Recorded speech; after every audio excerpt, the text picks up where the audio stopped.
Sika talohan'ny tribune famandary eo ray mandray pasteur Mayola amin'izao fotoana izao ahitana io rakorakotsika.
Joyeux anniversaire!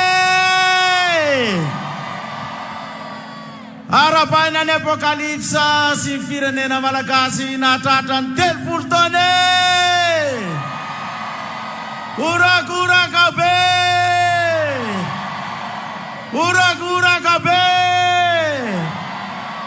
Alefa asorony onja miavy aty avaratra re. Isa roa telo.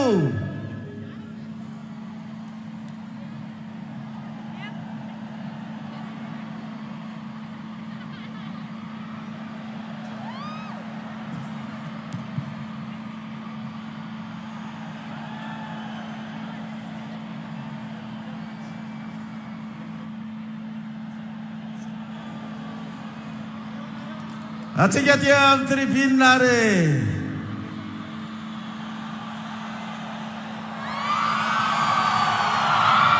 Urakoraka be!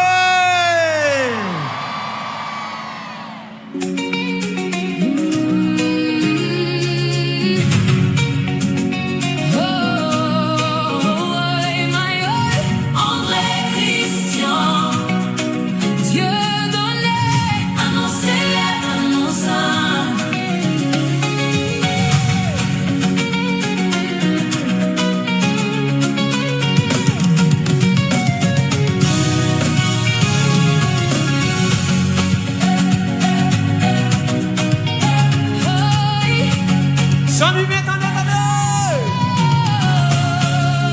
André, un homme qui demeure ferme dans la foi, Christian, moi en tant qu'enfant de Dieu, Dieu, la parole vivante pour l'éternité, le Tout-Puissant, donné, un don venu du ciel. Il ramène les hommes à la justice, devenant un nom rayonnant, comme une étoile brillante pour toujours, pour tous les peuples de la terre. Un homme fort, un dirigeant sage, une voix d'amour et de sagesse qui unit les cœurs et les âmes. Prophète Maïol, messager du Saint-Esprit, ramène les hommes à la justice à travers toute la terre. Pasteur Maïol, éclairant le livre de l'Apokalypse, ramène les hommes à la justice, unissant tous les chrétiens.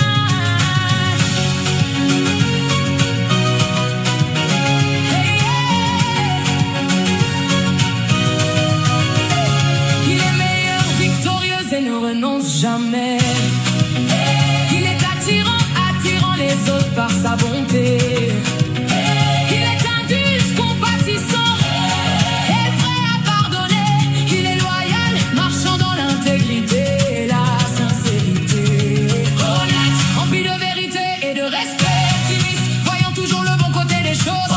Ouvert et accueillant envers tous, capable de créer des liens avec chacun. Depuis que tu étais encore dans le sein de ta mère, Jéhovah avait déjà honoré ton nom. Car tu es un appel sacré, une mission divine, apportant la lumière et le relèvement des nations. Prophète Maïol, messager du Saint-Esprit, apportant parole et prophétie à travers le monde entier. Pasteur Maïol, éclairant le livre de l'Apokalypse, ramène les hommes à la justice, unissant tous les chrétiens.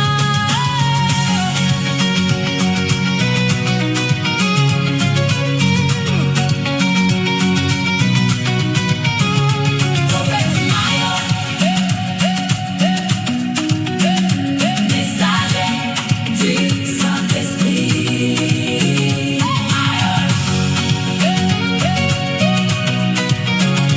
Messager du Saint-Esprit.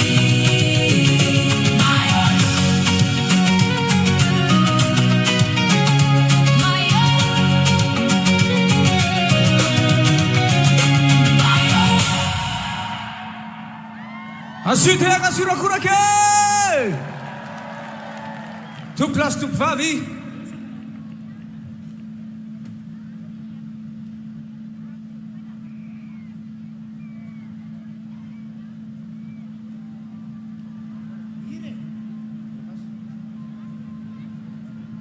Satria moa isika amin'izao fotoana izao dia andray ny filohan'ny fanaovazana izay anatsika sy amin'ny voninahitra izao fety izao ampanajana nandraisantsika ny filohan'ny fanaovazana Madagasikara.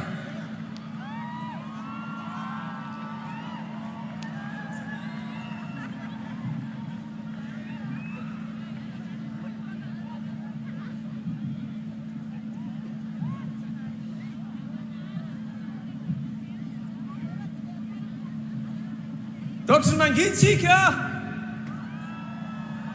lansina onjakela ary amin'ny sisiny ary e.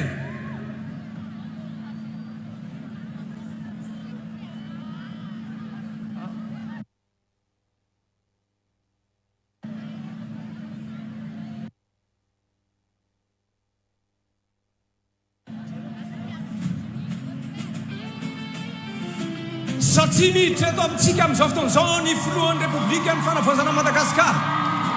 Orakoraka be!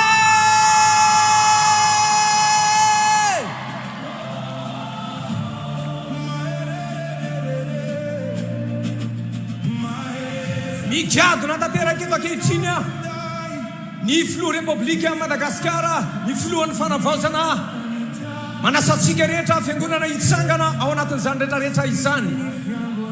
Sady arahantsika tehaka tompoko dia tsy iza zany ny filohan'ny fanavozana fa ny ny filohan'ny fanavaozana dia ny filohan'ny fanavaozana ny Madagasikara. Asiurakurakabe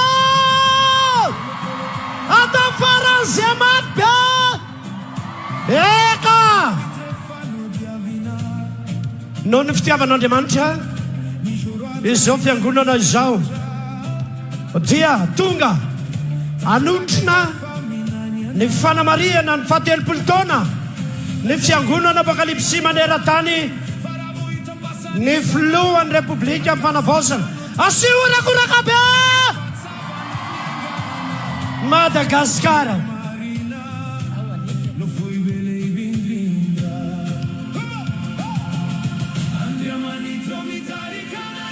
Atao amboby atao amin'ny tanana dia miteksika fiangonana. Ao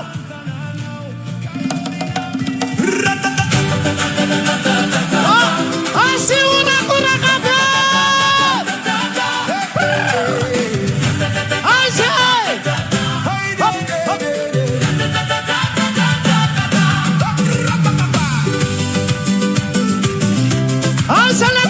Salatanan.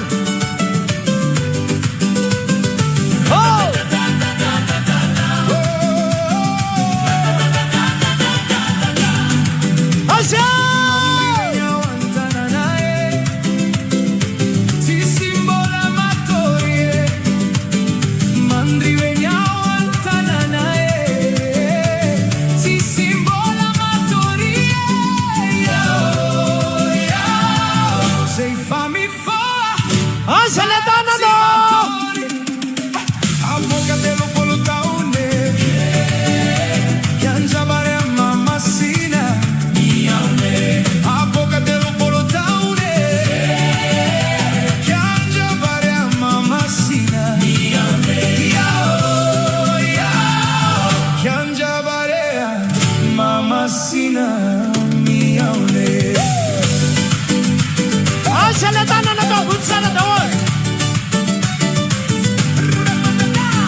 Madagasikara mikadina tanteraka eto amin'ny kianja be ny Baréa Mahamasina amin'izao fotoan'izao tompoklasy tompokavy ho anareo izay manaraka anay amin'izao fotoan'izao. Orakorakabe raha isika amin'ny fifaliana izy azaledeka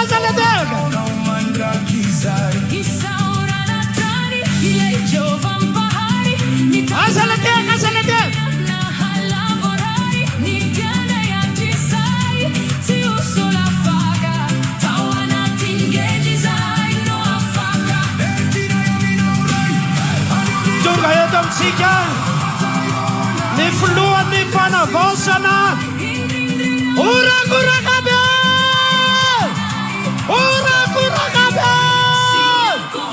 tonga samatsara ni filohan'ny ni fanavaozana ny Madagasikara aza le tanan atao motsara tanan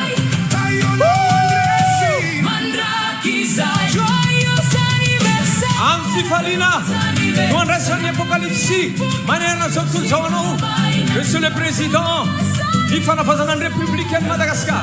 Urakurakabe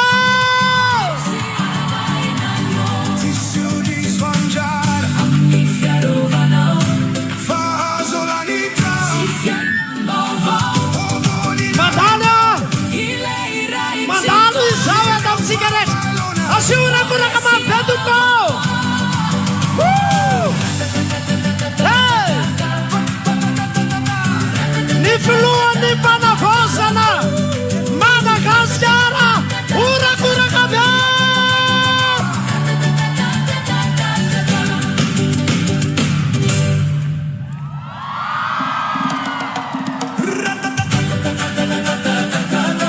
Sady miaraka amiteko miry mandrapazo ny zareo plasy a.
Tompoko lasy, tompoko vavy, satria moa noho ny fitantanan'Andriamanitra mahagaga dia feno 30 taona ny Fiangonana Apokalypsy maneran-tany.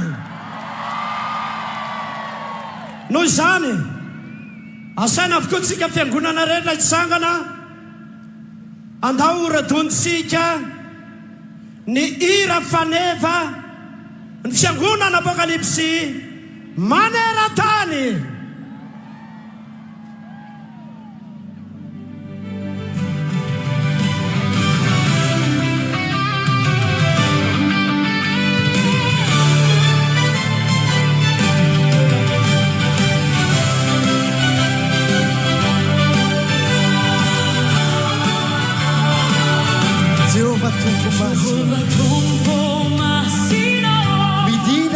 manapsehana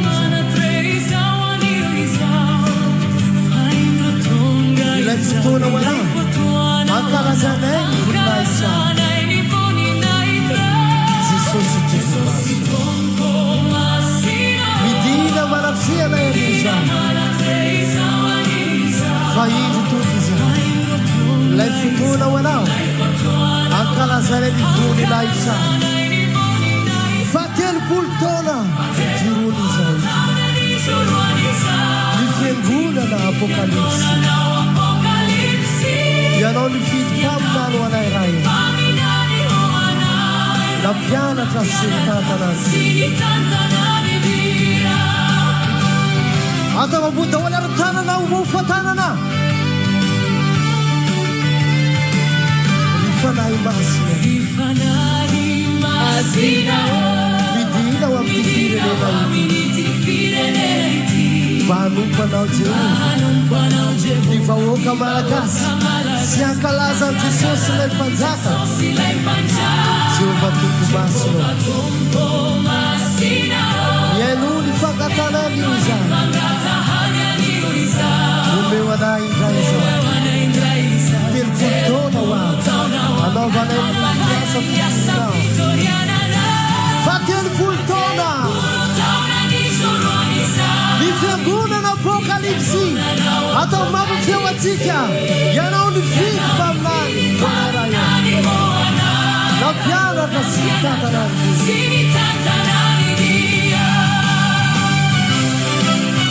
atao ambony tsara ilay voafatanana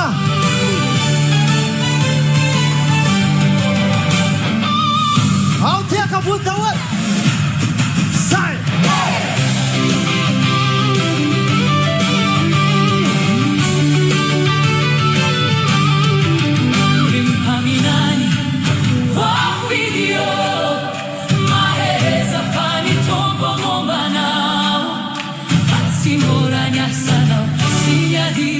fa Jehovah neno akainana apamayona izay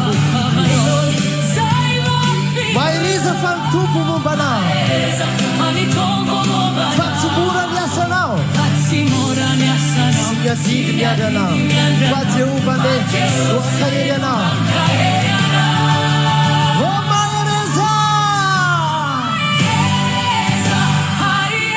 Itumbandai isika wani firenentsika aleoka itumbandai isike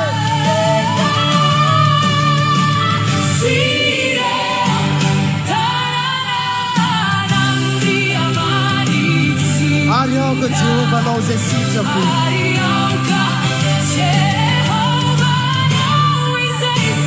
arefratsika fa telopolo taona ambony daholo tanana Fiangonana Apokalypsy ianao nifidy mpaminany ho anay rayo nampianatra sy nitantanany fa telopolo taona Fiangonana Apokalypsy mpaminany ho anay rayo nampianatra sy nitantanany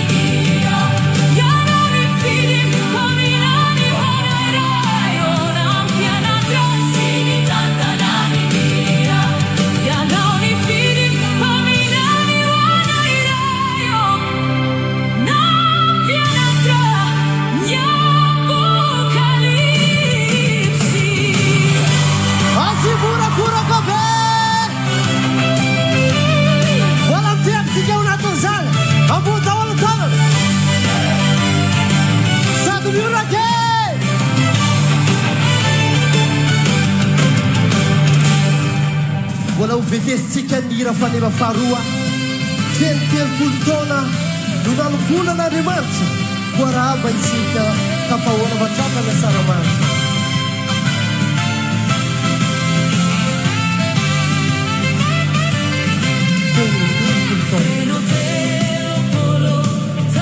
no nanombolan'Andriamanitra voarabainy isika tapahoana matraka ny asaramanitra Tsika Jehova ilay fahary. Jehova ilay mahary, izay niaro sy nitantanany dia. Karanome antsika mpaminany. Antsika mpaminany. Sy ho kapiteny sy bifehy antsika ety. Mahery zaho ka itombanda. Ho an'ny firenentsika. Sy ny tanan'Andriamanitsika. Ka venao Jehova anao zay sitrapony. Aiza no fahafantanana.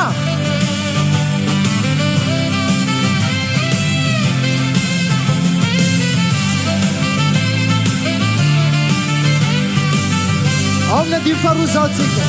Manaiky fahatsiarono Andriamanitra fa eno tokoa ny feonao. Ka mpandroso hatrany hatrany olompinasa sy atatokoa ireo didinao.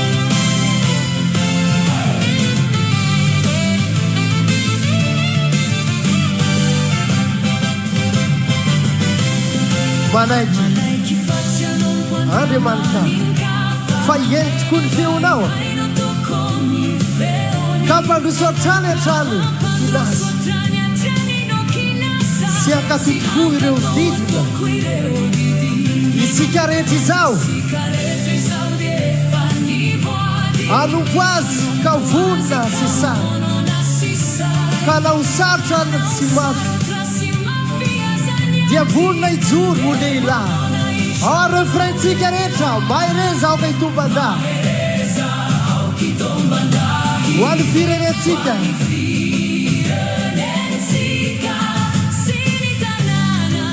Ao hoe volona ny loko. Ao aroborosika isa roa daoare. Asy borakoraka be.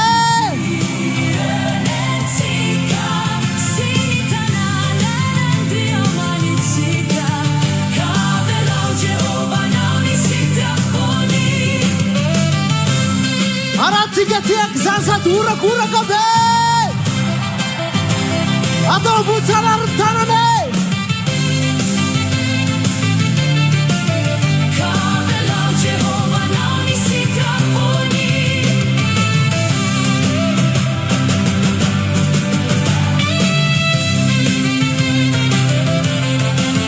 Kavelao Jehova nao ny sitrapony. Orakoraka be. Manasa ny fiangonana rehetra azo toerana. Tompoky lasy tompoky vavy tsy mety ny raha manao tahaka n'ilay tapitapohany voalasa mpitandrina ka sady mitatyrakitra no mitoriteny. Ny baiboly dia miresaka fa ny fahaiza-mandamina no entina miady. Koa dia arosoko avy hatrany ny sekretera général nasionaly ny olona aravelona tenaina James Sapara. Teka mahabe no andraisantsika izany ray aman-dreny izany.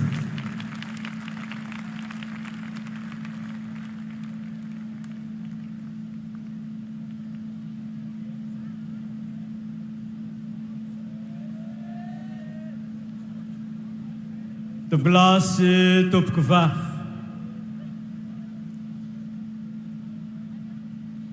Ny Fiangonana Apokalypsy maneran-tany. Ny vahoaka malagasy voronaniny eto. Ampifaliana sy ampitiavana be miarabanantsika rehetra tonga manotrina sy manome voninahitra an'Andriamanitra izao fotoana dehibe izao. Noho izany dia arabaina manokana isika rehetra avy lavitra, avy any atsimo, avy any avaratra, avy any andrefa, eny avy any atsinana, manerana ny lafivalon'ny nosy. Arabaina toraka izany ihany koa ianareo ava, namana, tapaka, avy any Dilambato ampitan-dranomasina. Farabainay manokana ihany ko ianareo havana tsy mahafoy rehetra, ny olona nasaina manokana araka ny laharam-boninahitra reo avy na sy velona miaramila, fa indrindraindrindra tsy natao amparafilaza akory, fa nivodiana hono tsy mianga mialoha hoy ny fahendrena malagasy. Dia arabainay manokana ny filohan'ny fanavaozana ny republika ny fanavaozana dia ny colonel Mikael Randrianirina zay tonga soamantsara manotrina izao fotoan-dehibe izao. Voninahitra ny ho an'ny avo indrindra, voninahitra ny ho an'ny avo indrindra, voninahitra ny ho an'ny avo indrindra. Tompoko lasy, tompoko vavy, izao dia iroso isika amin'ny fanolorana ny maro-boninahim-pirenena malagasy zay ho tanterahany avy eo amin'ny mpiandraikitra ny maro-boninahim-pirenena. Noho izany dia atolotro tompon'andraikitry ny arifenitra avy eo amin'ny maro-boninahim-pirenena ny fitenena.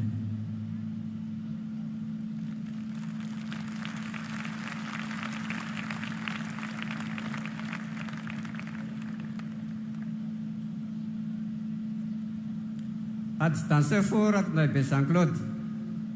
Izao dia manasa antsika mpanazana ary hiara-isangana iredina ny hira-pirenena malagasy aorian'ny arifenitra ara-miaramila.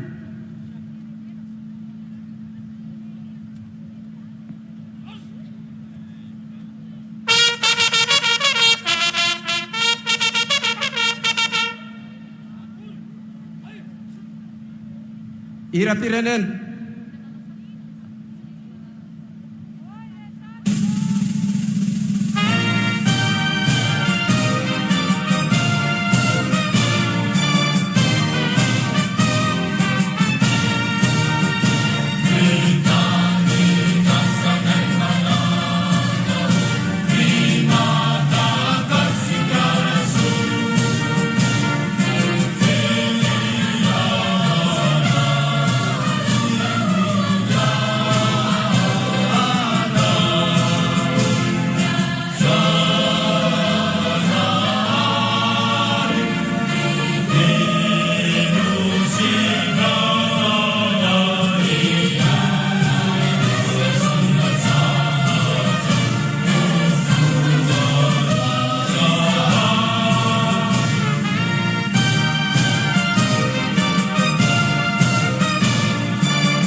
afaka mipetraka isika.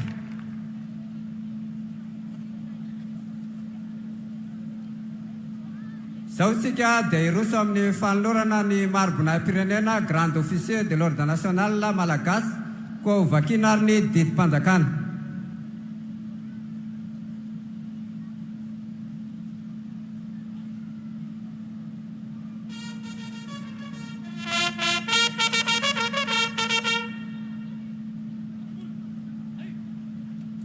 Didim-panjakana laharana 420 sipika 730 tamin'ny 7 Jolay taona 420 dia manandratra any Pasteur Mayol André Christian Dieudonné filompanorona ny fikambanana Apokalypsy eto Madagasikara ho eo amin'ny laharana Grand Officier de l'Ordre National Malagasy.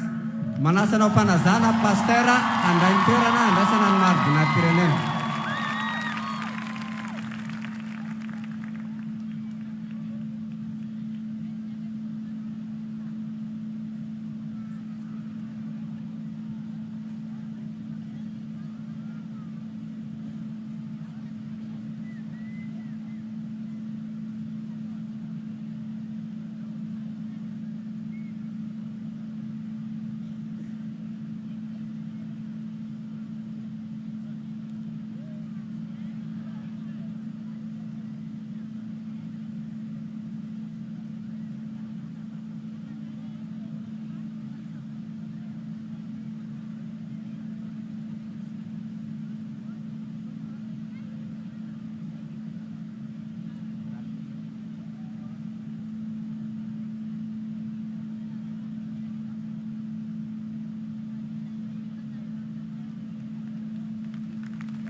Zao dia manasa antsika rehetra ary hiara hitsangana. Manasanao mpanazana Andriamatoa Amiral mpikambana amin'ny filan-kevitry marobonam-pirenena Malagasy izay misolo tena ny Andriamatoa Jeneraly lehibe ny marobonam-pirenena Malagasy anokatra ny lanonana.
Sukafy ny lanonana.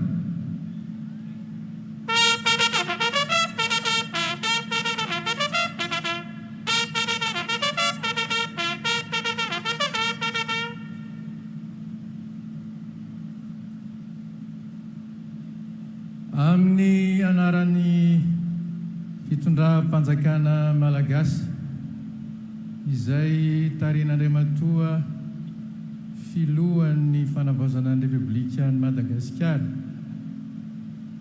sy araka ny didim-panjakana izay nambara teo ary araka ny fahefana izay nomenanay izahay vice-amiral Dr Soumary Jean Lucien mpikambana ao amin'ny filan-kevitry marobonam-pirenena dia manovosanao Pasteur eo amin'ny laran'ny Grand Officier de l'Ordre National Malagasy.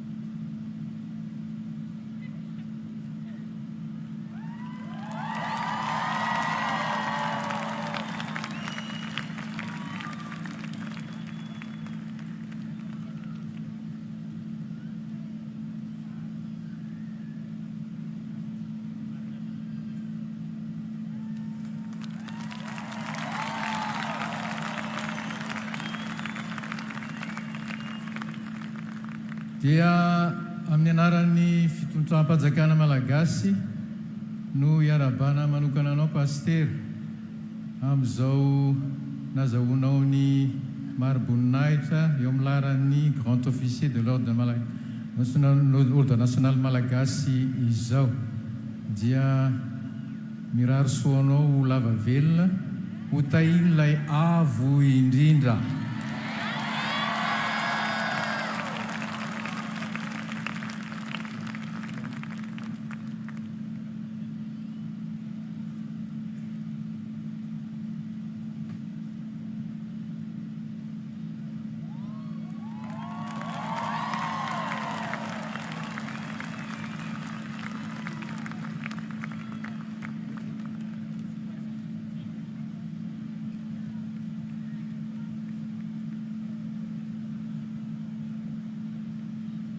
Farano ny lanonana.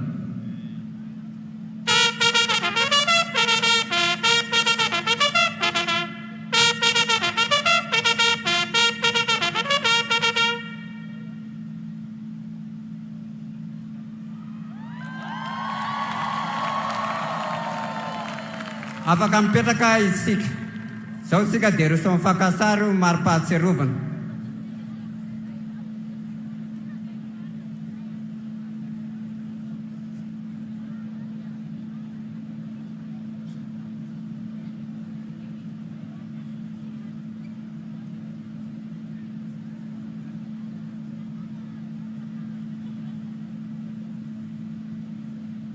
Sodra mpakasary afaka mipetraka isika.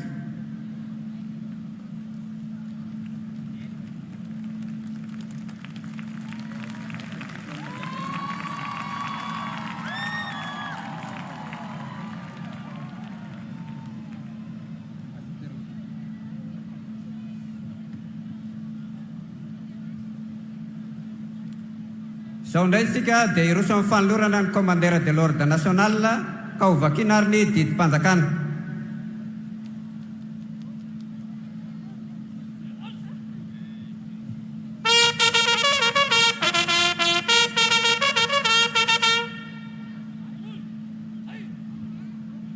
Didim-panjakana laharana 420 sipika 730 tamin'ny 7 Jolay taona 420 dia manandratra ny Andriamatoa Rasimzao Vincent Olivier ho eo amin'ny laharam-boninahitra commandeur de l'ordre national malagasy.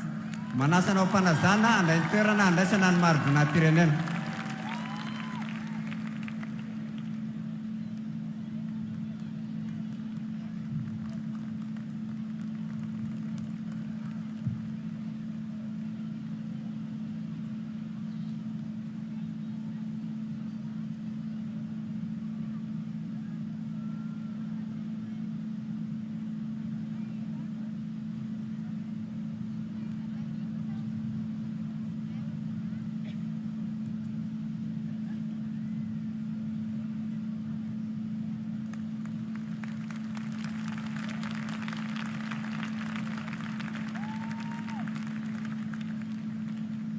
Zao dia manasa antsika rehetra hiara-itsangana.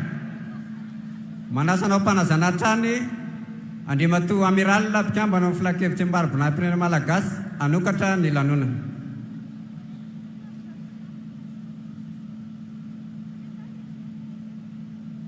Manasa ny pastera hitsangana.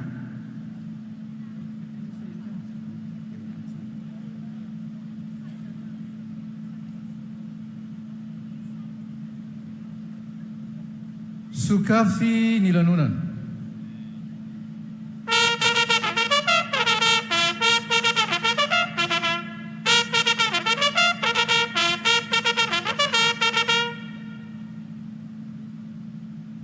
Amin'ny anaran'ny fitondram-panjakana malagasy izay tarian'Andriamatoa filohan'ny fanavaozana ny Repoblikan'i Madagasikara sy araka ny didim-panjakana izay nambara teo ary araka ny fahefana izay nomenanay izahay vice-amiral Dr Somary Jean Lucien mpikambana ao amin'ny filan-kevitry ny maroboninahim-pirenena dia manondrotra anao eo amin'ny laharan'ny commandeur de l'ordre national malagasy.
Farano ny lanonana.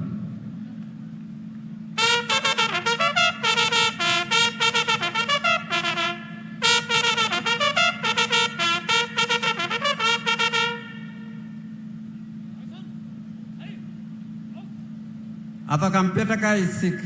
Izao indray isika dia roso mifankasary ho mari-pahatsiarovana. Dia manasa mpanazananao Andriamatoa amiral sy Andriamatoa pastera hiaraka kasary amin'ny olom-pirenena ity.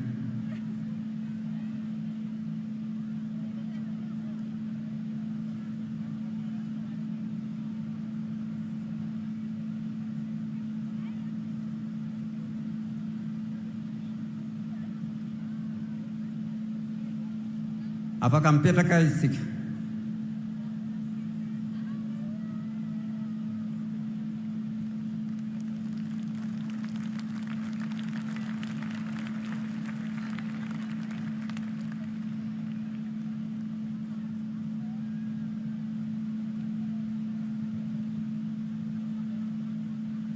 Izao indray isika dia roso amin'ny fanolorana ny officier de l'ordre national malagasy ka ho vakiana hatrany ny didim-panjakana.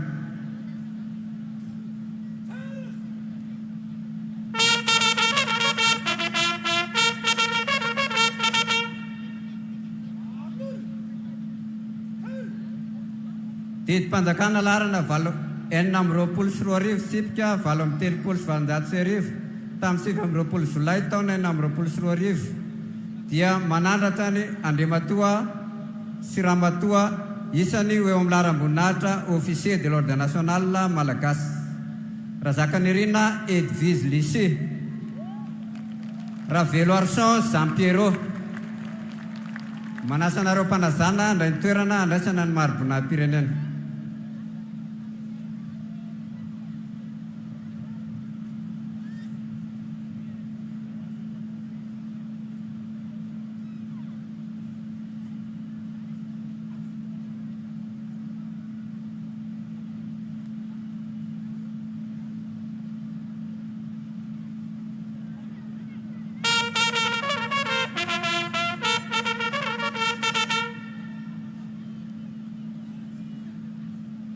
Didim-panjakana laharana 420 sipika 730 tamin'ny 7 Jolay taona 420 dia manendry andreto olom-pirenena ireto eo amin'ny laharam-boninahitra chevalier de l'ordre national malagasy Andriamatoa sy Ramatoa isany Rafaly Manana Aurel'studio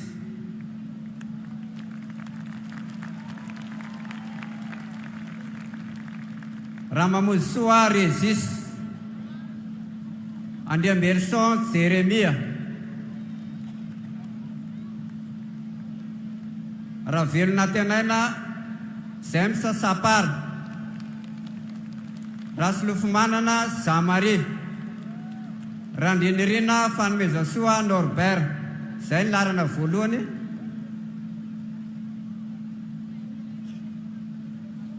Ao amin'ny larana faharoa Rasa Bousson Sylvain Clément Pierre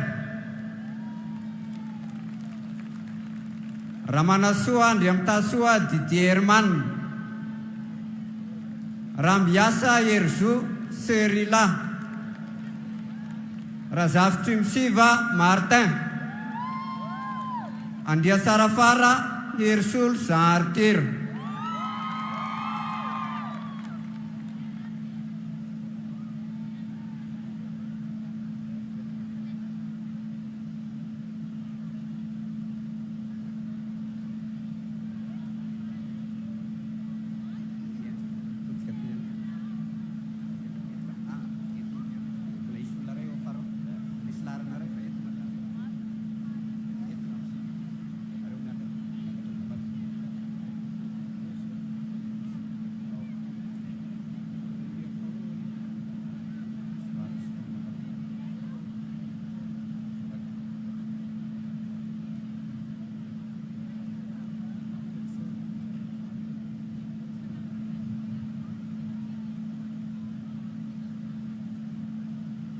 Sao dia manasa sika rehetra hatrany iara-isangana.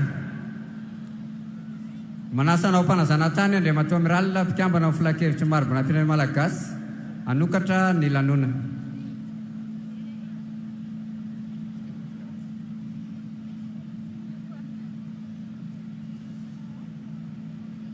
Sokafy ny lanonana.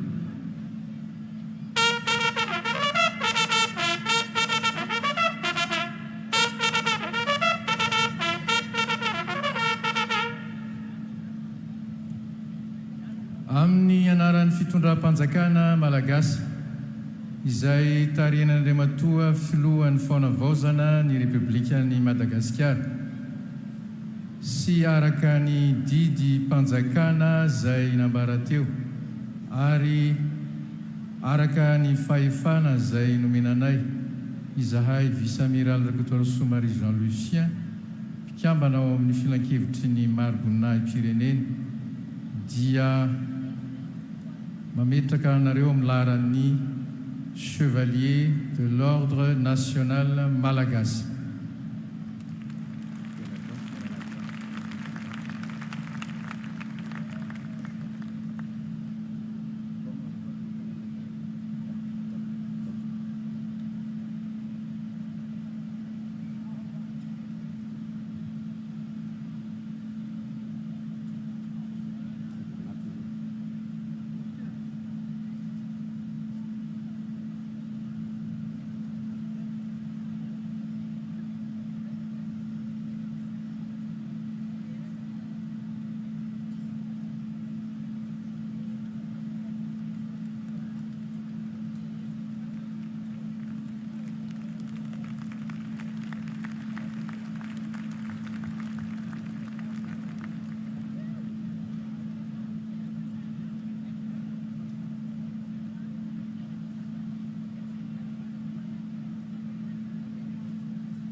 Mengavanareo fantolorana Chevalier hemitra aoriana dia mba mirosony avy ao aoriana azafady indrindra.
Marano ny lanonana.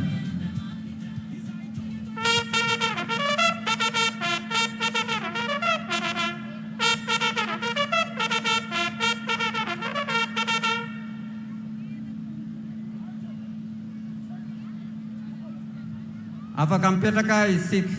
Izao indray isika dia roso mifakasary mari-pahatsiarovana. Larana voalohany dia manasa mpanazanao anareo hatrany andriamatoa amiral sy andriamatoa paster mba hiaraka kasary amin'ireto olom-pirenena ireto.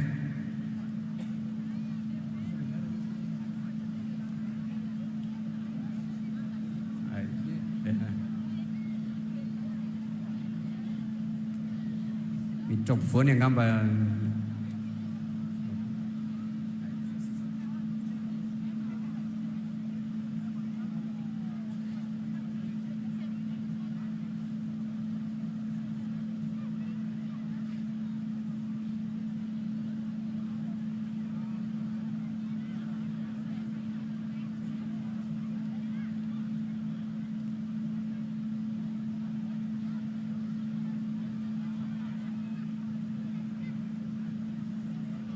Afaka mipetraka ny larana voalohany dia miroso ny larana faharoa.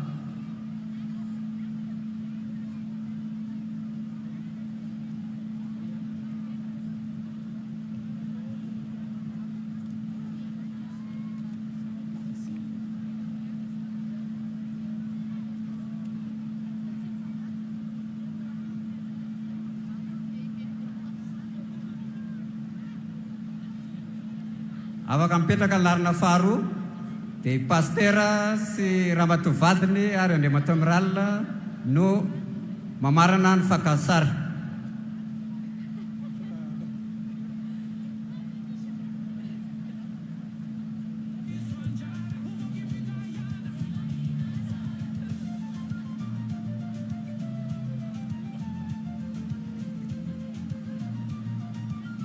Misaotra amin'ny mpakasary afaka mipetraka isika. Mifarana teo ny lanonana fanolorana ny marobonay pirenena malagasy.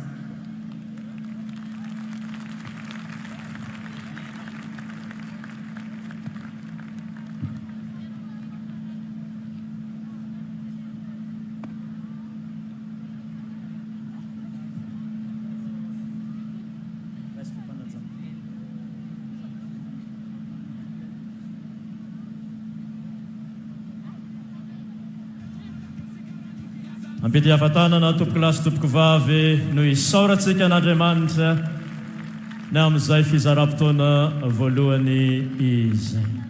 Ankasitrahana ny fitondram-panjakana malagasy nanome an'izao marobona-pirenena ho an'ny tompona andraikitra, ny mpitarika ny fiangonana, ny mpitandrina ary ny teo anivon'ny birao foibe na ny fitondram-piangonana foibe ny Fiangonana Apokalypsy eto Madagasikara.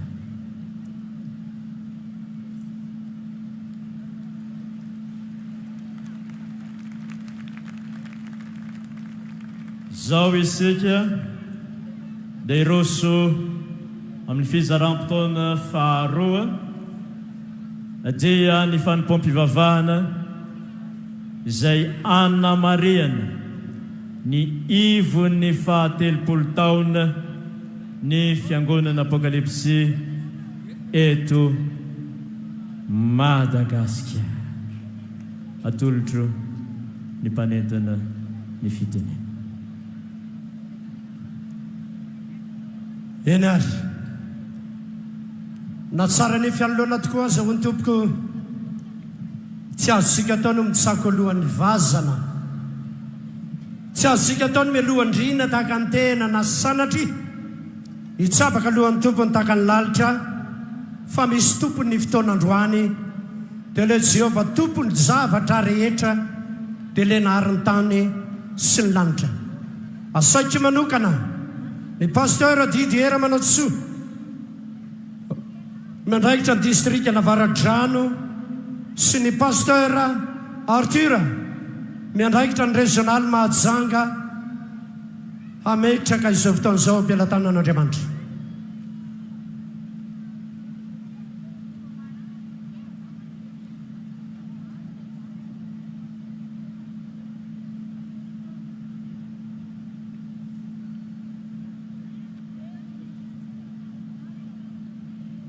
manasa ny fiangonana rehetra hitsangana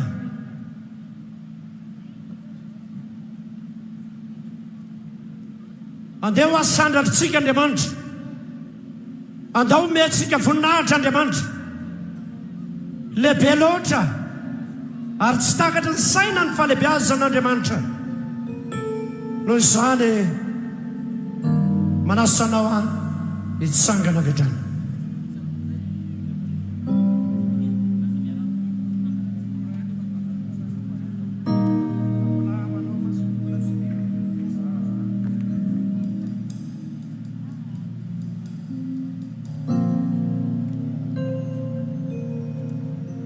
Mandroso avy hatrany isika tompoko.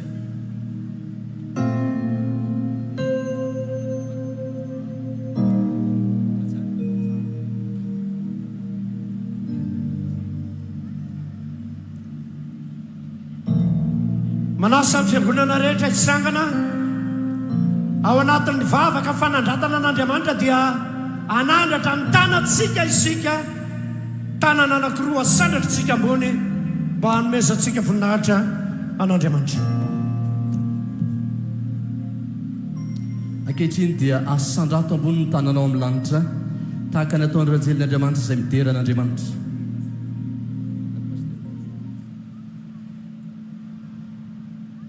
Masina, masina, masina Jehova tompony maro, eniky ny voninahitra ao ny tany rehetra.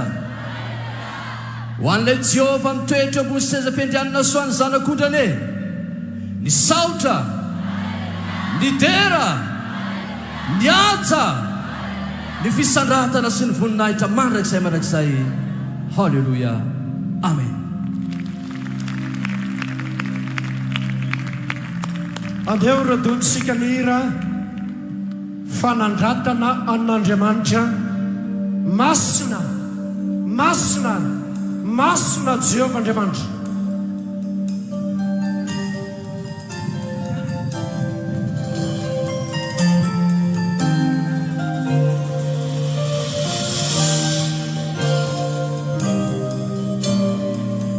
Etsika naratra ho azy.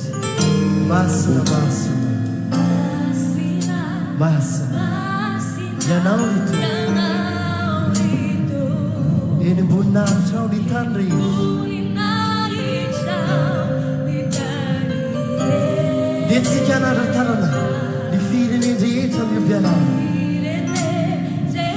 miovy anao dera laza voninahitra hoazy aokazava aminay hitavana mba ho fantatray fa etiana etsika fiangonana iaranarina feo androany anandra tara iana tara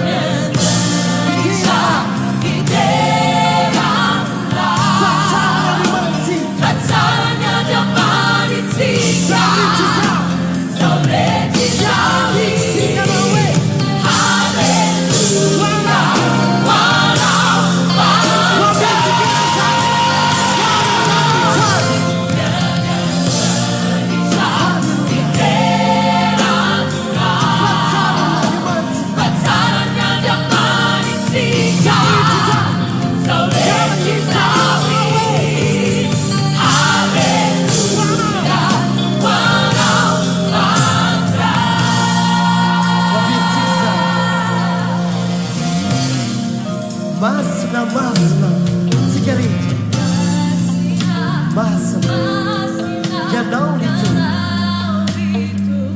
eny amboninahitra ao ny tany rehetra.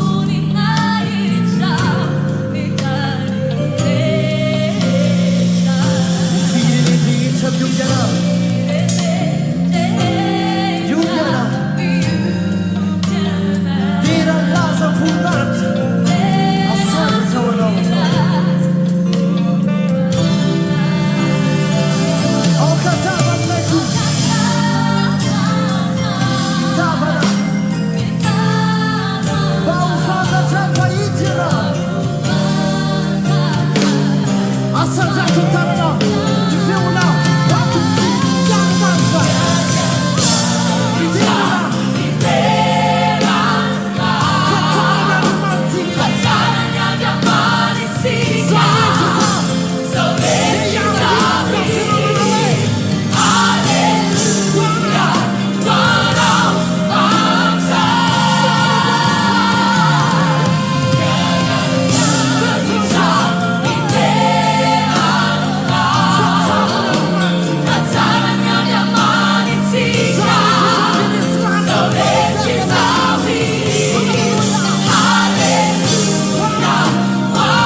ivavaka isika ametraka an'izao fotoana izao eo ampilatanan'Andriamanitra ary izy no hitantana azy amin'ny ty ora sy fotoana ty.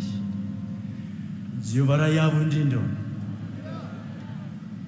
matoky sy mino izahay fa hiasa amin'ny fahafenona etonao ary tantananay ray manontolo manomboka amin'izao fiandohana izao ka mandrapatonga amin'ny fiafarana noho ny amin'ny herin'i Jesosy Kristy manatrika etenao.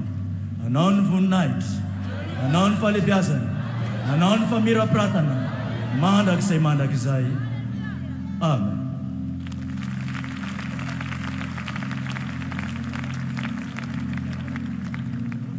Ya, asaiko manao kana reto ray mandray be reto hipetraka avy an-trano. Andeha hoporifotsika androany fafalysika ravitsika dia hideran'Andriamanitra isika araka ny tenin'Andriamanitra dia milaza manao hoe nidiavan-tanana firenena rehetra manomeza voninahitra an'Andriamanitra izany. Iara hitehaka mabetsika tompoko. Andeha ary rosa avy hatrany ao anatin'ny fiderana isika. Ho antsika vahiny afaka mahazo toerana antsika tsy maninona afaka mandihy midera miaraka aminay tsy maninona. Ho antsika fiangonana kosa hideran'Andriamanitra satsany.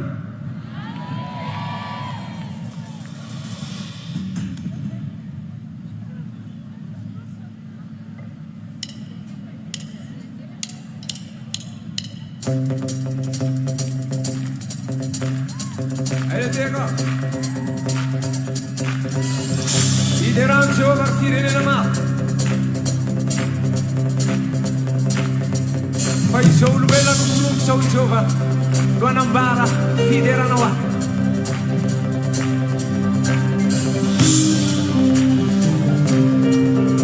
Sofry antsomara firenena malagasy azatsana mitsika miaraka malagasy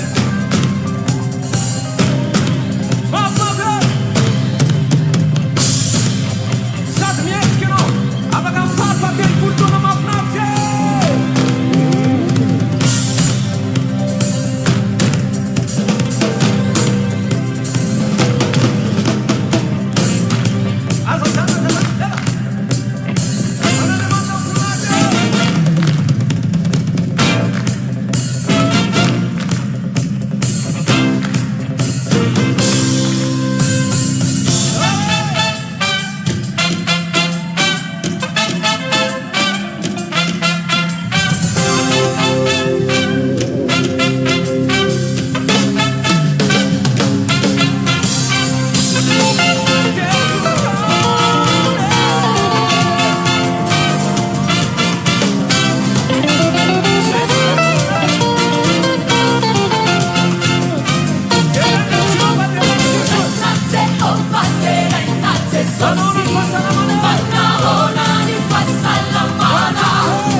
Visez, sady mizesta tsara mateloolo taona feno fahasoavana orina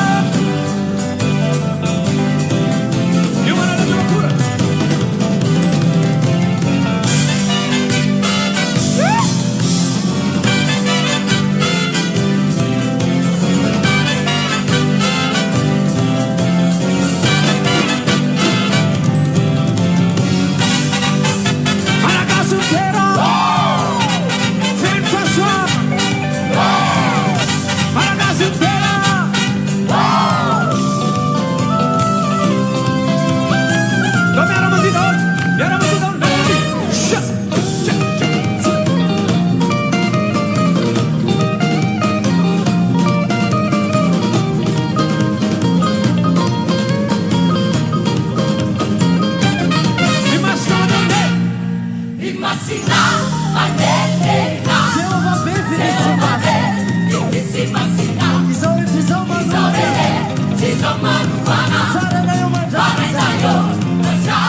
You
Soda betsaka atsika rehetrarehetra tao anatin'izay ira fiderana izay soratsika Andriamanitra mankasitraka anareo vahiny ihany koa satria hitanay nareo na dia nanetsiketsika kirara nanetsiketsika tanana teo sur place teo mahafinaritra be dia tsy izatsika fandaharam-potoana azy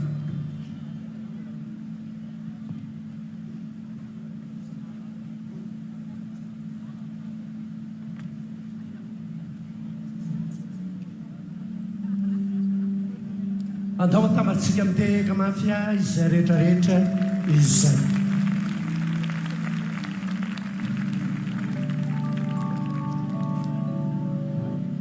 riavana malala ny tenin'Andriamanitra dia milaza fa tsy mety koa raha tsy mivavaka mandraka riva isika ka tsy reraka iroso amin'ireo rojom-bavaka maro samihafa isika amin'izao fotoana izao manainga mavitrika tomboka anireo pasteur izay nasaina manokana ho tonga eto amin'izao fotoana izao anatanteraka ny rojom-bavaka ny tona ny vavaka fisaorana dia ny pasteur etina asaina manokana ianao tomboka mandroso tehaka no resantsika azy ny tondra ny vavaka fifonana kosa dia ny pasteur Justin mandroso aty alohantsika tompo ny hitondra ny fangatana ny rasoa am Jesosy Kristy dia ny pasteur Sikur avany Indonésie ny vatendrin'Andriamanitra hitondra ny vavaka ny fanahy masina dia ny pasteur Presley asaina manokantsika tompoko ary ny farany hitondra ny vavaka ho an'izao firenena malagasy izao sy ny fiangonana dia ny pasteur Bito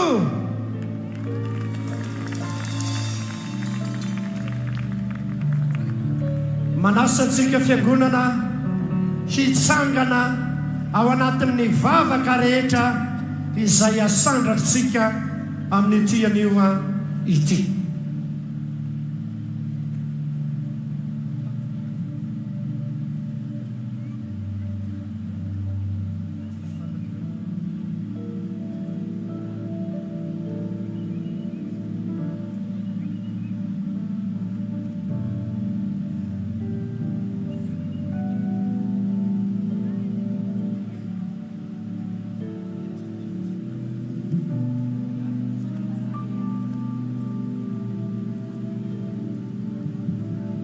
Ny pasteur Ertina avy eo anivon'ny fiangonana vaony oloko no amindina ny vavaka fisaorana. Manasanao ary sy vavaka avy hatrany isika tompo.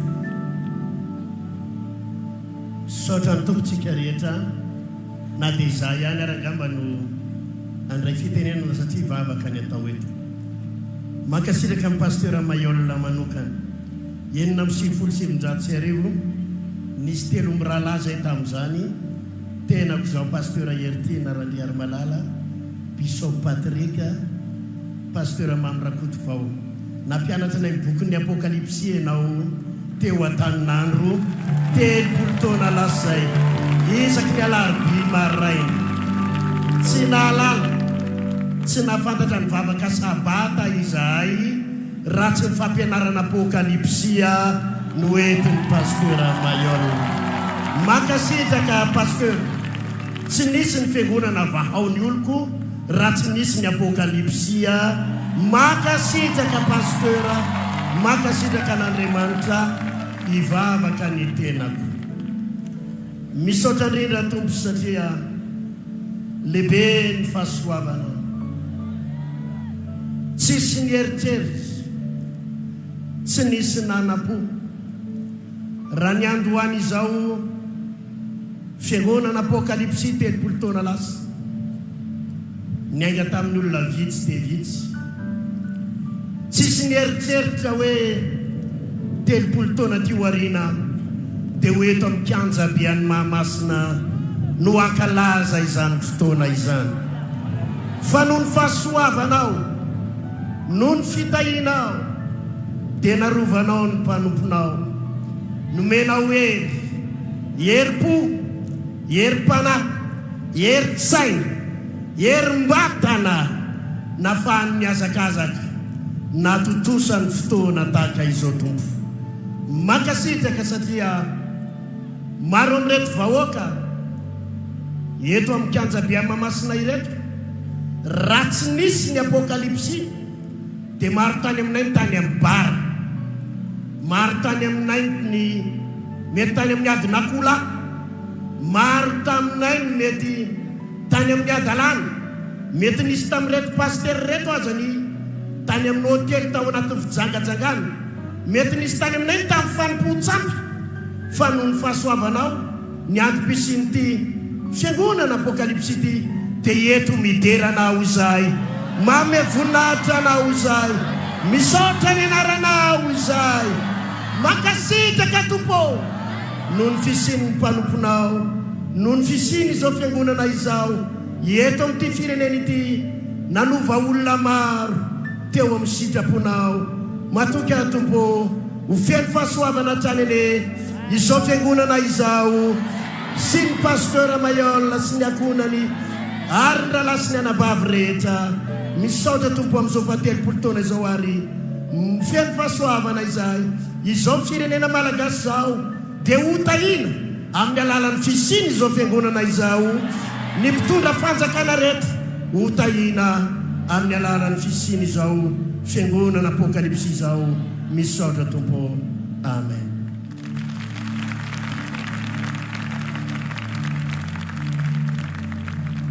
Zao ndray dia iroso amin'ny vavaka fifonana isika.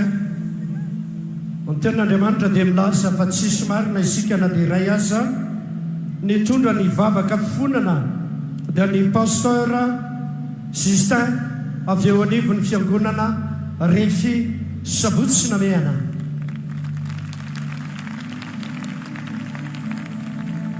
Eny tompo, mirary soa amin'ny pasteur mahay olona mivady sy ny Fiangonana Apokalypsy iray manontolo hatrany mpiara-mivavaka nampitandra rehetra ao dia mirary sokomotsika ny filoha mpanjakana fanavozana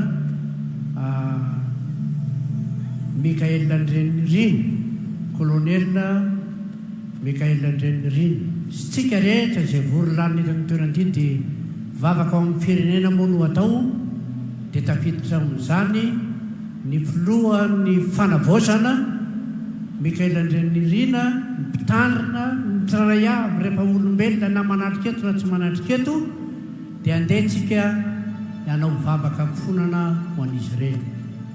Ray be fitiavana sy be indrafo Jehova tompony maro tonga eto izay araka ny habe niantranao sy ny indrafonao izany natomavana eto ary sotranao koa izay ny fotoan-dehibe natratraran'ny Fiangonana Apokalypsy ny fahatelopolo taona ary izany no ivony izao fotoana eto amin'ity toerana ity izao. Mifona aminao izay ho amin'ny vahoaka malagasy tsy ankanavaka manomboka ny amin'ny mpitondra faratapo indrindra izany ka hatramin'ny vahoaka malagasy isa tsokoajiny avy isa mpitondrana avy isa tanàna avy isa mbohatra isa tokantrano isa mbaravarana hatrany ambany ravikazy rehetrarehetra eny fa hatramin'ny tsy manam-ponenana sy trano elofa reza tompo dia manao fonan'izay no ny amin'ny raha amin'i Jesosy Kristy nalatsaka teo ambony azo fijaliana dia mihitsy izay fa hiandry ny vahoaka malagasy ianao hamonjy ny vahoaka malagasy ianao ary tsy misy tsy voavonjany ny vahoaka malagasy tsaray avy na iza hatrany amin'ny fitondrana mpitondra ambony ka hatramin'ny vahoaka rehetra na iza misy azy. Misotranao satria mandray ny fifonana ianao mandray ny famelaka mandray ny hery hoentina mangataka ianao soentina mamonjika dia misaotra Jesosy fa manafaka ianao dia mianaranao mahavonjana ka tahan'izany vavaka izany raisy ny fonana eo amin'ny firenena. Amen.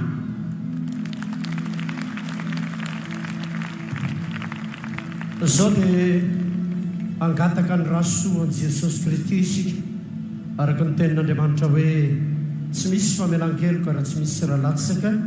Ny pasteur Sikoro avy any Indonésia no amitina ny vavaka angatahantsika ny rasoan'i Jesosy. Halleluja. Resika hitehaka mafy voninahitra an'Andriamanitra amin'ity andro malaza lehibe ary sarobidy ho an'ny Fiangonana Apokalypsy eto amin'ity firenena ity. Miaraba manokana pasteur Mayo mivady fiangonana maha 30 taona ny fiangonana ny Apokalypsy eto Madagasikara mirary ny soa ary mirary ny fahasambarana famonjena ho an'ity firenena izay misy antsika amin'izao fotoana izao. Ry havana malala ny tompo ny fampandrosona ny firenena isam-batan'ny olona dia isan'ny anankiray dia vavaka. Ahita fandresena antsika eto amin'ity firenena misy antsika amin'izao fotoana izao indrindra ny fiainam-panahy raha toka hoe mizoro amin'ny vavaka itsika isan'andro araka izay tenin'ny Andriamanitra hoe mivavaha fa aza misahatry. Ny vavaka izay ataonao sy ny ataoka dia isan'ny fitaovana mahery ampelantanana n'Andriamanitra hitondra fitahiana fahasoavana fanavaozana fampandrosona eto amin'ity firenena ity.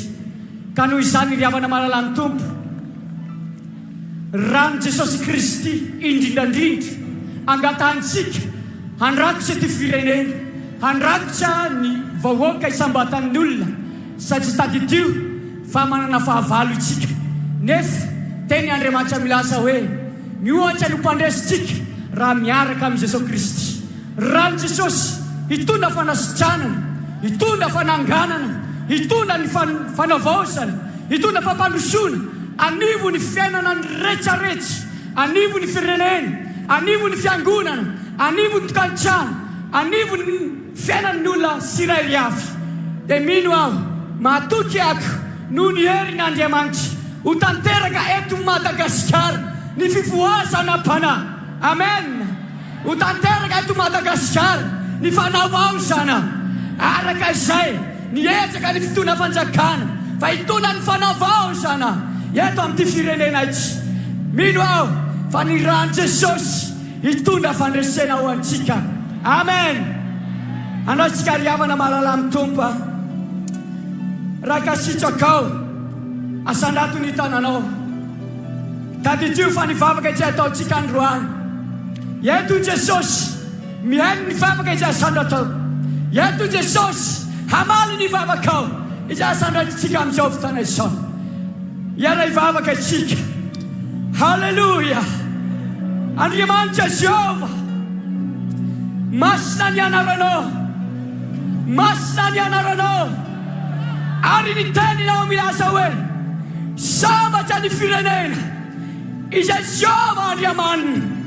Mino sy matoky anao izay fa sambatra Madagasikara, sambatra ity firenena ity satria ianao Jehova Andriamanitra no tomponay eto amin'ity firenena ity.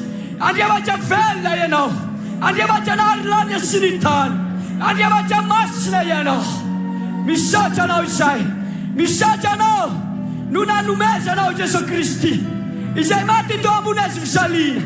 Lasaka ny ranao masina ho fanavotana ho an'ny Israelia, ho fanavotana ho an'ny Malagasy, ho fanavotana ho an'ny Madagasikara, ho an'ny fanavotana ho isambatan'ny olona. Mangataka ny ranao fanahy masina Tompo amin'izao fotoana izao. Rakomy ity firenena Madagasikara ity. Rano zanaka ondry, rano Jesosy Kristy izay lasaka teo ambony hazofijaliana no andrakotra ity firenena ity. Hanavaozana ity firenena ity, hanasitrana firenena ity, hanangana firenena ity.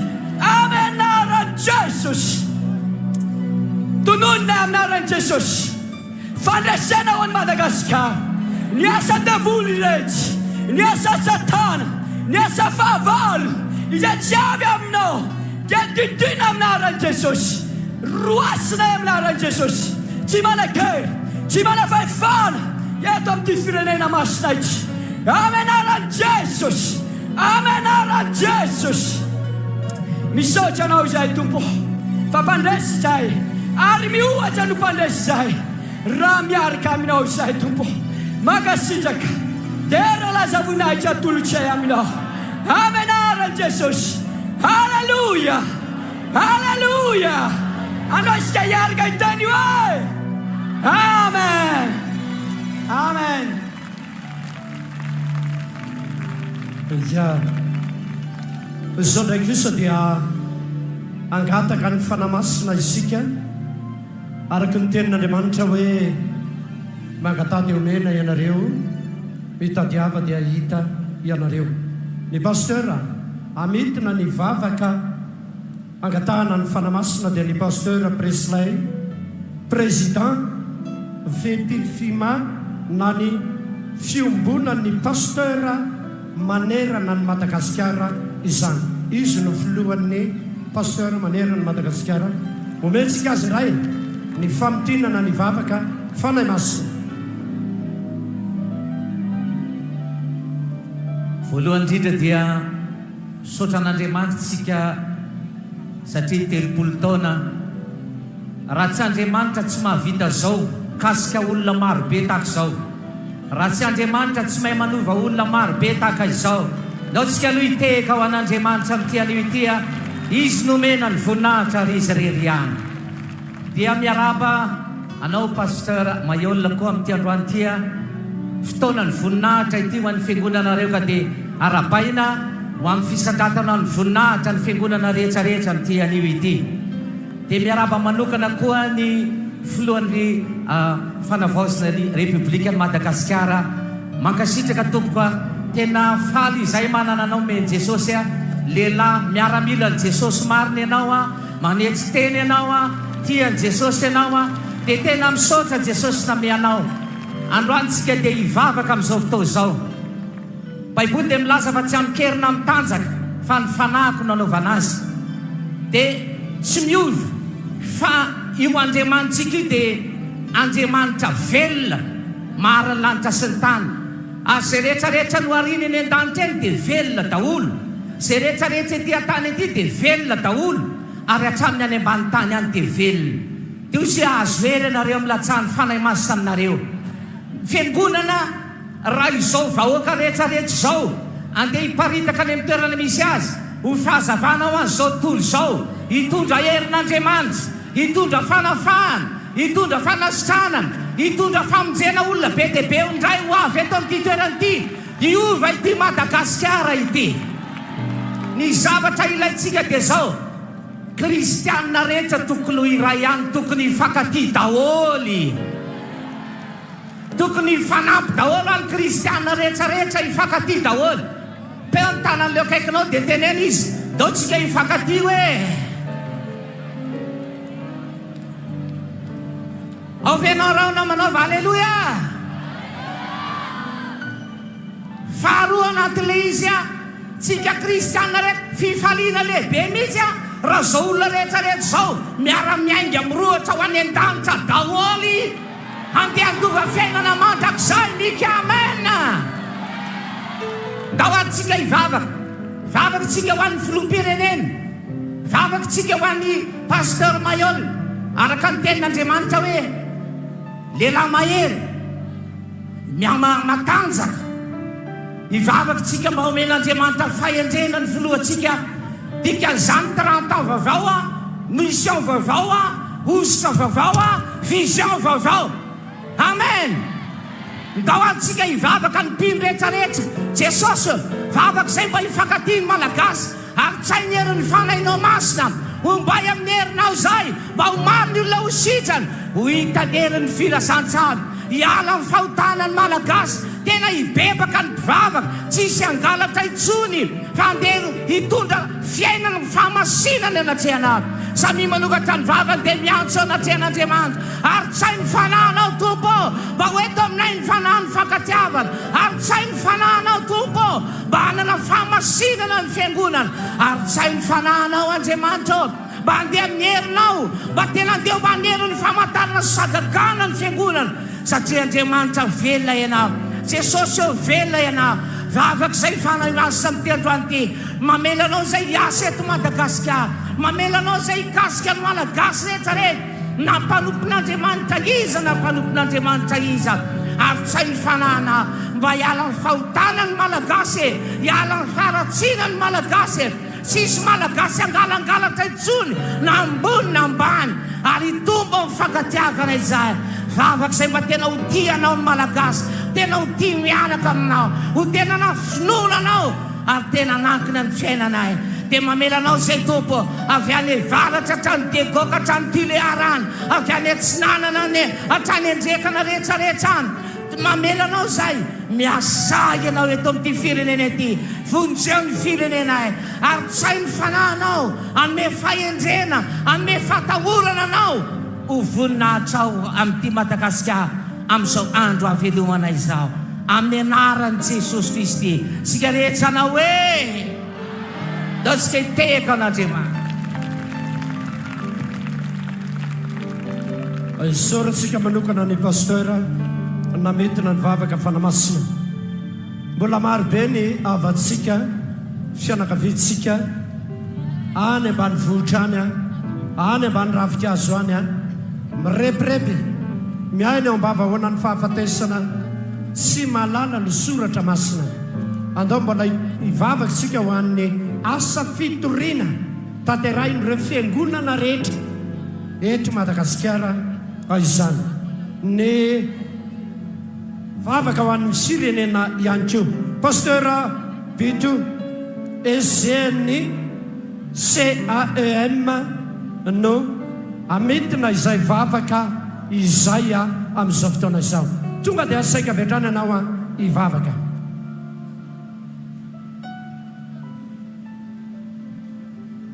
iany toko tsay ny tsy teny kely na izany iza nafana ny foratiny hivavaka nefa mamelamba hiteny kely any na izany azy miarahaba ny pasteur Miolavatsy ny Fiangonana Apokalypsy noho ny amin'ny fahatelopolo taona nanasoavan'Andriamanitra sy nampiasan'Andriamanitra zao ary dia mahita ny voninahitr'Andriamanitra sy ny vokatra ampiasan'Andriamanitra nareo zay mirary faherezana sy fahombiazana hatramin'ny farany hotahin'Andriamanitra.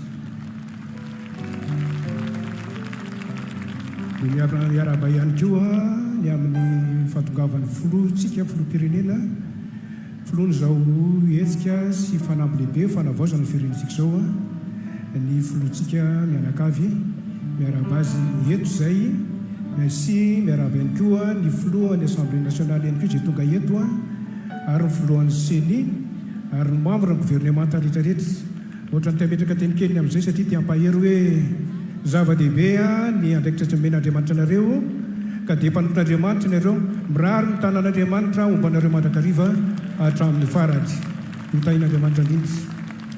Ivavaka ho an'ny fitoriana filazantsaritsika, ivavaka ho an'ny fianakaviana ary ivavaka ho an'ny firenena famatotra dia tena famatotra zeo ivavaka tsika tompoko. Dia misaotranao zay ny amin'ny fahasoavanao tompo izay tsy hitanany ary marakotra ty fireneny ity ka mitondranay amin'ny lalan'ny fanavaozana ianao, mitondranay amin'ny lalan'ny fivoahana amin'ny fantrana sy ny fahoriana ianao ary izao androndrano zao dia manambara amin'ny fanabeazana ny fitiavanao ahafahanay mivorolanina eto amin'ity sehatra lehibe ity ary eto vonony ity Madagasikara ity ary dia anatitra anaranao masina zay fa masina ny anaranao mankalazanao zahay noho ny amin'ny filazantsaranao no matoy-zao anay mbola dia hitory ny filazantsaranao ihany ary zany no entina hitonatrenao tompo mba ho tafianao ny hery ny fiangonanao ny kristiana tsirairay avy ny mpitora fivavahana na iza niza rehefa natsoinao ho kristianina dia mivavaka eto anatrenao Andriamanitra rainay amin'ny fiombonan'ny fona rehetra eto anatrenao aoka ny filazantsaranao dia mbola ho fenoinao ny hery hanovan'ny olona hanavaon'ny olona ary atonga ny olona eo anatrenao ho tonga zanak'Andriamanitra ary olona navaozina ary olona marina olombanona ho anty firenena ity amin'ny anaran'i Jesosy tompo dia mbola hiasa ny filazantsaranao mivavaka eto anatrenao zay tompo noho ny amin'ny filazantsaranao dia azo ny tokantrano rehetra ny fianakaviana rehetra ny fianakaviana rehetra hiposany fahazavany filazantsaranao mba ho avaozina ny fianakaviana rehetra ny ankonana rehetra rehefa mety ato amin'ity firenena ity findrindra ny malagasy dia amin'ny anaranao Jesosy zanak'Andriamanitra tononona ny fiposahany fahazavana amin'ny isa-tokantrano isam-pianakaviana ary dia ala ny maizina hitraka amin'ny tanondrika ahery ny malemy ary dia ho fenoina ny fahasoavanao ny isam-pianakaviana tsirairay avy amin'ny anaran'i Jesosy tompo vavaka manokana ny firenena izay ary arotina ny fahatongavanao ny fiarahanao aminay eto ny tompo Andriamanitray efa teto ianao ary efa teto amin'ity firenena ity hatrery zay miondrika mijery ny ety-antany ianao tazay manana fo mahitsy aminao ary amaly vavaka amin'izay mivavaka aminao mivavaka ho an'ity firenena ity zay ary eo anatin'ny hira-pirenena dia efa vavaka isaka ny hiry zay kanefa tsy tsahatra ny vavaka sy angataka an'izao firenena izao ary matoky ny fahasoavanao aminao zay Jesosy fa misy anjara lehibe ho an'ny firenenay koa dia amin'ny anaran'i Jesosy zanak'Andriamanitra velona ity firenena ity eny dia ho afaka amin'ny fahantrany ho afaka amin'ny fahoriana ho afaka amin'ny sy fampimpalalana ho afaka amin'ny fanagejana maro samihafa ho afaka amin'ny ziga maro samihafa amin'ny anaran'i Jesosy zanak'Andriamanitra velona dia hita ianao tompo amin'ny teninao manao hoe mitsangana dia miazava dia aoka hipotsaka an'izao firenena izao ny fahazavany tavanao ary dia velona amin'ny fahazavany filazantsaranao ity firenena ity Jesosy ianao ny fanantenan'ny firenena rehetra manana anjara ny azo fijalianao izao firenena izao tononona manokana ny anaran'i Jesosy fiadanana ho an'ny firenena malagasy amin'ny anaran'i Jesosy tompo amen tahin'Andriamanitra tompo manasany fiangonana ipetraka menisy manatena fa dia amaly vavaka Andriamanitra etitra ansehitra eo anivon'izao firenena malagasy izao. Mbola hitehaka mahapetsika tompoko voninahitra Andriamanitra. Izao dia anatanteraka ny fanatitra isika. Ny tenin'Andriamanitra dia milaza aza miseho foana eo anatrehako tsy mitondra fanatitra. Ento ny fanatitra eo anatrehan'Andriamanitra ary dia ho tanterahantsika eto izany amin'izao fotoana izao.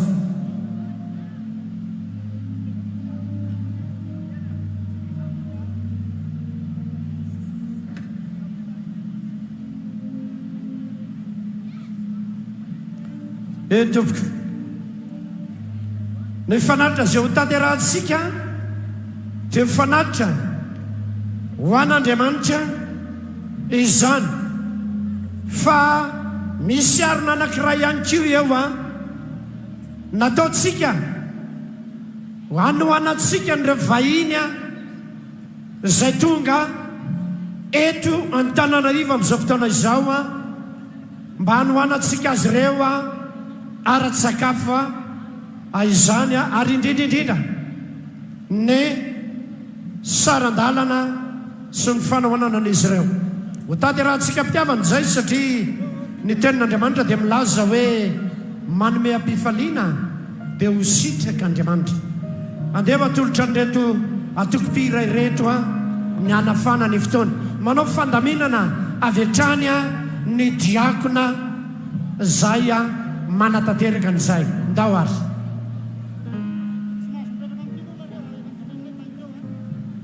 Fiandaran'i Jesosy ho amintsika. Miaravantsika rehetra, tsika vahoaka an'Andriamanitra amin'izao sabata izao fahatelopolo taona ny Fiangonana Apokalypsy. Ny tenako Pasteur Célestin avy ny Vavatelina.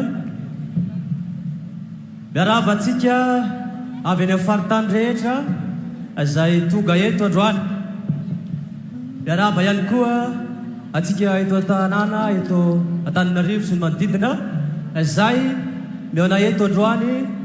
Miaraba manokana ny ray aman-dreny Pasteur Mayolina izay filompanorona izao fiangonana izao. Fiadanan'ny tompony ray aman-dreny eo aminao sy eo amin'ny ankonanao.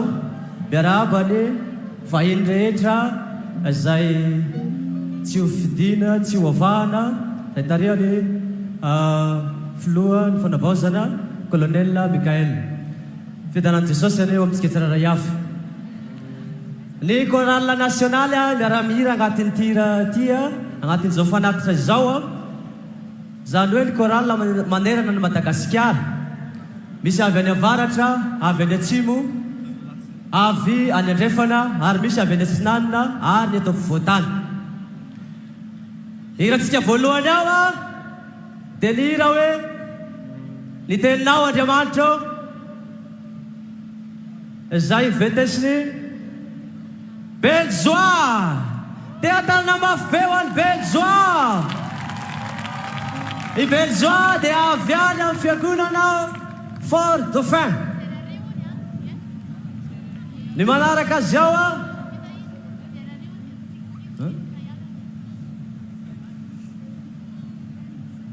ny rahalahy Salomon. Hay Salomon. Tea tanana mafy be ho an'ny Salomon. Io Salomon io avy any amin'ny fiangonana ka dia efa joro. Ndao ary tsika. Ny cœur miaraka amin'ireo dia ny cœur-ny fianaratsoa miaraka amin'ny chef de cœur Abrahama. Tea tanana mafy be. Sy ampy horakorakisika zao fety any agnandroany. Chasy zay. Mbô sireko soa. Misy ray aman-dreny be zao ve zalahy dia sy hafaly. Andao fampianarako fomba fiarabanay boka anosy agny sika. No fa manao an'izao zaho hoe akory izy io raha da mamaly sika soa avao raha. Zay raha sika miaraka ndao ara-poto. Akory izy io raha Makasitraka lamozika ary andesika irany teninao Andriamanitra dia feno fitiavan-dehibe. Zavare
fahazavana ary ny tenin'Andriamanitra dia jiro ho antsika rehetra araka an'izay hira teo izay. Hirantsika manaraka dia ny ireo Jesus is mine izay vetesiny ireto korala ireto ikenia asi Selin Jesus is mine. Ianao Jesosy anao Jesosy atsika Jesosy zany hoe izy lay tompontsika lay mpanavitra atsika lay mpamody atsika le raitsika raitsika amin'ny teatarana mafy be kely manaraka azy ao Selin avy any diago izy reo ary ny kera miaraka aminazy ao dia ny kerany mamory vato izay tarihan'ny chef de kera clerka orakoraka mafy mbola tsara tsika jiaby za magnano hoe mbola tsara tsika jiaby atsika jiaby mamaly hoe mbola tsara la tsara mbola tsara tsika jiaby ya koraly boka diogomo miaraka amitsika ny anty agnatanteraka izegny hira hoe Jesus is mine zay za karakory iarasaka amin'ny namako frère anakakeny Ya, tianga zenya na roko ya kay bulangam na bulangam marewe. Jesus ya, ayano. Ato ka marere Jesus ya ninakano. Abya para Jesus ya ninayano. Hallelujah. Jesus is mine. Jesus is.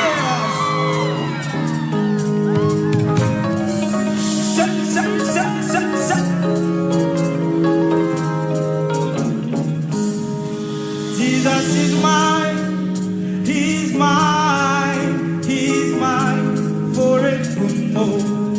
Jesus is mine, oh mine, mine forevermore. Jesus is mine, He's mine, He's mine forevermore. Jesus is mine, He's mine, mine. Jesus is mine. Jesus is mine. Oh yeah. He's mine. Oh, He's mine forever. Jesus is mine. Jesus is mine. He's mine.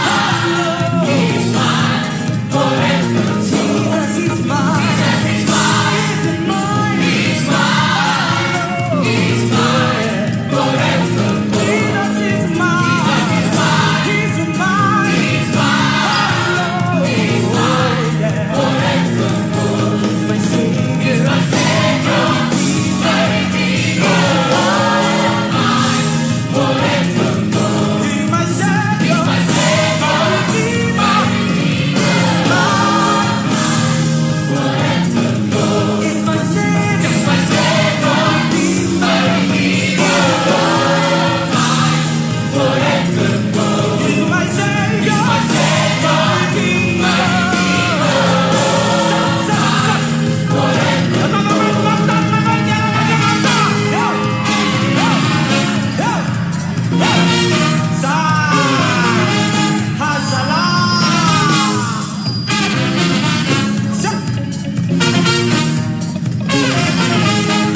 Oh, He's mine forever. Jesus is mine. Jesus is mine.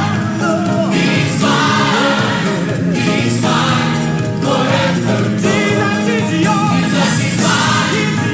He's mine. Oh, He's mine forever. Jesus is mine. Jesus is mine.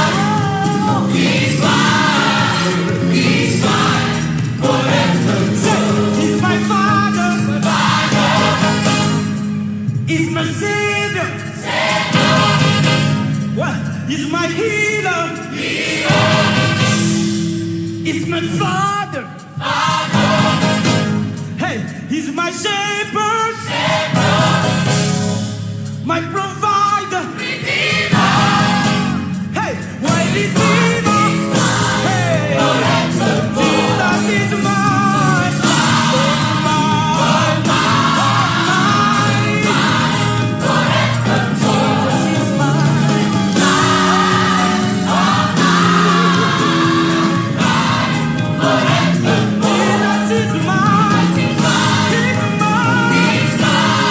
Oh, He's mine.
tsy ampy kosa zany e orakoraka be isaratsika ry zareo tagnatin'ny zahiry zay a tsika tokoa dia managna an Jesosy a ianao managna an Jesosy a zaho managna an Jesosy a aoka tsika iorakorake iratsika manaraka ato a zay io vetesiny nanja asiny koralina fianaratsoa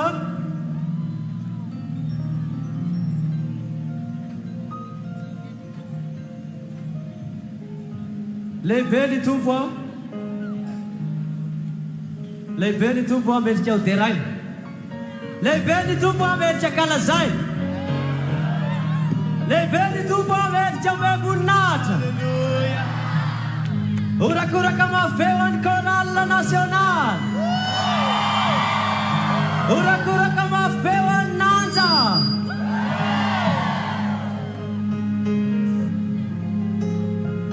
orakoraka mafeo any kera retraretra ny fianaratsoa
Isaratsika ny chorale nationale atao agnatin'izay fandravana zay fanatitra izay dia averintsika amin'ny ray aman-dreny ny fivolana.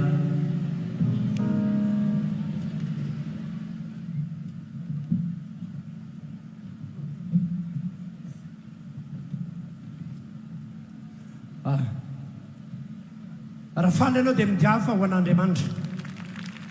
Lehibe loatra Andriamanitra. Manatrika eto izy ny herin'ny ray manontolo miaraka amin'ny délégation lanitra manontolo. Eto ilay misy seza fiandrianan'Andriamanitra. Eto ilay misy loharanona ina miboiboika tsy mety ritra maafaka ny etaetanao rehetra asiorakoraka be. Asaika manokana namba hiditra ato anatin'ny kianja andeha andray ny tenin'Andriamanitra isika. Ny tenin'Andriamanitra dia aina ho an'izy rehetra mahazo azy ary fahasalamana ho an'ny nofo rehetra izany. Manainga mavitrika tompoka ny pasteur Rambias ery Zotsierila miandraikitra ny régional na Tsirabea no hamaky ny testameta taloha. Teka no ndraisantsika azy. Ny pasteur Rasaboutson Sylvain miandraikitra ny régional ny tsy anaratsoa no hitondra ny vaky teny testameta vaovao. Mbola hitekitsika voninahitran'Andriamanitra. Ary ny amaky ny epistile dia ny pasteur Didier Manatsoa Hermanna miandraikitra ny distrika na Avaratrano. Manasa antsika fiangonana rehetra tompoko mba hitsangana. Manasa ny fiangonana rehetra mba hitsangana. Andao ometsika voninahitra Andriamanitra fa hiteny amintsika.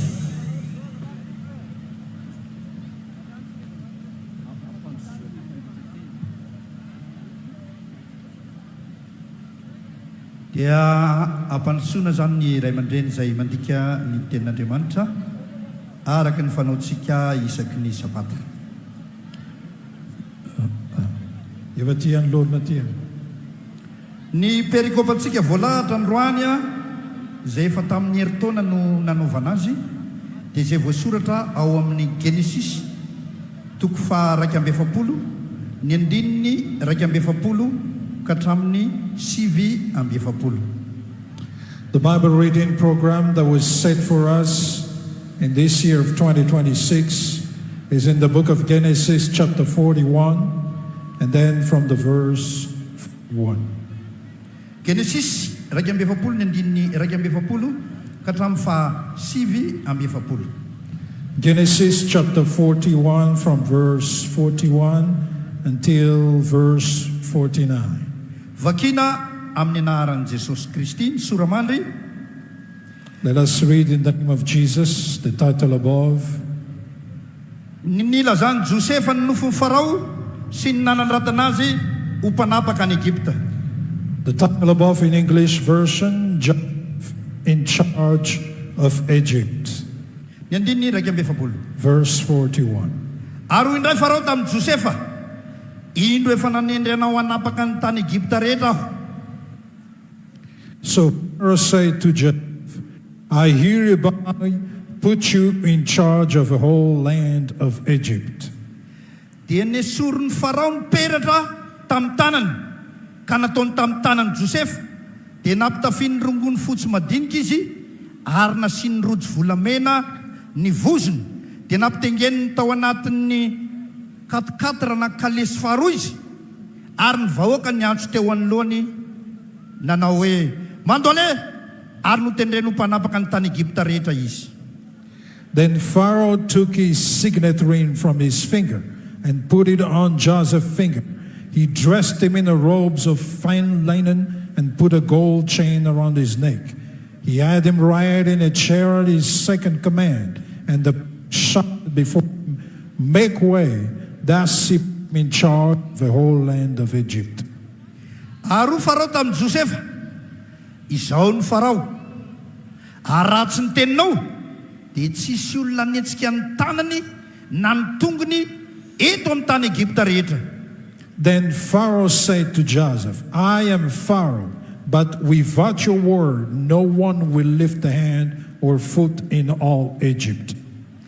Ary nataon'ny Farao hoe Zafenata-Panea no anaran'i Josefa, dia nomeny azy Asenata, zanaka vavin'ny Potifera, mpisorona tao Ona ho vadiny. Pharaoh gave Joseph the name Zaphenath-Paneah and gave him Asenath, daughter of Potiphar, priest of On, to be his wife, and Joseph went throughout the land of Egypt. Ary Josefa nandeha nitety ny tany Egipta. And Joseph went throughout the land. Ary 40 taona Josefa raha niseho teo anatin'ny Farao mpanjakany Egipta, dia niala teo anatin'ny Farao Josefa ka nandeha nitety ny tany Egipta rehetra. Joseph was 30 years old when he entered the service of Pharaoh, king of Egypt. And Joseph went out from Pharaoh's presence and traveled throughout Egypt. Ary ny tany dia nahavokatra tsy omby fampana tamin'ny taonjina 7, dia namory ny hanina rehetra tamin'izany 7 taona izany teo anatin'ny tany Egipta izy, ka nitahiry izany tao an-tanàna rehetra. Ny vokatry ny sa manodidina isa tanàna dia notehiriziny tao an-tanàna. During 7 years of abundance, the land produced plentiful. Joseph collected all the food produced in those 7 years of abundance in Egypt and stored it in the cities. In each city, he put the food crown in the fields surrounding it. Ary Josefa namory vary tahaka ny fasika any an-dranomasina, eny be indrindra ka tsy nanisa intsony izy satria efa tsy hita isa. Joseph stored up huge quantities of grain like the sand of a sea. It was so much that he stopped keeping records because it was beyond measure. Omena ny ray aman-dreny mba maka ny teny manaraka ny vakiteny. Then we welcome servant of God for the next Bible reading. Ny vakitentsika manaraka dia araka n'izay hita ao amin'ny filazantsara ny soratan'ny Lieu, toko 7:20 ka hatramin'ny 7:20.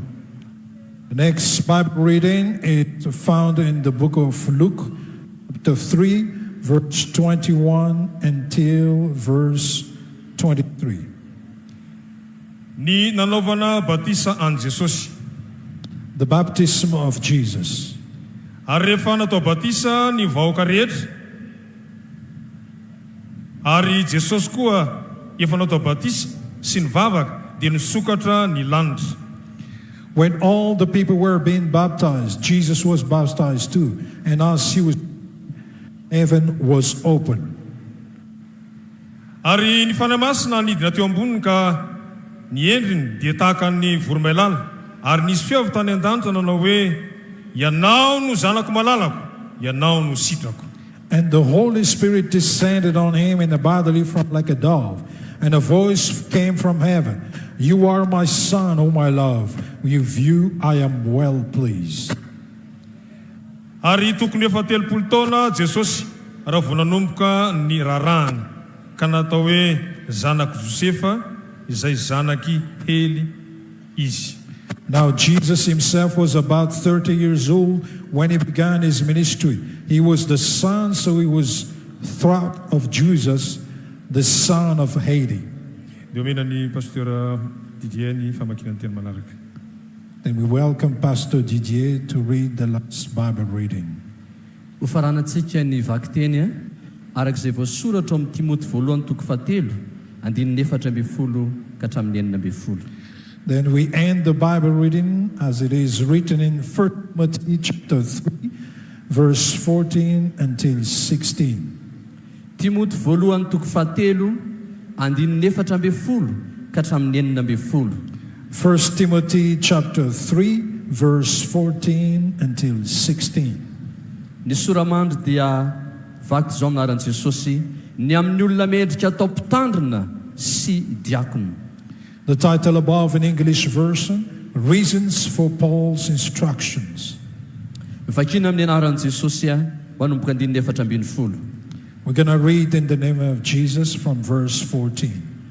Izany zavatra izany dia soratako aminao na dia manantena ankaty aminao faingana zaho. Although I hope to come to you soon, I'm writing you these instructions so that fa raha tratrela dia ny ahafantaranao izay fitondratena mety atao ao an-tranon'Andriamanitra dia ny fiangonan'Andriamanitra velona sady andry sy fiorenan'ny fahamarinana. if I am delayed, you will know how people ought to conduct themselves in God's household, which is the church of the living God, the pillar and the foundation of the truth. Ari iara manaiky mihitsy fa lehibe ny zava-miafina ny amin'ny toe-panahy araka an'Andriamanitra dia ilaina seho teo amin'ny nofo no amarinina tao amin'ny fanahy hitan'ny anjely notoriana tany amin'ny jentilisa ninona teny amin'izao tontolo izao nakarina tamin'ny voninahitra. Beyond all question, the mystery from which true godliness spring is great. He appeared in the flesh, was vindicated by the Spirit, was seen by angels, was preached among the nations, was believed on the word, was taken up in glory. Zay ny tenin'Andriamanitra sakafom-panao antsika anio. That's the word of God, the spiritual meal for us today. Ka dia ampandrosoana mpanajana ny ray aman-dren'ny pasteur Mayola zay filompanorina ny famina hivavaka ho an'ny fanatitra sy amofofofo izany tenin'Andriamanitra zany ho sakafom-panatsika amin'ity fotoan-dehibe anio ity. Mandroso ampanajana ray aman-dren'ny pasteur.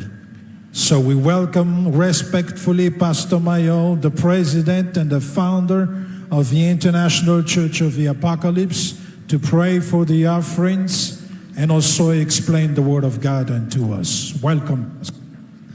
Ivavaka isika. Pray.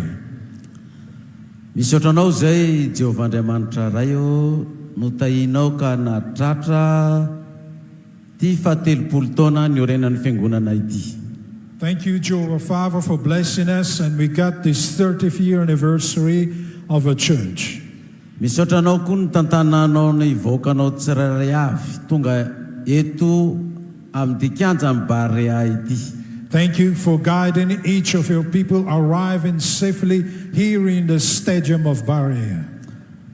Auro avy any Pitan-dranomasina. There are those who are from abroad. Auro avy eto amin'ny Madagasikara ray manontolo. There are those who are from the whole country of Madagascar. Ao koa ireo mpitondra fanjakana isanambarana tonga ny tsirairay avy. There are also the government leaders from the different hierarchies. Tonga manatrika izao vanim-pompivavahana ho fankalazana hanomezana voninahitra ny anaranao amin'izao fahatelopolo taona izao. Come to honor and celebrate this celebration of the anniversary and also to glorify your name. Tonga eto ireo fiangonana maro samihafa. Different kinds of churches are coming here. Ireo mpandala ny fombandrazana. Also the tradition keepers. Ireo finoana silamo. The Muslim religion. Judaism. The Judaism. Hinduism. The Hinduism. Buddhism. The Buddhists. Tonga eto avokoa izay iaraka isotranao sy ame voninahitra ny anarana. Here we all together to thank you and worship and glorify your name. Dia misotra koa ny tahinao nay mbola afaka nanolotra rakitra ho anao zay araka ny baiky ny soratra masina. Thank you also for blessing us that we can offer you an offering according to the order of the scripture. Ray zany mba kasitrahana eo amin'ny seza fiandriananao. Please receive it to be an aroma into your throne. Kanisambatan'olona. So each individual, na ny kely na ny lehibe, the little and the adults, zay nanolotra izany ene, who gave them, dia ho ampitomboinao. May you increase. Arivo zato tapitrisa avoeny ane zay natolotra e. 1,000 times more and even 1,000,000 times more what we gave. Amen la. Amen. Dia mitenena ary Jehovah ao amin'ny alalan'ny vaky tenin'ny soratra masina fa mieneo izahay. So please speak Jehovah through the Bible reading because we're listening again. Amin'ny anaran'i Jesosy. In the name of Jesus. Amen. Amen. Manasantsika re mba amonjy toerana. Please be seated. Androany fahavalon'ny volana Aogositra taona 2024. Today, August 8th, year 2026. Telopolo taona ny Fiangonana Apokalypsy maneran-tany. The International Church of years old. Niainga tamin'ny olona roa nampianarana ny bokin'ny Apokalypsy tany amin'ny taona 1991. We started with two people from the year of 1996. Tamin'ny taona 1999 dia misy 1770 no nanomboka nampianatra tamin'ny radio tsika vao tamin'izany fotoana izany. From year 1999, I started to teach at the radio tsika vao. Dia ny taona 1770 no nitsangana ny fikambanana Fiangonana Apokalypsy. 1995, I began to teach at the radio. 96, the church started.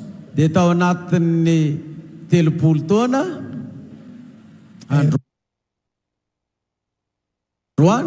and within 30 years now from today, dia tsy eto Madagasikara ihany ny partany zany filazantsara amin'ny bokin'ny Apokalypsy zany a fefa manomboka miparitaka eran-tany. The gospel of here in Madagascar spread all the word. Ataovy mafy ny tehaka isaorantsika an'Andriamanitra.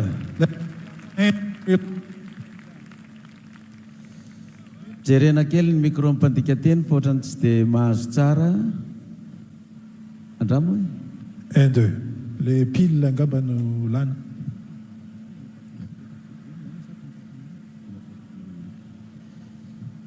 Zay raha fitinina amin'ny tantara fohy ny tantaran'ny Fiangonana Apokalypsy. That's if we conclude a bit the story of the Apocalypse Church. Manaraka zany dia iarahabantsika ny vahoaka malagasy rehetra sy ny vahoaka n'Andriamanitra rehetra manaraka antsika mivantana amin'ity androany ity ka dia andehantsika efa no fofatanana iarahaba ireo vahoaka ireo. Let us wave our hands to greet the people who are following us live all around Madagascar. Arahantsika amin'ny feo manafy manao hoe with a loud voice saying. Dia andeha tiakantsika mifarabana ireo vahoaka n'Andriamanitra rehetra. Clap our hands to greet all these people of God. Dia hoarabaitsika koa ny vahintsika tonga miaraka amintsika eto. Special greetings also for the guests who arrive here. Arabaina ireo fianakaviana rehetra izay manatrika izao fotoana dehibe izao. Greetings to all the family members who are attending this great event. Ireo mpitsara rehetra izay namaly ny fanasana manatrika antsika ato. All the judges who responded to the invitation and attended this moment. Sy ireo lehibe ny antoko politika izay manatrika antsika eto. And all the different political leaders who are attending us here too. Andriamato Monjarondefo, Mr. Monjarondef, ny groupe Ilmada, the group Ilmada, ny Investmada group, Investmada group, Andriamato Tinandrina Mvady, Mr. Tina Mvady, ny Princesse Zoendrine, Princess Zoeline, ny Prince Andria Mianidaza, Prince Andrian Midaza. Ireo mpandala ny fomban-drazana izany. They are the tradition keepers. Itsika député maro zay efa tonga eto koa. The different parliament members who are coming here. Ny ben'ny tanàna rehetra. All the mayors. Ny tale général ny police nationale Andriamato Ravony Tsaramonina. Mr. Ravuni Tsaramun, the chief of the police. Andriamato ministre ny environnement Andria Tsiala Nolava Luc Arstide. Mr. Andriana Tsiavaluka Aristide, the Minister of Environment. Ny ministry ny tanora sy ny fanatanjahantena Rasambany. Mr. Lasambany, the Minister of Youth and Sport. Ny filohan'ny Seny Andriamatoa Rakotonarivo Manatsoa Thierry. Mr. Rakotonarivo Manatsoa Thierry, the President of Seny. Andriamatoa Guy Maxime Ralaiseno, conseiller ny présidence. And also Mr. Guy Maxime Ralaiseno, the advisor for presidents. Ary melohan'ny vodiena moa dia saorana manokana fa dia miaraka amintsika eto Andriamatoa Siteny Randrinasolo, filohan'ny solom-bava-bahoaka. And also Mr. Siteny, the president of a parliament members. Ny vodiena hono tsy mandeha aloha. The most important one is not going ahead. Fomba andrazantsika malagasy. That is a tradition for us, the Malagasy people. Dia mangataka anao Andriamatoa filohan'ny fanavaozan'ny Repoblika Madagasikara, Son Excellence Mikael Randrinarina mba hitsangana. Please rise, His Excellency Randrinarina Michael, the President of Renovation. Make a joyful noise. Put Your hands very high. Let us clap our hands. 1, 2, 3.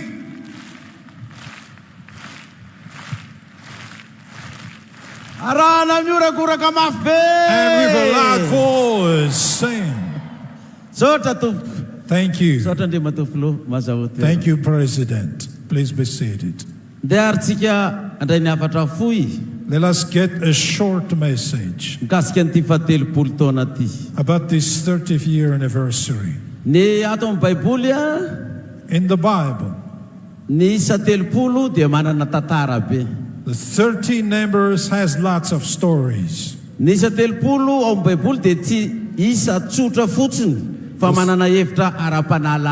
The number 30 has a spiritual meaning very deep in the Bible.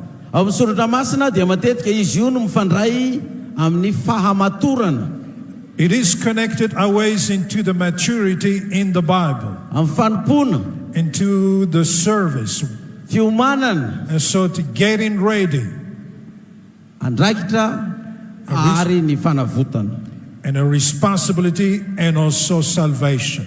Ny tantara maro amin'ny Baiboly dia mampiseho fa ny isa telopolo dia manamarika ny fiandohan'ny asa lehibe na dingana vaovao amin'ny fiainan'ny olona iray. The number 30 is marking the great starting for somebody in his life.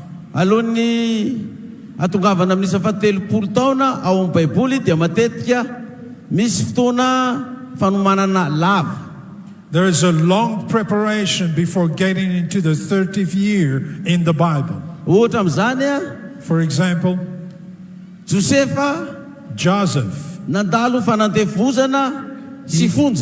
he passed through the jail and also the slavery. David faced persecutions and a lot of trouble. Jesus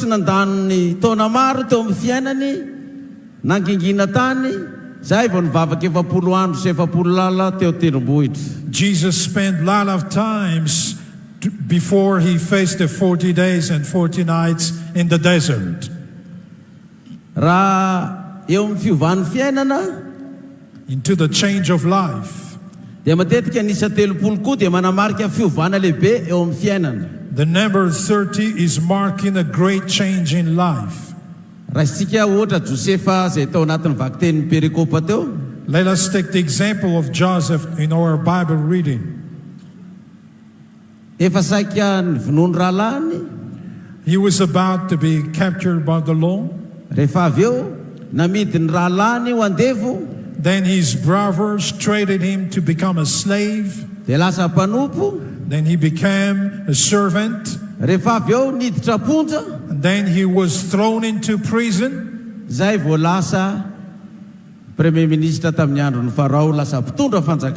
Then finally he became a prime minister in the days of Pharaoh, became a government leader. Same for the story of David. He was a shepherd. Niatrika ny fanenjehan'ny Saoly mpanjaka nandritry ny andro fatandrany. He faced the persecutions of a King Saul during his youth zay vao lasa mpanjaka before he became a king. Raha mijery koa tsika amin'ny fiainan'i Jesosy, if you look into the life of Jesus, teo amin'ny fahatelopolo taonany koa, into his 30th year also, nanomboka ny asany, he began his ministry. niatrika ny fanenjehana, he faced persecution, ny fara tany amin'ny fanomboana azy tamin'ny hazo fijaliana, and that was ending with a crucifixion of him on the cross. Zay izy vao nitsangana tamin'ny maty, then he rose from the dead, niverina any amin'ny voninahitra, and returned into his glory. Raha iresaka ny fahatelopolo taona zany tsika, so if we talk about the 30th year, dia ny perikopatsika zay efa nisoroatana tany amin'ny taona lasa, and then the Bible reading that was written last year, manamarika ny fahatelopolo taona tsika ny tantaran'i Josefa. The story of Joseph is marking our 30th year anniversary. Eto zany andriamatoa filoha fanavaozana dia alako tsiny raha ohatra ka misy itovizana amin'ny tantaranao ny tantaran'i Josefa. Here, I'm sorry, President, if your story is a bit the same as the story of Joseph. I'm not going to read the Bible very long, but I will explain. Joseph,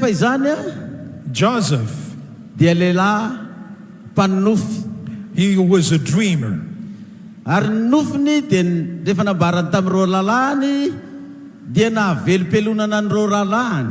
When he told his dream to his brothers, that made his brothers jealous. Because he dreams about the wheat. 12.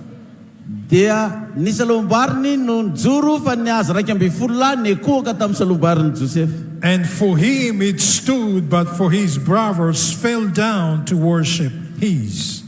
De io nofnio na velopelonana ny reto rahalany satria hoe ahoana ianao zandrinay indray no ekofanay zokonao. And that made his brothers jealous, and they say, how come we're going to serve you, our young brother? Karazana nofy milaza famina nina nefa le izy. Yet this is a dream that is proclaiming a prophecy. De zay fielonana teo amin'ny rahalany zay a, and this jealousy that his brothers had. Teraka saina ratsy tamin'zareo hoe andao vonona ty zandritsika ty fa izy no anaiky ho feheziny ty fa izy no lehibe anay. And made them think, let us kill our brothers. Who will accept to be ruled by him? Let us kill him.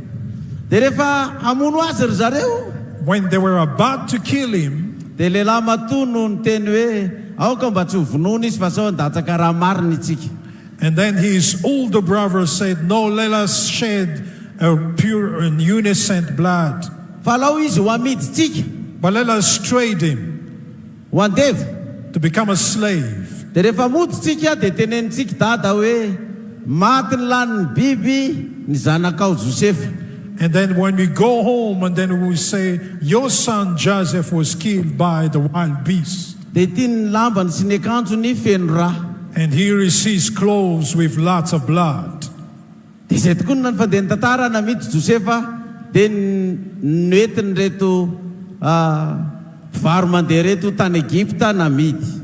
that's the story. They traded Joseph and they brought him to Egypt to be traded. And when he arrives in Egypt,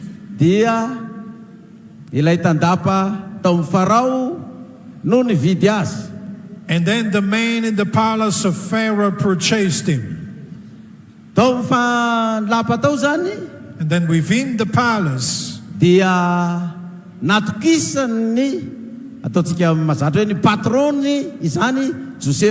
so his boss trusted Joseph. He entrusted the management of his wealth. Within that, the wife of this man in the palace,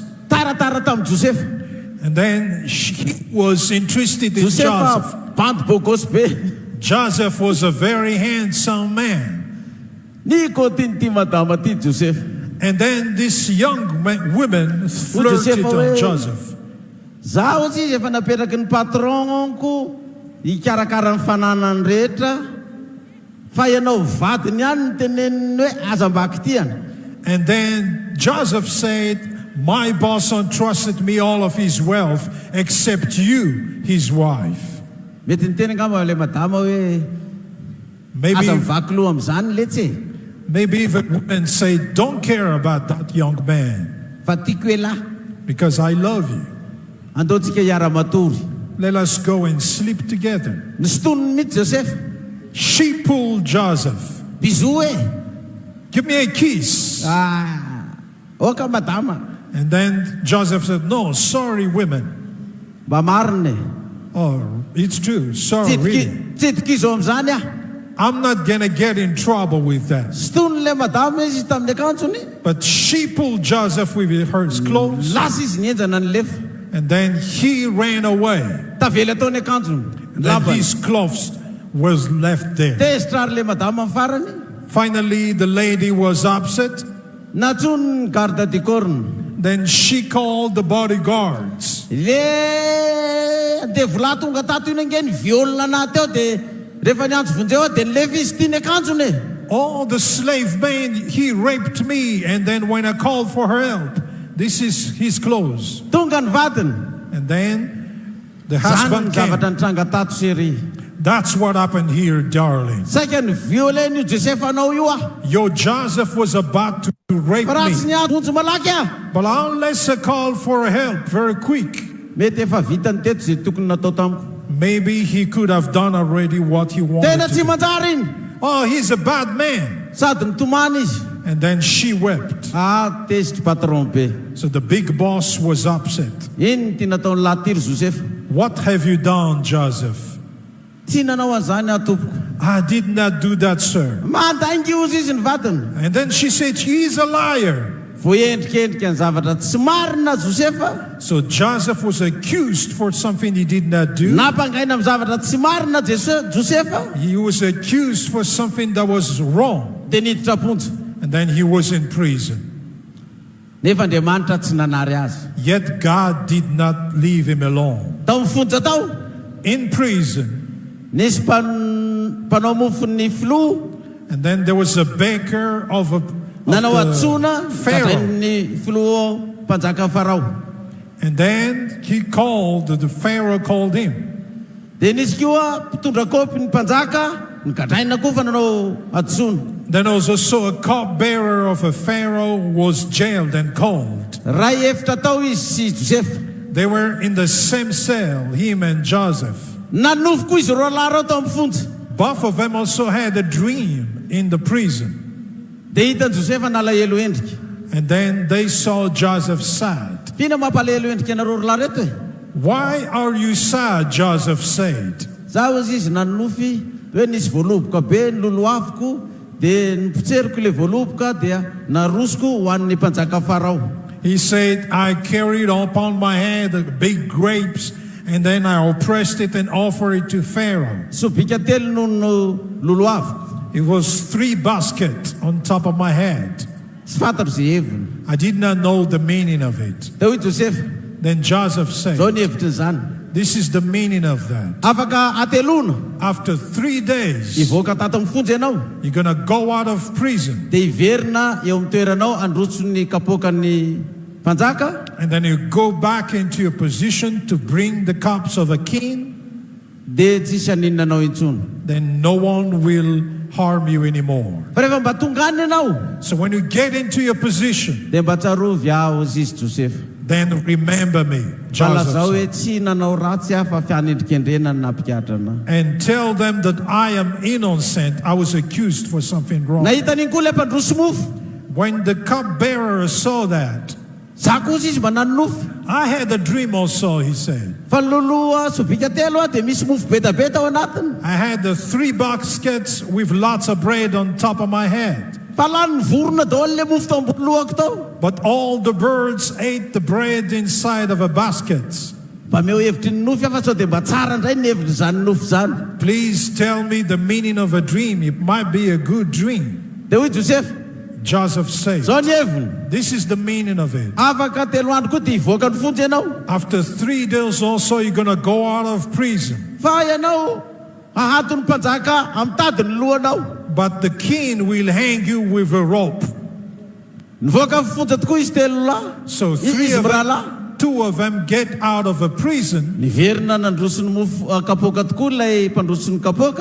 cupbearer got back into his position. But the bread carrier, he was hanged on the rope by the king. But the sad thing,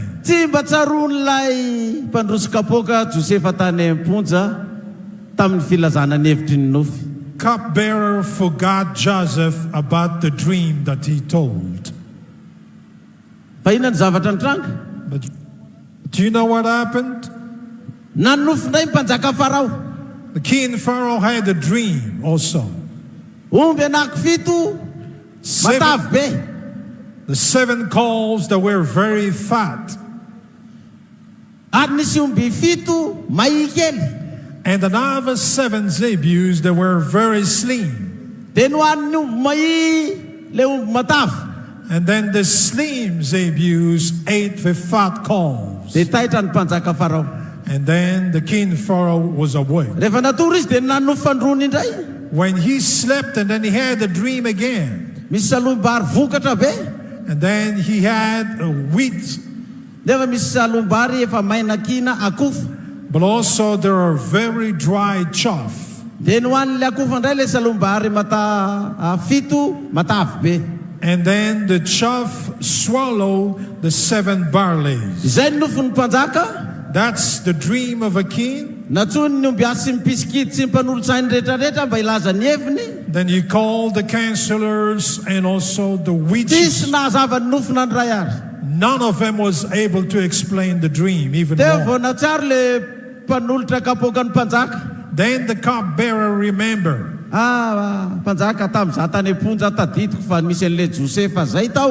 Oh king, I remember when I was in prison there was Joseph. He's a dream interpreter.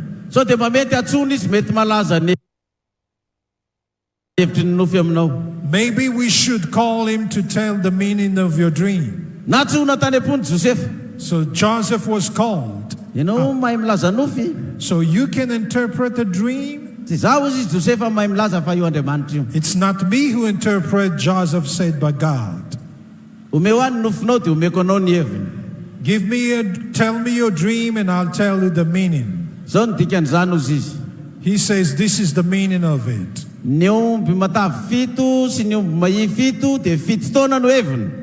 The 7 calves and the 7 slim calves, that means 7 years.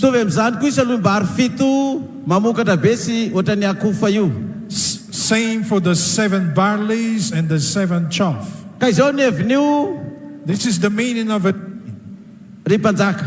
O king. The meaning of 7 years of 7 calves.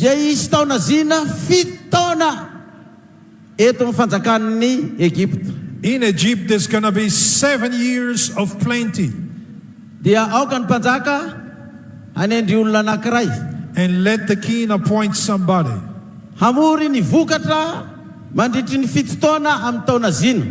to collect all the harvest that we have during the 7 years of plenty.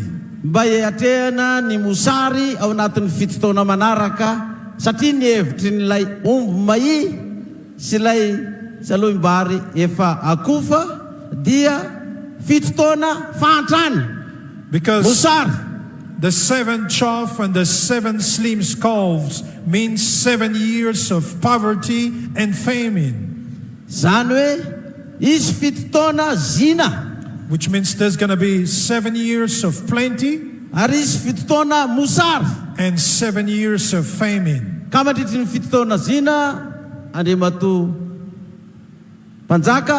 So, O king, during the 7 years of plenty, Mr. President, mijerevy ianao olona then check for somebody manana fahendrena that has a wisdom, matahotra an'Andriamanitra that is God-fearing, hikarakara andamina an'izany to take care of it and organize it. tsy nataon'ilay mpanjaka resaka vazovazo na resaka faminaniana sandoka zany a. The king did not do it like a joke or a false prophecy. Fa niraisiny tapony tokoa ilay zavatra nofiny zay milaza ny taona zina sy ny mosary fitotaona. But he took seriously the meaning of 7 years of plenty and 7 years of famine. Dia hoe ny mpanjaka Farao. Then the king Pharaoh said, aiza tsony aho izy ny ahita olona manana fahendrena sy manam-pahalalana matahotra an'Andriamanitra ohatranao ity. Where I will find somebody that is so wise and a God-fearing like you. Ka dia tsy hitady olo-kafa. So I'm not going to look for somebody else. Eo natren'ireo mpanolotsainy rehetrarehetra tao amin'ny lapany. In front of all of his advisors in the palace. Fa ianao no apetrako amin'izany toerana izany. But I will appoint you into that position. Ka tsy misy olona aboninao afa-tsy zaho mpanjaka ihany. Nobody will make you and myself different unless myself. Tsy zavatra mihetsika eto amin'ny firenena ty a raha tsy ianao no mampietsika azy. Nothing will move in the country unless you move it. Ary tsy zavatra mihetsika eto raha tsy ianao koa no mampietsika azy. And nothing will move here unless you make it move. Dia lasa nasandratra ho lehibe indrindra tao Egipta I Joseph. So Joseph was raised as the greatest man in Egypt. Raha mijery zany tantara zany a ndre matofin'ny fanavaozana. When I look into that story, Mr. President of Renovation, itsika malala fa nandalovanao zany. We know that you face that story. Before you get into your position, give glory to the King of Kings. The president of Renovation was accused of doing a putsch, but God was with him. I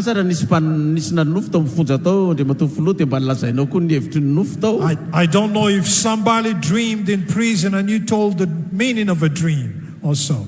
You went out of a prison. Nobody moves in Madagascar unless you speak.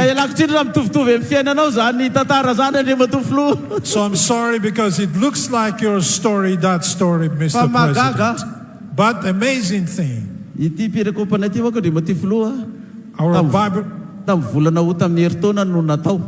our Bible reading program, Mr. President, was written last year. We never programmed that on August 8th we will celebrate the 30th year. Yet the Bible reading is talking about Joseph. He's talking about your story. And you came also to attend the 30th anniversary. That is not an accident. Give God glory.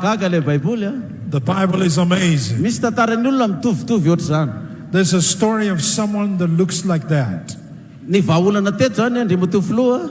So the solution here, Mr. President, it's talk about rice plantation, the harvest of rice.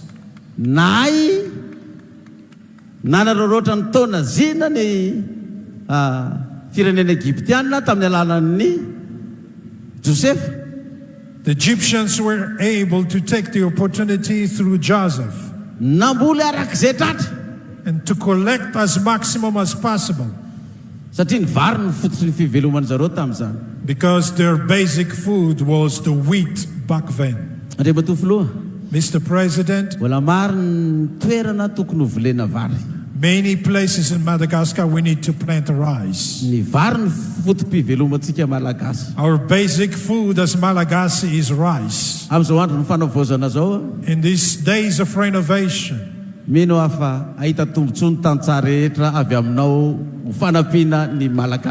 believe that all the peasants will find lots of privilege as you help them. anafonany kereto Madagasikara. We can say that you are the Joseph to collect all the rice to attack the famine in Madagascar. Asa razo taterahana. I don't know if we can do that. Mafangatana ho an'ny tantsany. That is a request for the peasants. Lafo dia lafo ny vidin-jezika. The cost of a fertilizer is expensive. Tsy maleony sara ny vidiny. And then we cannot purchase it. Tsy ampy ny rano. We do not have enough water. Tsy zangambandre matofilona norevitra anao zany fa efa fantatrao zany fa fanindry amin'ny soratra masina ny toerana misy anao dia mba manolo-kevitra izay. So I think it's not me who's supposed to advise you for that, Mr. President. If we are happy with that in Madagascar, let us clap our hands very loud. Story of Joseph was like that. At his 30th year, Joseph took his position. Many people in the Bible started their ministry at the 30th year. The first king in Israel, Saul, at the 30-year-old, he took his position. David the shepherd, called by God, at the age of 30, he took his kingdom. Jesus was baptized. At his 30th year also he began his ministry. I began to teach the book of the Apocalypse in 1991. I was 30-year-old also back then. And the Apocalypse now is 30-year-old. All of this is matching with God's word, so let us give glory to God. So we thank God we got the 30th year anniversary. We thank all the guests who come here to be with us. All of us in the provinces and all around Madagascar. All of us who follow us live all around the world. The Apocalypse Church is 30 years old and facing the next 30 years. But also 30 is a bad number in the Bible. Not Judas betrayed Jesus at how much? With 30 shekels. The former president said that. So I pray that there will not be any Judas during the next 30 years to betray the Apocalypse Church. But all the people of God will be like Peter. Will have a zeal to worship God and serve Him like the 12 disciples. To Him the glory and the praise forever. Hallelujah. Amen. Amen. Let us all rise and pray. Ending the word of God. Jehovah Father God, the maturity starts at the 30th year.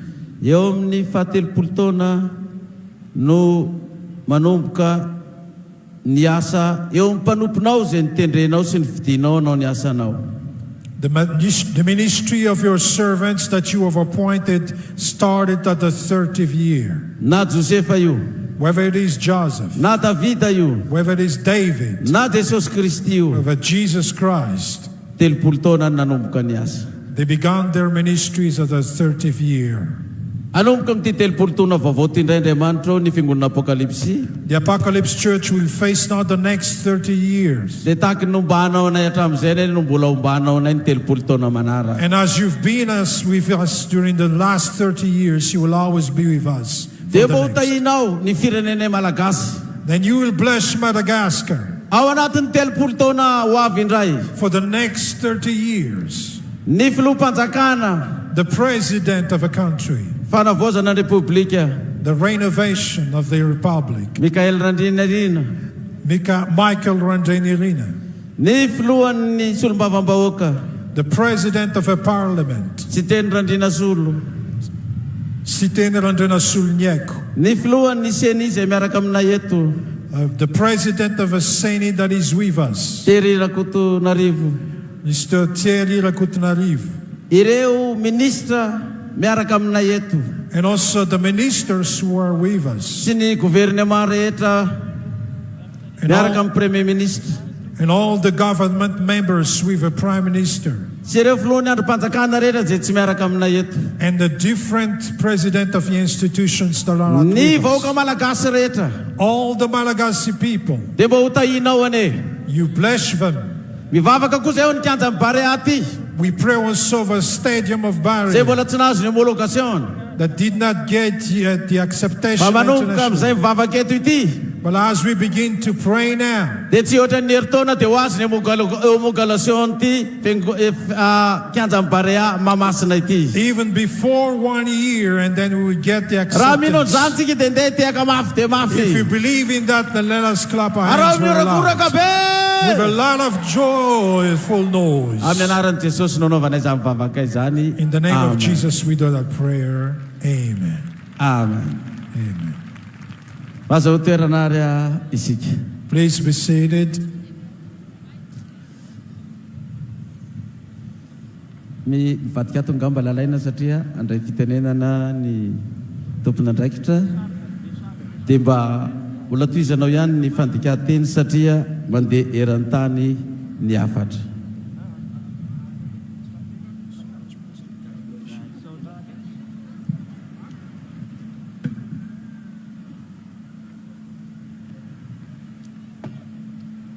Ao batsika misy olona ve eto amin'ny Stade Baréa Mahamasina, voninahitra ho an'ny avo indrindra.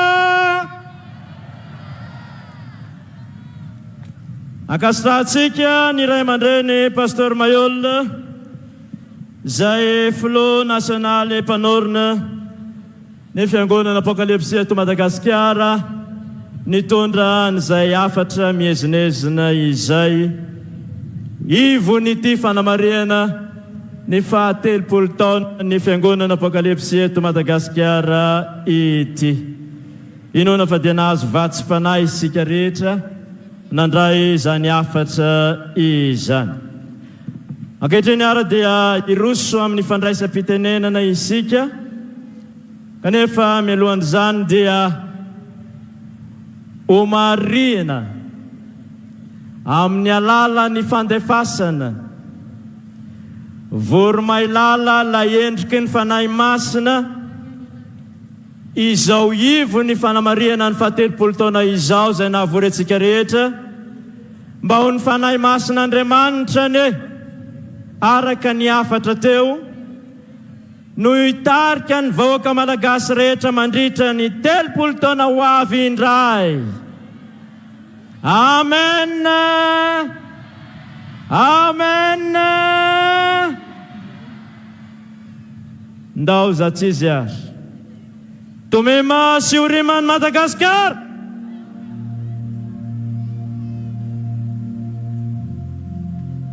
Taona voalohany, taona faharoa, taona fahatelo, taona fahaefatra, taona fahadimy, taona fahaenina, fahafito, fahavalo, fahasivy, fahafolo, raika amby folo, roa amby folo, telo amby folo, efatra amby folo, dimy amby folo, enina amby folo, fito amby folo, valo amby folo, sivy amby folo, roapolo, raika amby roapolo, roa amby roapolo, telo amby roapolo, efatra amby roapolo, dimy amby roapolo, enina amby roapolo, fito amby roapolo, valo amby roapolo.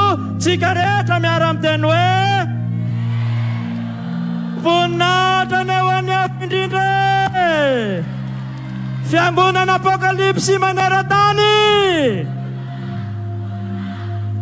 Fiangonana Apokalypsy maneran-tany. Fiangonana Apokalypsy maneran-tany.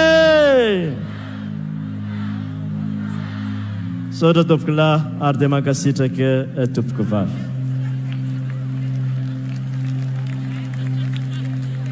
Velotsoratra izay tsy izony Mahamasina raha tazanina kalefa ny vinany fa ny fotsy mange raha tazanina dia mandravaka toa miavaka.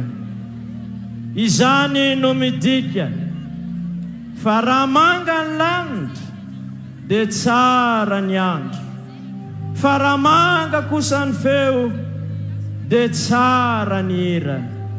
Fa raha manga kosa izaho fotoana ivon'ny fanamarihana ny telopolo taona ny Fiangonana Apokalypsy eto Madagasikara eny maneran-tany izao, dia satria tonga nanatrika, tonga nanome voninahitra, ary tonga namaly ny fanasana ianareo rehetra izay olona nasaina manokana. Faly, ravo ketrika ny Fiangonana Apokalypsy maneran-tany tarian'ny ray aman-dreny pasteur Maiola mivady ko mariky ny fankasitrahana hitehaka izay rehetra ho voninahitra ny tompo. Satrinay dia satrinay ny hanome fitenenana anareo rehetra, kanefa iabe masoandro tsy azo tazomina fa efa mila sahady ny famantarana nandro sy ny famantaran'ora. Noho izany aza tsy ny tompoko lahy, aza tsy ny tompoko vavy, raha songainay manokana Andriamatoa filohan'ny antenimieram-pirenena sy teny randriana solony aiko hitondra ny fitenenana voalohany, hisolotena anareo rehetra izay nasaina araka ny andraikitra sy ny laharam-boninahitra reo na sy vely sy miaramila izany. Koa dia atolotra anao Andriamatoa filohan'ny antenimieram-pirenena malagasy ny fitenenana. Ampite hafatanana nandraisantsika an'izany ray aman-dreny misolo ny tena ny vahoaka malagasy eo anevon'ny solombavam-bahoaka izy.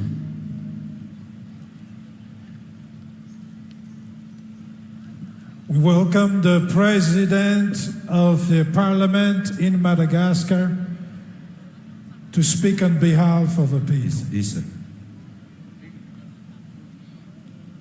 Yeah. Andriamatoa filohan'ny fanaovozana Andrenirina Mikaela, Mr. Michael Randrenirina, the President of Renovation. Andriamatoa panorina ny fiangonany pasteur panorina ny Fiangonana Apokalypsy maneran-tany pasteur Maiola mivady. Pastor Mayol and his wife, the president and the founder of the International Church of the Apocalypse. Hoantsika pasteur rehetra ato amin'ny Apokalypsy manerana ny zao tontolo zao. To all the pastors in the Apocalypse Church worldwide. Ny dekona rehetra ato amin'ny Apokalypsia manerana ny zao tontolo zao. To all the deacons in the Church of the Apocalypse worldwide. Hoantsika membre ny gouvernementa rehetra manatsika eto androany. To all the government members who are here today. Hoantsika ray aman-dreny ara-panahy sy ray aman-dreny ara-jazana manatsika eto androany. To all the religious leaders and also the leaders of the tradition keepers. Hoantsika vahoakan'Andriamanitra rehetra miangona amin'ny Fiangonana Apokalypsy izay tompony zao lanonana androany zao. To all of us, the believers in the Apocalypse Church, who are the honor of this ceremony today.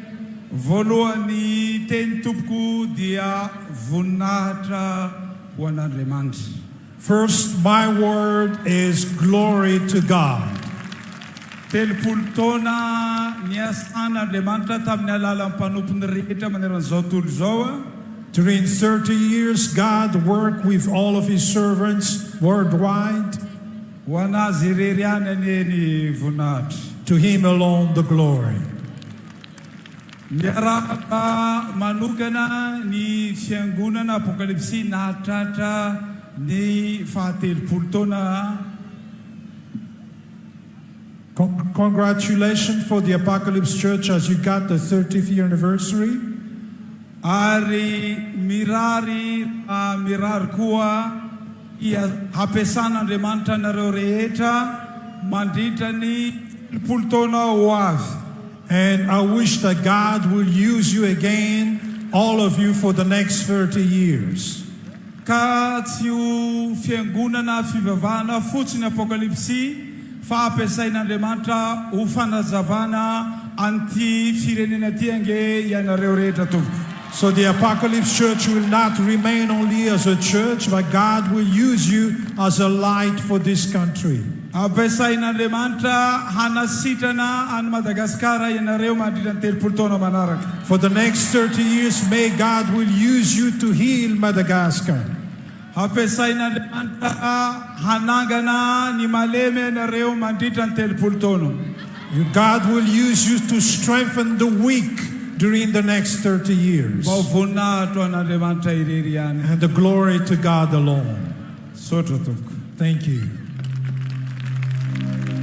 Ampite afatanana mafiriavana no ankasitratsika izany ray aman-dreny ara-panjakana izany misaotra ny amin'ny tsodrano lehibe Andriamatoa filohan'ny antenimera-pirenena fa ilay voromalala telopolo nalefatsika teo hanenika ny Madagasikara nosy malalatsika ne izany dia ho tanteraka ilay fiverenana amin'ny ira-pirenentsika manao hoe dia ho tany sambatra ilay Madagasikaratsika. Amen.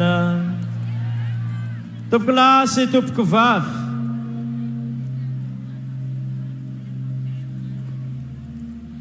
raha ny tantara ny Fiangonana Apokalypsy dia manamarika ny fahatelopolo taona nisika amin'ity androany ity evo.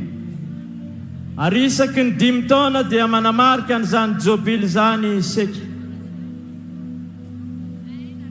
Dia manao ny fanasana fanandritra n'izay 30 taona izay teny amin'ny Coliseum Matsunjombe. Dia isika ihany no niara ny faly sy ny misaotra ary ny ankokana ny voninahitra an'Andriamanitra. Fa tamin'ity androany ity kosa tsy vitany hoe teto amin'ny kianjan'ny Baréa Mahamasina no nanatanterahana ny fisaorana sy fanomezam-boninahitra an'Andriamanitra. Fa tamin'ity anio ity no tonga ny vavaka tamintsika ny filohan'ny Repoblika ny Fanavaoza, ny filoham-pirenena malagasy. Ohatrany ambany be zany tehaka izany ohatrany tehaka tsy ampy connexion Alleluia. Andriamatoa filoha tsy mbola nisy hatramin'ny 30 taona ty androany ity dia somary gaga ihany ny fiangonana. Ho avy tsy ho avy dia nakarina izy dia nandeha tarina izy avizana be satria dia hitanay hoe voavy nanamarika ny 5-20 taona ny toby lehibe ankaramalaza ianareo. Rariny raha tsy ho avy izy tsy homena tsiny. Fa amin'ity androany ity na dia be andraikitra sy be adiedy ary ianao dia tonga nanamarika an'izao fotoana izao teto amin'ny kianjan'ny Baréa voninahitra ho an'ny avo indrindra.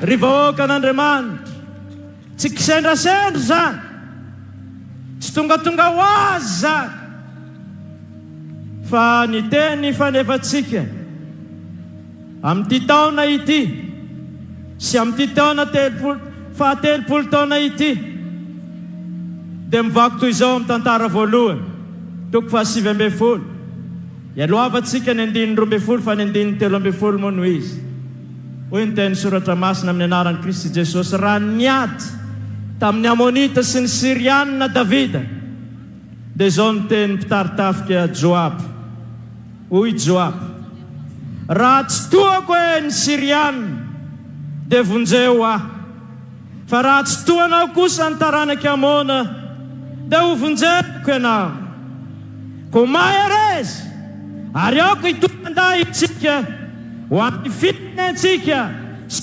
ananan'Andriamanitsika atsika fiangonana manao hoe aoka Jehova anao zay sitriny Andriamatofolohan'ny fanavaozana hanavao ny firenena malagasy isika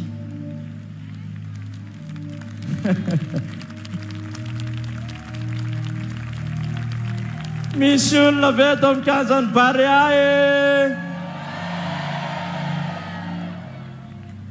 hanavao ny firenena malagasy isika ary zany no nanoloranao teny iady amin'ny fantrana iady amin'ny kolokolo iady amin'ny maro samihafa ny reto ary ny Fiangonana Apokalypsy eto Madagasikara sy ny Fiangonana Kristianina rehetra sy ny sokajy rehetra tarihan'ny ray aman-dreny pasteur Mayol dia miteny eto amin'ity androany hoe raha tsy toako ny Siriana dia vonjeo aho fa raha tsy toanao kosa ny taranaki Amona ho vonjenay ianao Alleluia tsy tonga ho azo aty androany ity noho izany atolotra anao Andriamatofolo miandrandra afatra goavana aminao ny fiangonana zay rehetra tonga eto sy ny gouvernemanta rehetra zay tarianao fitondram-panjakana tarianao areto izahay dia misaotra sahady ny amin'ny fanolorana maro boninahitra ny filompanorona mivady sy ireo brafo ibe ary ireo mpitandrina na teny 30 taona ankasitrahany ianao Andriamatofolo tao anatin'izay ary dia atolotra anao ary ny fitenenana raisitsika pite hafatanana fiangonana rehetra hitsangana andraya izao ray aman-dreny izao teka. Now we give the floor to the president of renovation. All the churches rise and clap your hands. Teka mafitsika. Clap your hands very loud.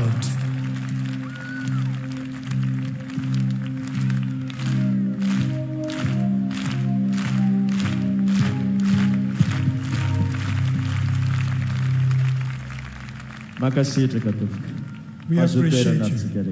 Please be seated. Appreciate you. Umbako manana ny arofenitra rehetra zay fanolazainy namako teo aloha mba tsy aela sy alavan'ny kabary koa satria efa mandeha ihany ny fotoana. I agree with all what my friend said so that my speech will not be long because time is flying. Fanay zany tsy zany dia tsy hoay ny arahaba anao pastora Mayol mpanorona sy mpanangana ny Fiangonana Apokalypsy eto Madagascar. Yet I can't stop to congratulate Pastor Mayol and greet him, the president and the founder of the Apocalypse Church in Madagascar. Arabaina ianareo mivady, arabaina ianareo rehetra zay komity mpiara-miasa aminy ato amin'ny fiangonana, arabaina koa ianareo mpino ato amin'ny Fiangonana Apokalypsy eto Madagasikara. Arabaina ianareo rehetra avy lavitra avy any amin'ny faritany indrindra ny avy any ivelany.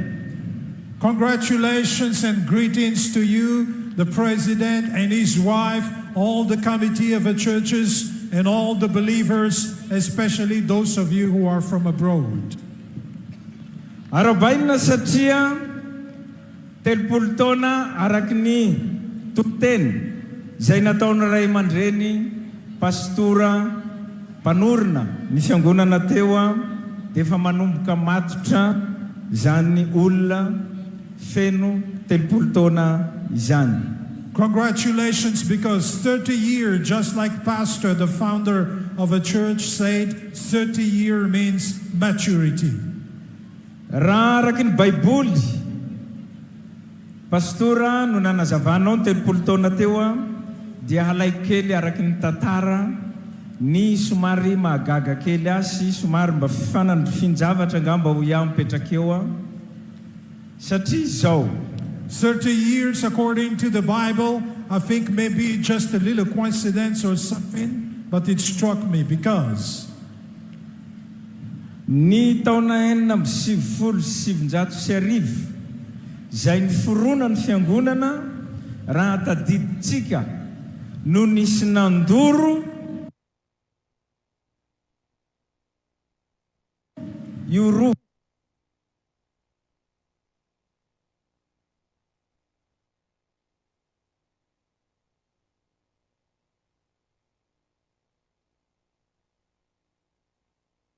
in 1990, because the country was still dark. And God created you to enlighten this country. But when you got the 30-year-old, then the dark people still follow somewhere. They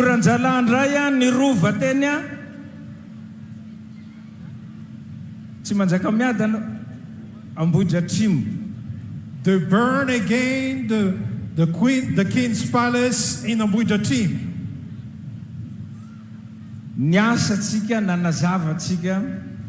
We worked and we enlightened. But the dark still wants to work in our country and reign. Ka mirar telpultona vovô wan fiangonana ndraya ya dia maizina amty firenena ty hanazava azy tanteraka. So I wish that this church will fight against the darkness for the next 30 years in this country. Ladies and gentlemen, ny fanatrehako eto androany dia fanatanterahako ny resako nataoko talohany vavaka iraisam-pinona nataony FFKM teo Analakely. My presence here is an accomplishment of what I said during the ecumenical movement organized by the church in Analakely by VFFKM. Satria nilaza fa na iza na finona iza na fiangonaniza no mivavaka ho an'ny firenena am'izao fotoana tiany maizina mbola anjakana zao a dia ho tonga hanatrika ny voninahitra.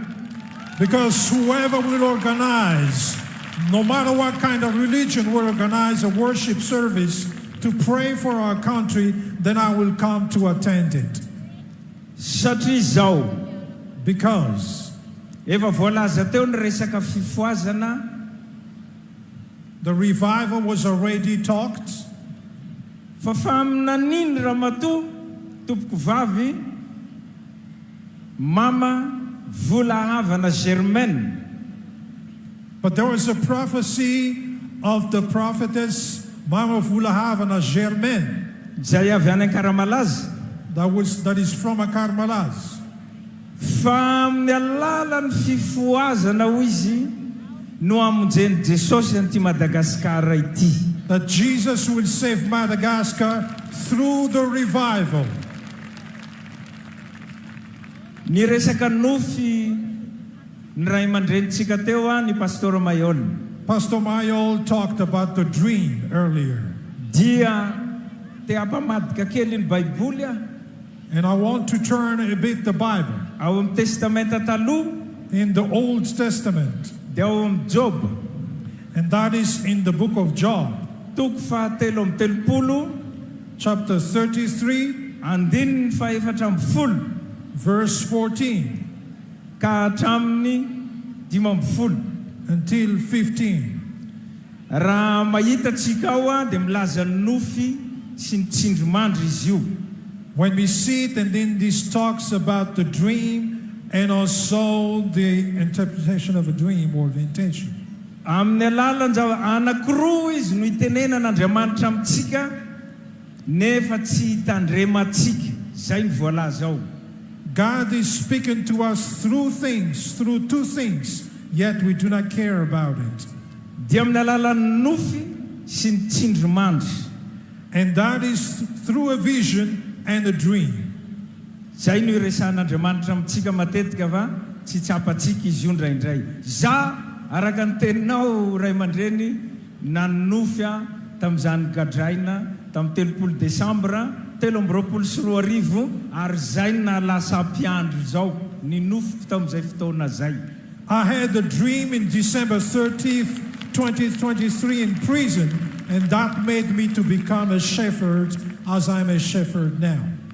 Satria nanofy ny sehoana devoly tamin'izay because I had a dream about the devil that showed into myself. Mbola tadidiko na ny fihetsiny na ny fiakandro na ny tareny. I still remember his motions, his clothes, and his face until today. Fa izao zavatra nagaga za olona tsy mpivavaka firy tamin'izany za tsy mpiandry fa nyroahako amin'ny anaran'i Jesosy izy ao amin'ny nofiko fa ny olona ny ara-natory taitra fa en'olona ety ivelany mamoaka amin'ny anaran'i Jesosy miala ny devoly indroa. But I chased out the devil in my dream, and somebody who slept near me heard it, and they awoke and heard me chasing out the devil 2 times. Tafatsangana tamin'izay no nahita ny montre eo aminay eo amin'ny ray 00 ny montre eo. And then I woke up and I stood and I saw the clock pointing at 1 o'clock a.m. 1 sharp. Rehefa nahita an'izay tonga dia nandohalika ny vavaka ny fona tamin'i Jesosy nanompanao aza nanimbazimba ny anaranao fa izao raha votsonao avy ato dia hanolo tena anao ny asanao. And then I knelt down and I prayed and asked forgiveness to Jesus. I said, I profane your name, but if I go out from here, I will worship you and I will serve you. That's what made me to become a shepherd, ladies and gentlemen. Maro ny zavatra mifanandrify raha ny eno fampianaran'ny ray aman-dreny teo. There are many coincidences when we listen to the teaching of a pastor. Raha niresaka izy ohatra mikasika ny vary izay tany Egypta, Josefa ny tantara nataony teo fa zao aloha ny fanamariana kely. When he talked about Egypt and Joseph and also the barley, this is a little notice. Nanome voninahitra anao ray aman-dreny nampitovy ny tantarako amin'ny Josefa fa tsy hitovy amin'ny Josefa velively ray aman-dreny. You gave me an honor that made my story the same as Joseph. I'm not the same of Joseph, sir. Ary za tsy bogosy ary mbola tsy nikotiny. And I'm not handsome and no lady has flirted me yet. Niresaka anao ny vary teo tany Egypta, vao avy any Egypta io. You talked about the barley from Egypt that came from Egypt. Any amin'ny tanànan'ny Farao. In the land of Pharaoh. Tany ao I was there. Then I saw. Fa ny Egyptianina mamboly vary eo ambony désert. That the Egyptians, they plant rice upon the desert. Dia hoy izy fa naninona loatra ny fireneko izay misy rano, misy ala, tsy mahavokatra vary fa manafatra. Then I questioned myself, what happened to my country that there is water, there is forest, yet cannot produce rice? Nangataka fiaraha-miasa amin'ny Egyptianina. I asked the cooperation with Egyptians mikasika n'io vary io about the rice. Dia isaorana n'Andriamanitra fa nomeny masomboly vary Egyptianina zay nodina akaty. And we thank God because they gave us seeds. Egyptian seeds as we went home. Ary nanome toky izy fa ho avy tsy ho ela anaraka nay aty ampianatra ny teknisianina malagasy amin'ny fambolem-bary mba hampiroborobo ny fambolem-bary eto Madagasikara. And they gave a promise that they would give us technicians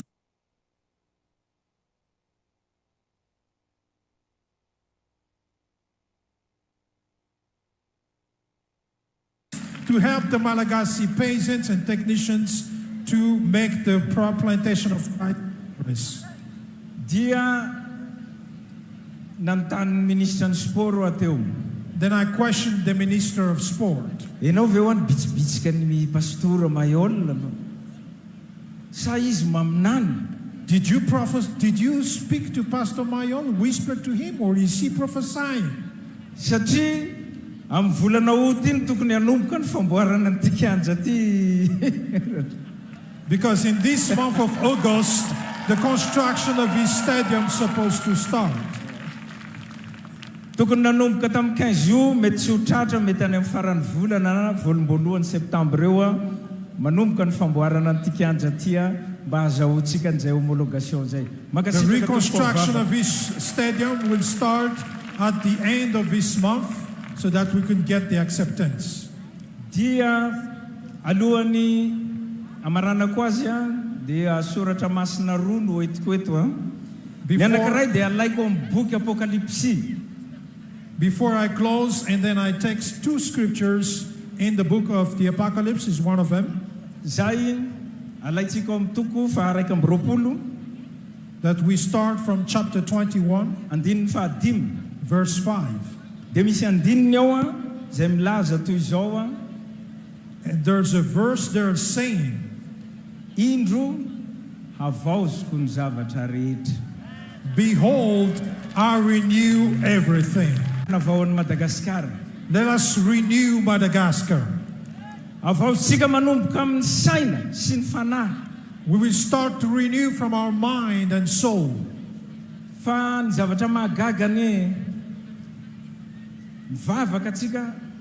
ohatran'izao ny tena maro ny isan-taon'ny toby zao nareo mankalaza ny 70 taona mety mbola misy fiangonana maromaro koa anao anonganana fanjakana. But the amazing thing is that we are praying like this. Lots of people are praying, but the dark, they still continue to kill people, shed blood so that they can get a government. Andao avaozitsika ny firenena, vaozitsika ny toe-tsaina, ialao ny kolokolo, ialao ny atitena, ny fitiavatena, ny fitiavam-bola, fa aleo mba hifankaty tsika malagasy. Let us renew the country. Let us leave corruption. Let us leave the selfishness. But let us love one another, we the Malagasy people.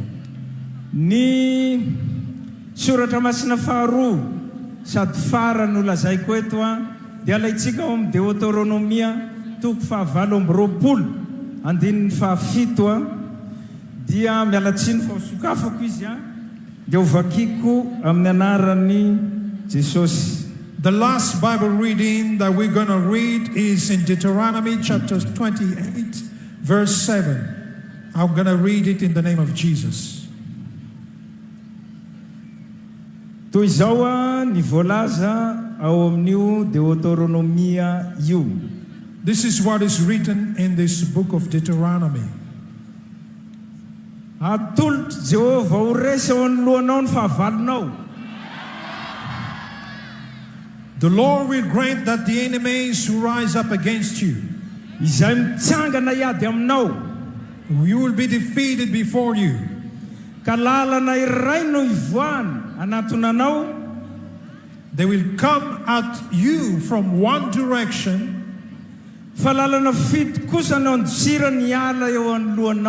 but flee from you in 7.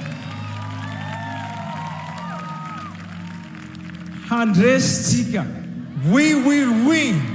Jesus already said that I've overcome the world. Be strong. All the dark around us, lead them to get into the light. And as I end, I will give a help.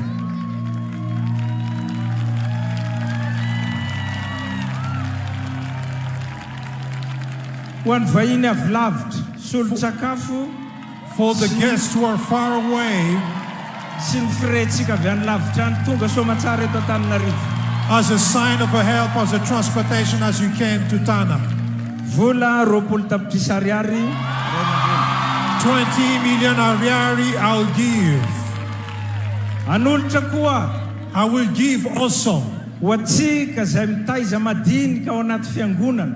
For us who have many children and babies in the church, helping the poor people.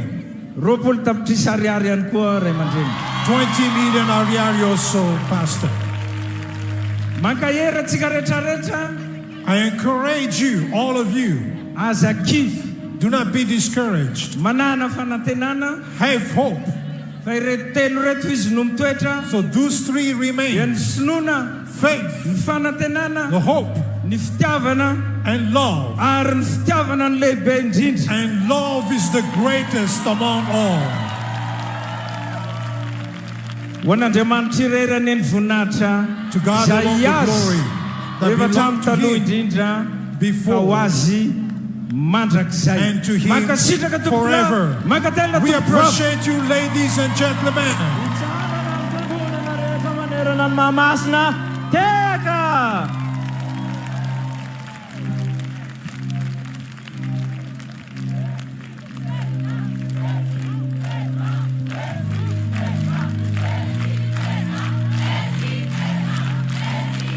Nanolotra fahatsiarovana ny Fiangonana Apokalypsy Toamasina ny ray aman-dreny Pasteur Maël Mivady, natolotra ny filohan'ny Repoblika ny Fanavaozana, Baiboly ho azy mivady amin'ity androany ity.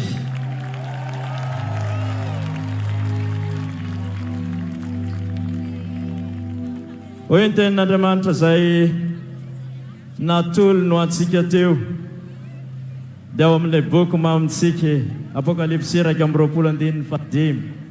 Ary hoe ilay mipetraka ambony seza fendriana, indro avazoko ny zavatra rehetra. Ary hoy koa izy, soraty fa matoky sy marina ireo teny ireo. Ry havana betsaka ihany ny dada, fa hafa ihany ny tena dada amin'ity androany ity. Manolotra fanomezana ho an'ny zanaka. Dia hitsangantsika rehetra fa noho ny adidy aman'andraikitra dia handeha ireo ray aman-drenitsika ara-panjakana, ny filohan'ny antenimera-pirenena, ny filohan'ny Repoblika ny Fanavaozana, hitsangana amin'ny fiangonana ary mandra-pivoaka azy ireo dia hiteka ny fiangonana rehetra. Hitemitsika hoe raha misy manome zavatra ho anao, kingam teny hoe, kingam teny hoe, dia mbola kingam teny hoe. Za tsy teny hoe ataovy be dia be mahazo toerana ataoviko lahy, mahazo toerana ataoviko vavy. Dia maka toerana ny ataoviko pita, maka toerana itsika rehetra, fa iseho eo anatrehan'i Jehova indray. Iseho eo anatrehan'i Jehova indray hamerina ny ampahafolony araka ny voalaza ny soratra masina mba tsy handrovany Jehova. Na dia efa nanome solona frère ny filohan'ny Repoblika ny Fanavaozana, maro loatra tsika nameno amin'ny Baréa, ny fiangonana ihany koa dia manomana ihany koa amin'ity androany ity arona ho sarandalana, fanampiana ny sarandalana ho an'ireo tsy manana sarandalana izay hiverina. Noho izany arona anankiroa ny eo anoloantsika, ny anankiray ampahafolony ary ny anankiray araky ny efa nambara tamintsika dia solona sarandalana. Efa nanome ny filohan'ny Repoblika fa tsy ho ampy, fa dia ho ampitsika fiangonana raha lasy rana bavy rehetra ireo namantsika avy any amin'ny faritra. atolotra ny mpanentana sy ny mpandrindra ary ny fitenenana. Misaotra tompoko lahy ary dia mankasitraka tompoko vavy. Mankasitraka ray aman-dreny SGN tao anatin'izay fandamina rehetra. Mankasitraka ndeha fihetsika ao anatin'ny tehaka izay rehetra teo. Atao fakasitsika.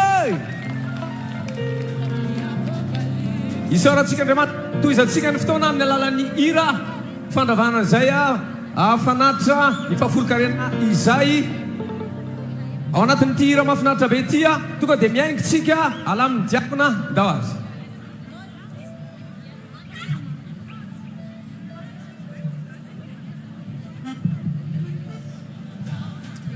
Raha ohatra tsy hitatsika eny akaikitsika eny ny zanakitsika dia mankanesa aty ambadiky ny estrady aty misy zazakely anakenina hitanay ato aza migoropaka isika mba récupérer kelitsika azavady ato arina ato ireto zaza ireto famitomany mampinelo izy. Saotra tompoko. Envetsika orakoraka be hira anankiray zay atolotra ny Koplany Toamasina tamatavy ampilahira hoe miomana ny feony padresy asiborakoraka be hoan'i Jesosy aza varina mifaly eny anao fa omany any mandrakisainao kopa tanana kely ho an'ny kaoty saferzozay tsy afaka tonga eto androany teo Andriamandrany Victor any koa kopa tanana ho an'Andriamanitra voninahitra raha vonina tsika.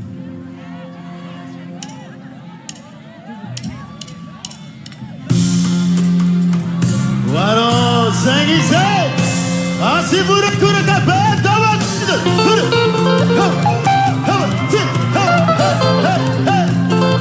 merci merci merci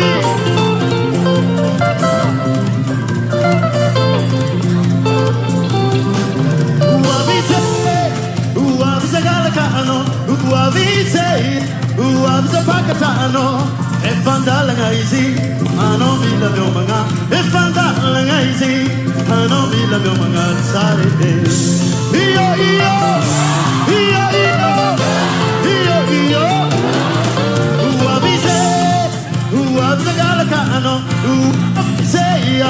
uavize pakatano efandalanga izi ano mila meomanga efandalanga izi ano mila meomanga sare.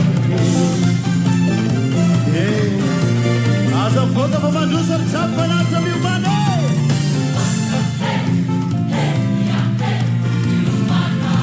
Oh, you come on, take a job. Sarabana cook, Saranga, Papanalanta.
Nisaotra ny feom-pandresy sy ny chorale nasionaly tamin'izay hira zay. Hiratsika manaraka ato Calvaria zay arahana amin'ny reto mpina reto.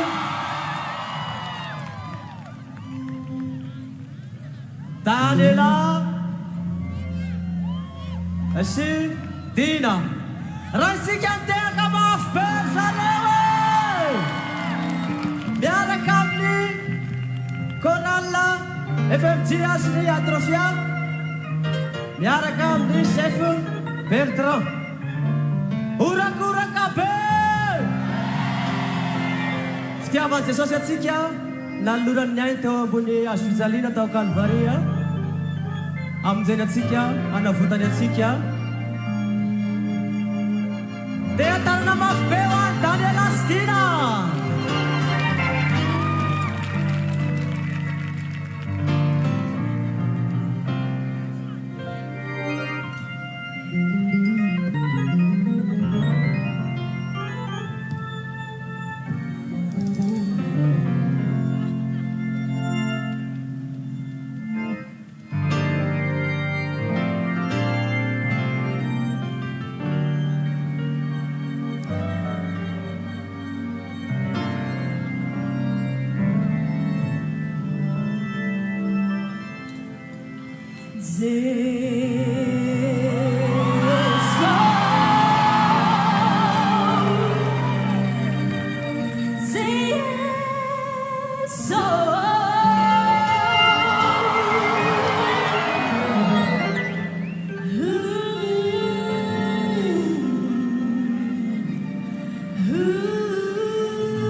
Maneratsika manaraka ato a Visez miaraka amin'ny Mr. Lalaina Ani karama miaraka aminazy ao a Ani chorale Arivonimamy Zay tarihin'ny chef de chœur fentre Urakoraka mafy be ho any Arivonimamy Ho any chorale nationale Ho any Jesus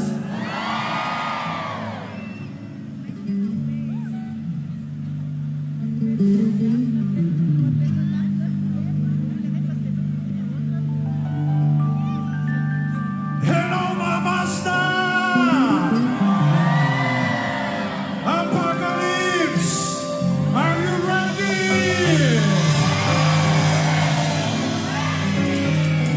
If I'm ready, because funda de mamanda no intero, ready, ready, ready.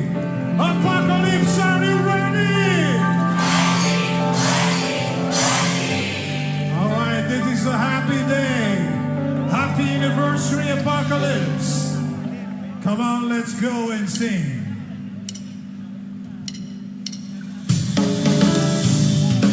Woo! Clap your hands. Se viva, se baila, se pega.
Sudeva voninahitra Andriamanitra.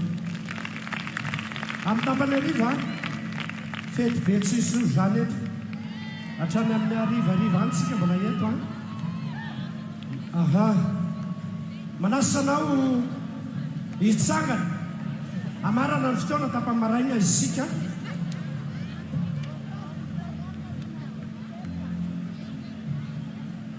Manasa anareo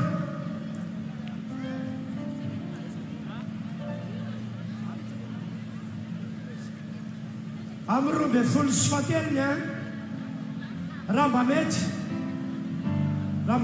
dia amin'ny 29 zao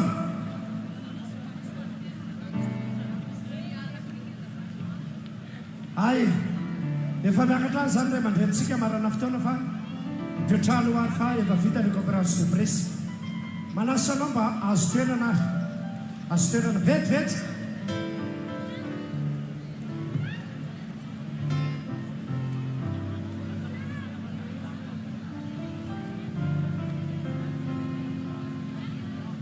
Alao ny ray aman-dreny pasteur Mayola na marina fotoana manasa antsika reny hitsangana mandroso ray aman-dreny.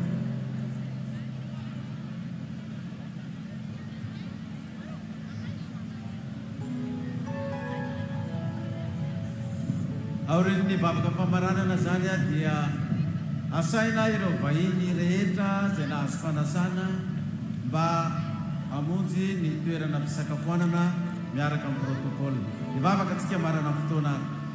Misotranao zay Andriamanitra amin'ny zavatra rehetra amin'ny anaran'i Jesosy. Amen. Masomane!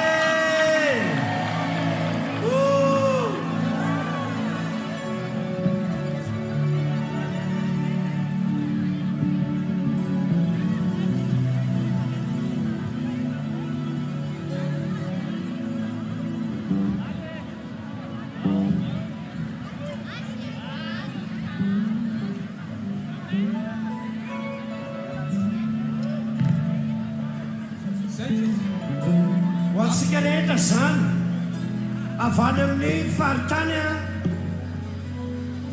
dia anjarantsika Tapanariva manao fampisehoana kely. Ny taona manokana izay mbola tsy soratra anarana mba manatona ety manatona ny anabavy Isaiasy mbola tsy soratra anarana ho antsika ty amin'ny faritany.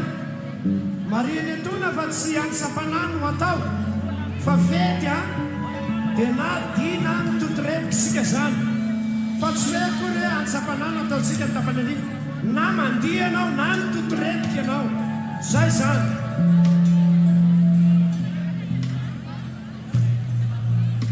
Ny arifenitra asaina mpanajana hitondra aka ny vahintsika rehetra zay nahazo fanasana hiara hitanjozotra. Ny arifenitra aizany arifenitrantsika dia mandray any reto vahintsika reto dia mitanjozotra zany fa tsy hoe akory hoe antsapanano ataontsika ny Tapanariva na mandia ianao na mitotorepika ianao zay zany.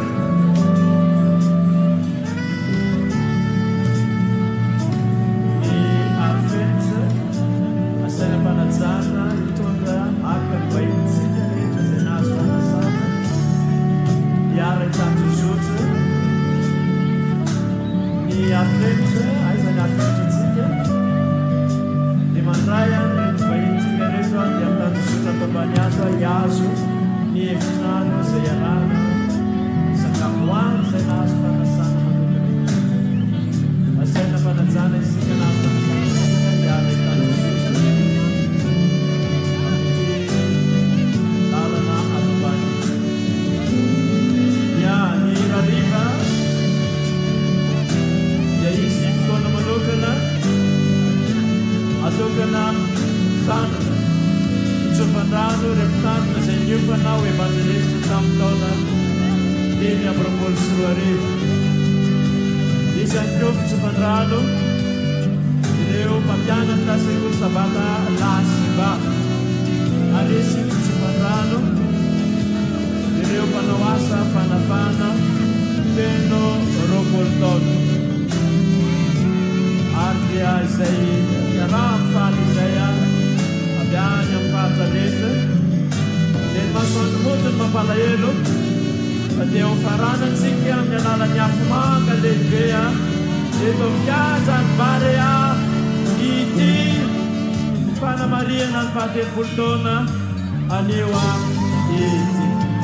Ny vahiny nasaina rehetra midiny eto amin'ny tontolony rehetra dia miazo ny efitrano fisakafoanana.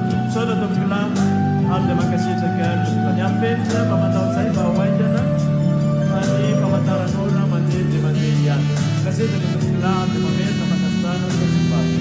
Kasonany ray tao anatin'izay rehetra zay ho antsika korana metana namankazo anao dia anaty misy temiona korana dino dia raisina ty amin'anaty izy avy eo ho antsika raha ohatra ka mety mifadiso amin'ny amatsika na ny namantsika dia ataontsika repère hifankahitana dia atyarina tia tia ho antsika dia manana avana mety tsy mifankahita taminao izy mety mifadiso dia atoarina ato isika rehetra isana.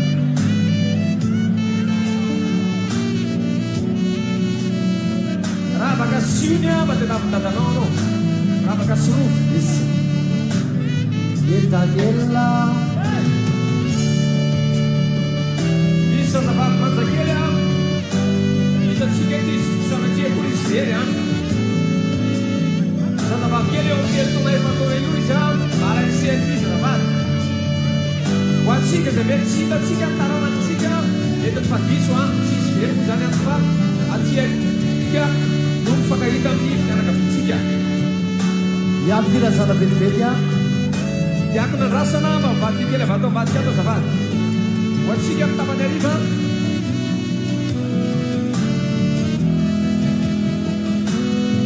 ny tompona ndraiky tany musicien zay mihira ihany ho an'izay mitendry any no miakateto amin'eto sy zay mihira après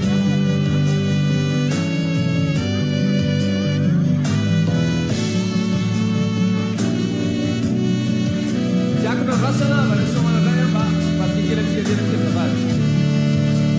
Daniela avy any Vavatenina zanak'olona avy any Vavatenina misy mitady ianao eto amin'ny estrade eto zazalakely anak'olona eto mety roa taona eo telo taona efa taona ajereo no zaza hity reo le zanakao atorina ato amin'ny teknisian reto nareo no maka anazy ho an'ireto zaza ireto na ho antsika zay mety ifadiso tamin'ny fianakavintsika sy namatsika izany ho antsika manao filazana manoratra kely misy stylo eto dia manoratra kely tsika fa tsy ho araka daholo mantsy andraso aloha ny zanatsika re tompoka mba tantano hoe be dehibe zao ny zaza hita ety aloha mba tantano tsara zanatsika na mandeha makaizy na ndeha makaiza tokony tsy hisaraka aminao mihitsy efatsara zao izy aty aminay aty raha lafikely zadalakely manao botsara amizay sakely verarme izy alaina aty azavady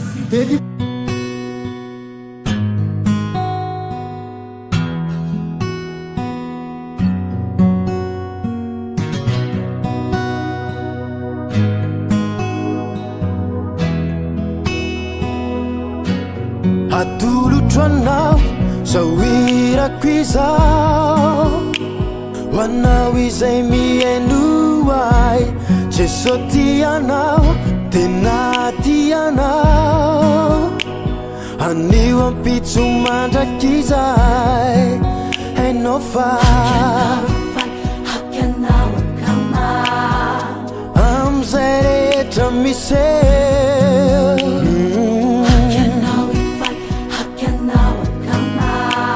Visez ataony anao dia mba ekeo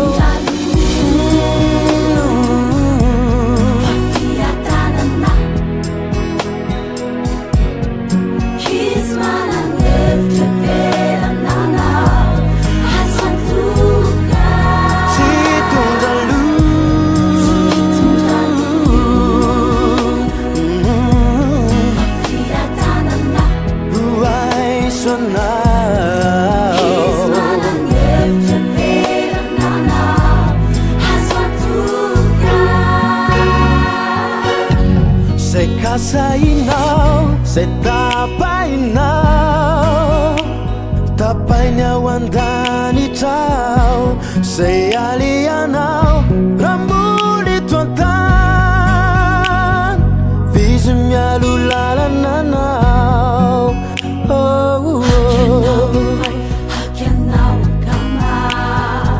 amzay rehetra misy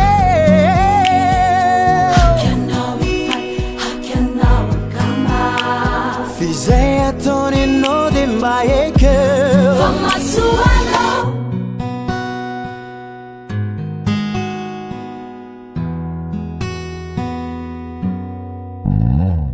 sarotra ny adinao na aranofina arapanay o mahereza fizy manany lalana itondrany anao itondrany anao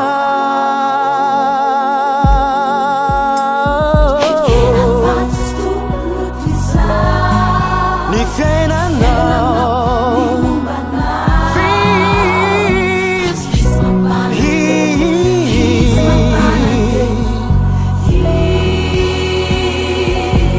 tsy hitondra luz fa fiadananao anao vizy mananetelerananao azo antoka tsy hitondra luza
Taona'Andriamanitra aminao zao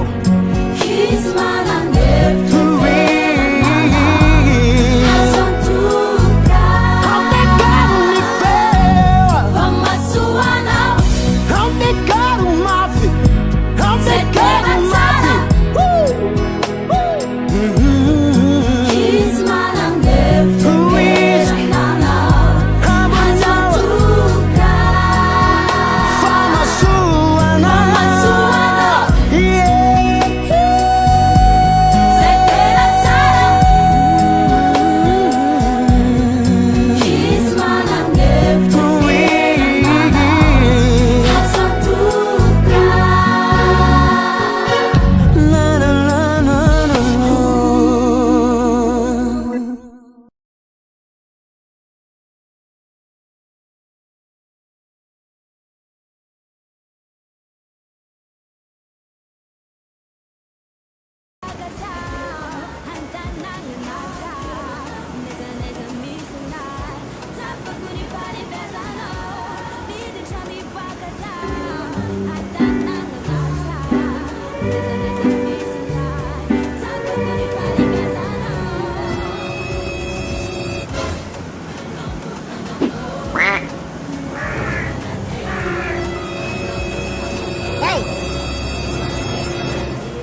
Unifavu majeng Hazu kwa bineng Masutu taza ti maleng Ti susang ngabu tavajeng Bila ngabitava Afalang alalandava Sinisa nadi misiono Tupu ang abu margano Midi chami bakaza Hantanang nasa Neza misionai Tapa kunifali bezano Midi chami bakaza Hantanang nasa Neza misionai Tapa kunifali bezano Angambo Mueranya nante Angambo Rumbange banante Angambo Mueranya nante Angambo Rumbange banante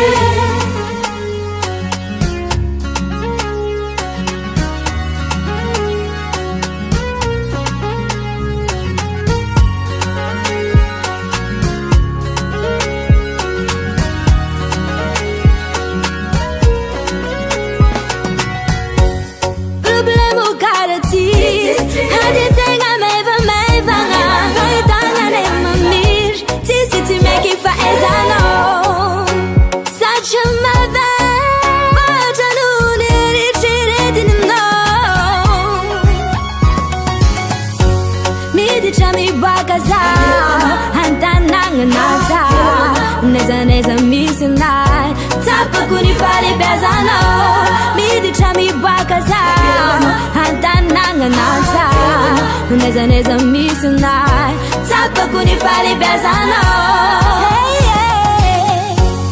Angambo Mueranya nante Angambo Rumbange banante Angambo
Fanabaran na Apokalypsy.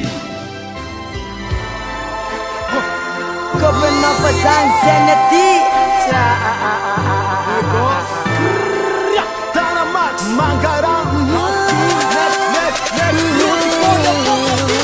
Apokalypsy neti Sumenga tapasan iwidu Namisiadi manda Nakipandes patiri si pabar Apokalypsy neti Sumenga tapasan iwidu Namisiadi manda Nakipandes patiri si pabar Pengguna nga apokalips sa mangeran tani Pengguna nga matsurufuang at janyan dancang Simyalundak si mga pagkafuk na luko Simfit sarang ganul Nakiknas na puto Na petsakat simkif Petsakan pangkaala Tung ala Puro fonjeng talenta ne avy am Kristi Yo man, je suis fier d'être apokalypsy Fiangonana fama, zay koreny no laza Mbola mijoro managaratany tsy bisika fô manandanja Tambatra fô karagna fitiava, karagna fresh tankina Mamarika net, fa tegna fiava ny tsiravan'ireo fanakina Fa zegny izy ty, fa zegny net, zay koa ny tanjona petaka Mangatry fotsiny resa neta mazotra mikigna fresa Izy volagnina zegny ronga, tera fa d'être apoka Mandramaty ny jorona mafy gnaky vôra vera le ty mitoaka Apokalypsy na tie Tsy megna pasay wizu Na misy ady manda Na ty pandesy patsiry sy paval Apokalypsy na tie Tsy megna pasay wizu Na misy ady manda Na ty pandesy patsiry sy paval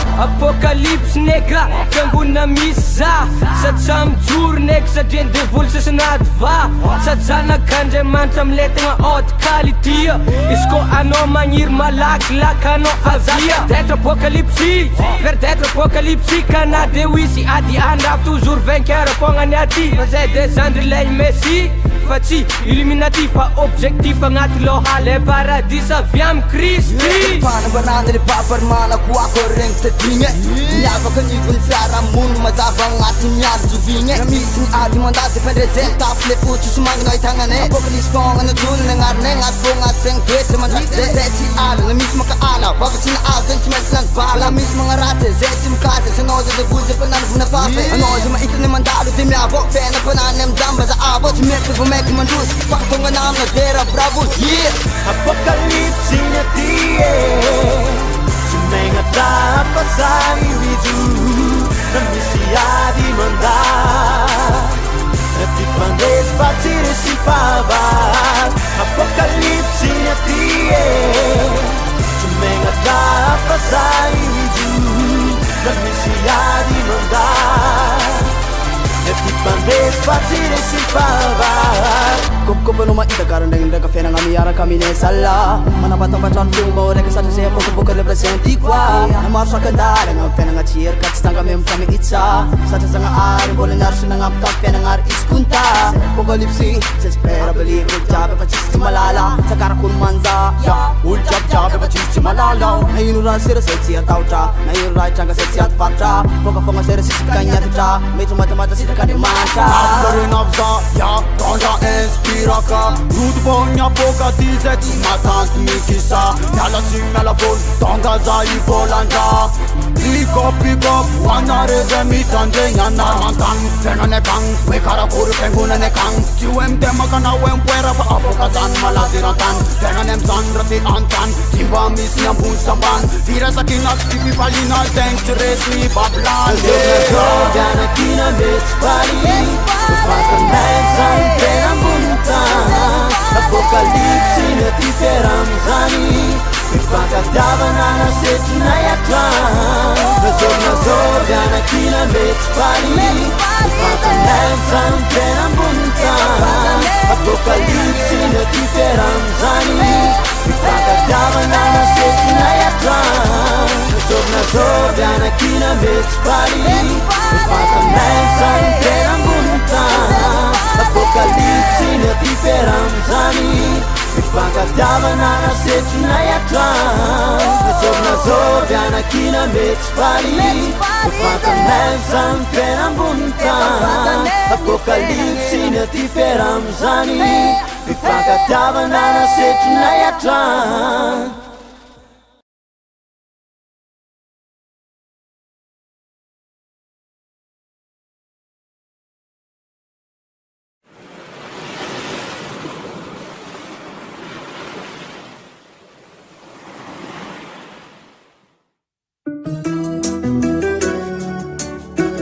Amla génération itorony fahatsaran'Andriamanitra foana foana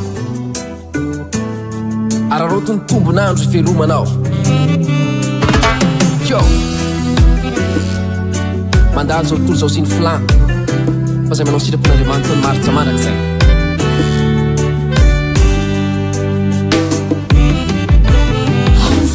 Isany raha sarobidy aminazy Ianao zay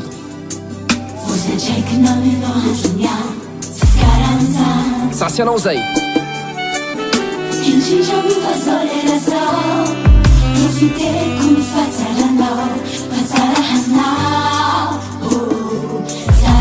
profiteo ny fahatsaran'Andriamanitra amin'ny fiainanao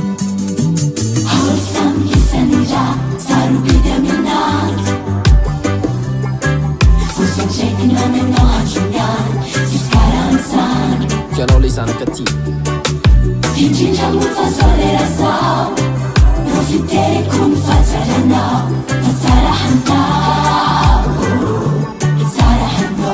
fahatsaran'Andriamanitra zay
Ankehitriny raha eo tsapako ny fitiavanao isorako foanafoana ny anaranao kianao le nitady ahy efa fery kianao le mbola nity ahy sanandro sanandro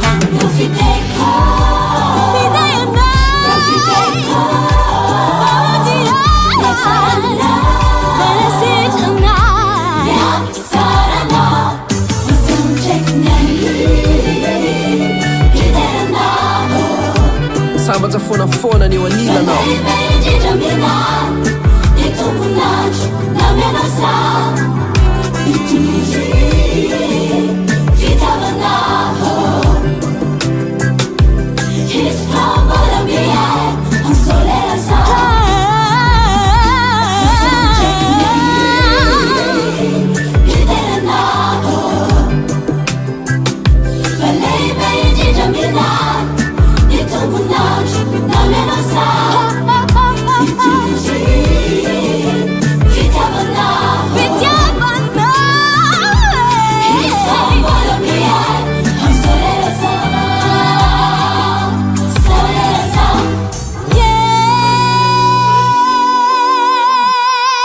Voninahitra anao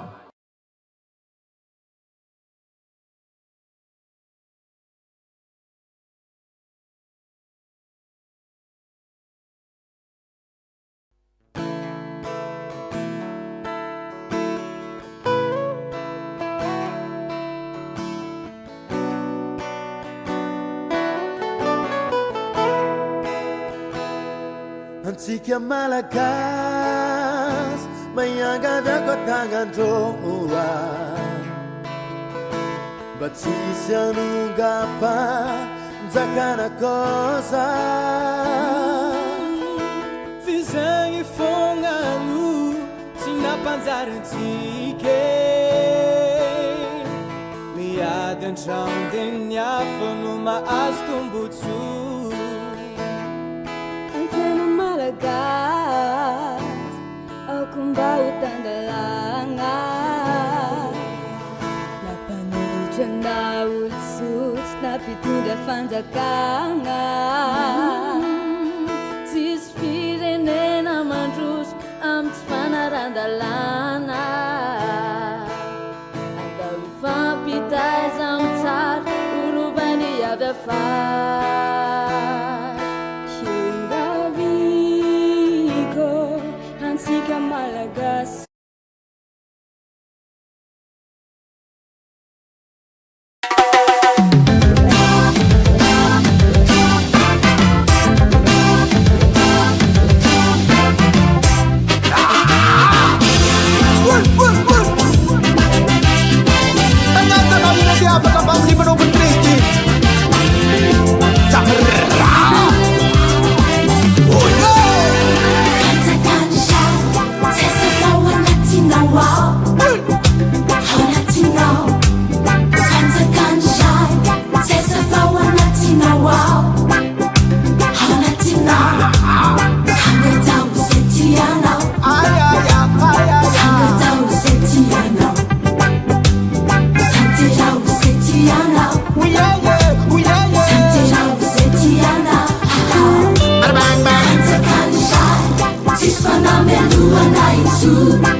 janatini fa atukiano numeno weri mafano vya fazavan katunga irai fidi yamno nyantunya veluma kuedi denirano sikuta janatini fa atukiano numeno weri mafano vya fazavan katunga irai fidi yamno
Ambiance to manafo Miara kam jisosi Chika miara kamini Misi fifalia Misi fitaya Tsarabe Chika miara kamini Misi fifalia Misi fitaya Tsarabe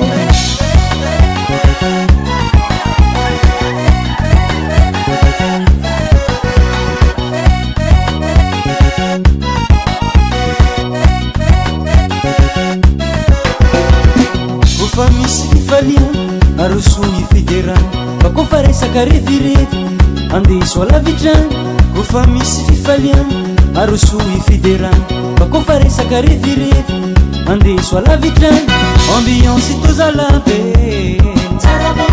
miaraka am jesosy ambiance tomanafo miaraka am jesosy tsika miaraka aminy misy fifaliana misy fitaiana tsara be tsika miaraka aminy misy fifaliana misy fitaiana tsara be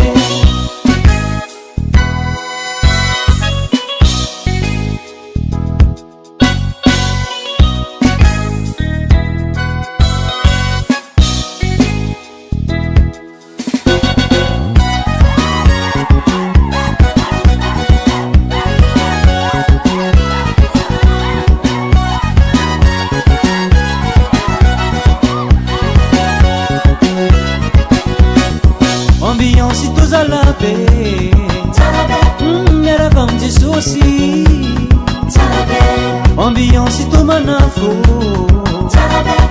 miaraka am jesosy tsika miaraka aminy misy fifaliana misy fitaiana tsara be tsika miaraka aminy misy fifaliana misy fitaiana tsara be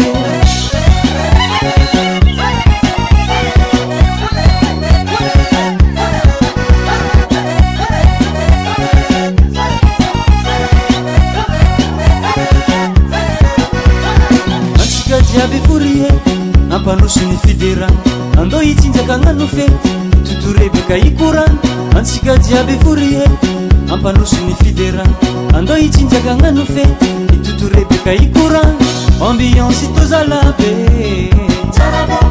miaraka am jesosy ambiance tomanafo miaraka am jesosy tsika miaraka aminy misy fifaliana misy fitaiana tsara be tsika miaraka aminy misy fifaliana misy fitaiana tsara be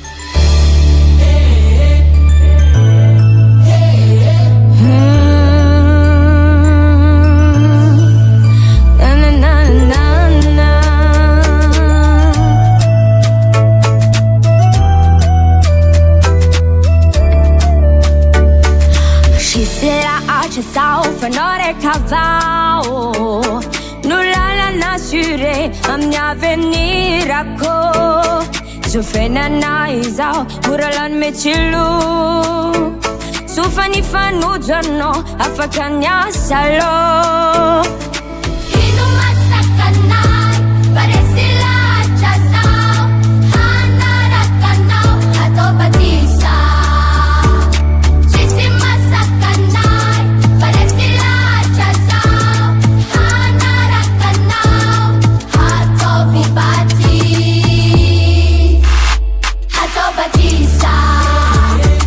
Batista, Jesu ausana kau, anara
Ya sayang kau bener-bener kan bener sana.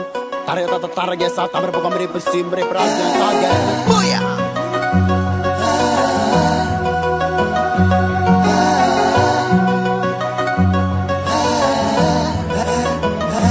Sing tabatap Tina tukunam sarakannya lakon fampukano Sing babanun Tina tukunam piem chavo mekezan fitamno Nainten ulu fatisa Paradisa tanjungana sangat jani alabo Viva vangan itu kumat Fiesangan tara-tara vitatalo Sati alamino Kabe refagnaratsiagna zay fa eniko zay latsy fanambaniagna indrindra koa resedra zay mamay mangidy regny karaha ny vakina agnaty vava tsy ahoako ambadiky saondragny izy le baba zao tsy hiala satria zaho efa alove tro zao tsy hiala satria fiainako jiaby efa aminao ka zegny tompo le voady zay ataoko aminao ka zegny lalagny itondranao zaho ekeko fô nayantra amanegna za tsy hiala zagnahary fa tsapako fitantananao atrany atramizao mbola salam venegna soma tsara rano fanompopo anao izy zegny za tsy hiala nanomezanao anataleny zay tsapako fa tsara na maro magnaratsy akilanao rô za tsy hiala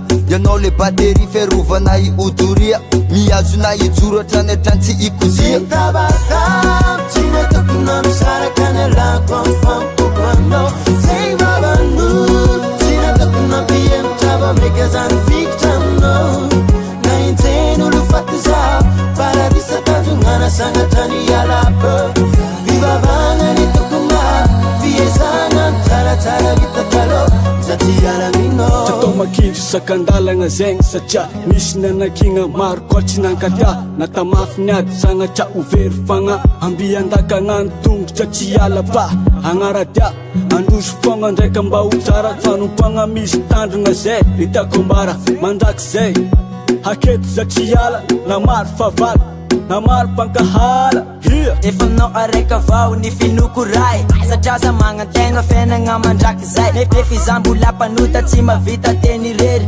mamindrafo amina fa za tsy amerina ireny efa vita fatomaty aminao ka za tsy ala na maro koa mpagnetsiky na maro pankahala za tsy iova lokoloko zegny satria anao jesosy araiky avao ntavandragny Tina tukunam sarakannya lakon fampukano Sing babanun Tina tukunam piem chavo mekezan fitamno Nainten ulu fatisa Paradisa tanjungana sangat jani alabo Viva vangan itu kumah Fiesangan tara-tara vitatalo Zati alamino na maro pagnaratsy na maro pagnet fafanompokanao raviagna ndraiky tsy orendrika raha misy sakandalagna misy koa ny olo tsy ataoko agnaragnanao nazovy koa mivola hetsan-tany koa satana te animba te amony za tsy tiany mahita fiainam-panaky mirosy koa koa verindalagna zegny ataoko sagnatria kofa maty za andovalaky paradisa koa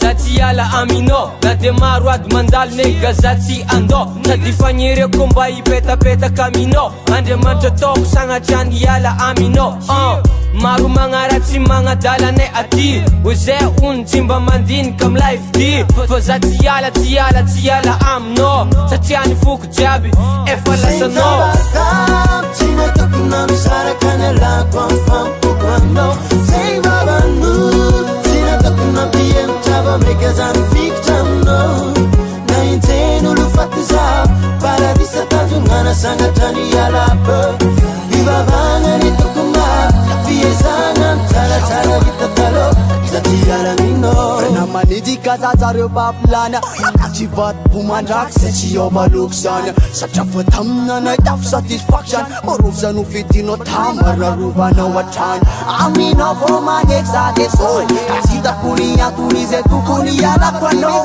sambatamatra managnanao tope masofa aminao mpanohanasako andro namako aminao akagny lakle dekra fomba namonjegnane anao le berger voka ionkavanandre zay mifona hoay mandraky rambontany aroena mety olany tsy karo andany tragno volamena mavariagny raha jiajiaby gagagny tsisy izigna fazavagny ka zegny mboko raha tsisy anjara zanaky satany ndaiky rababla Tina tukunam sarakannya lakon fampukano Sing babanun Tina tukunam piem chavo mekezan fitamno Nainten ulu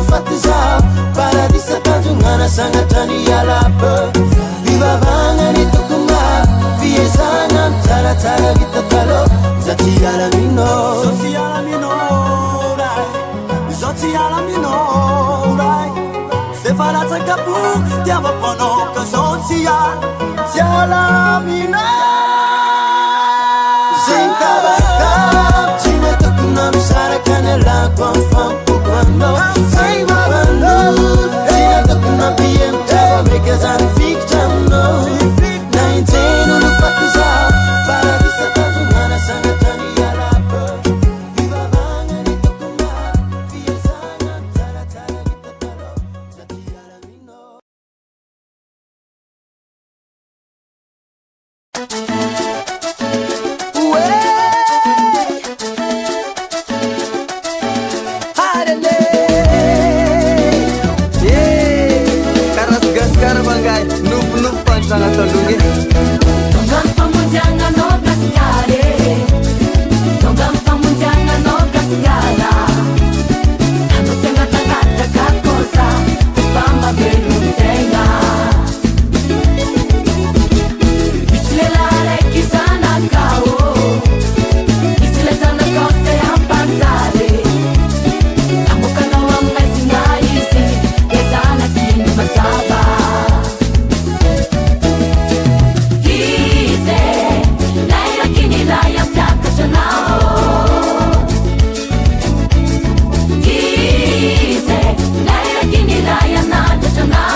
Anabuta si ala diwa na wisi, anawa sama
Siwela, siwela, siwela, siwela.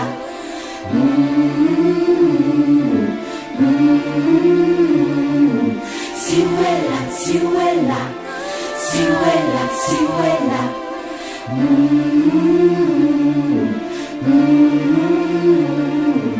Siwela, siwela, siwela, siwela.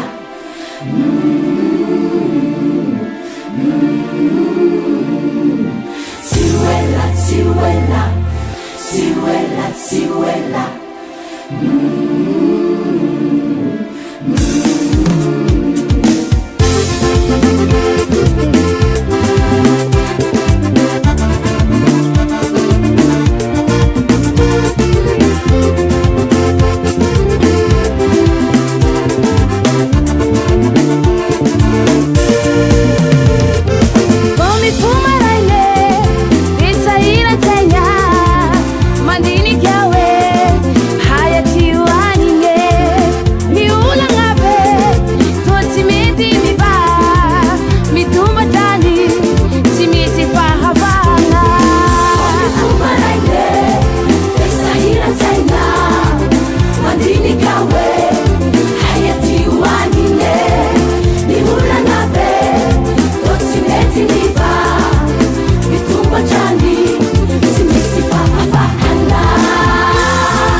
Chakua angai trusa aya tiwali mina no zanga hare iskwambet afauro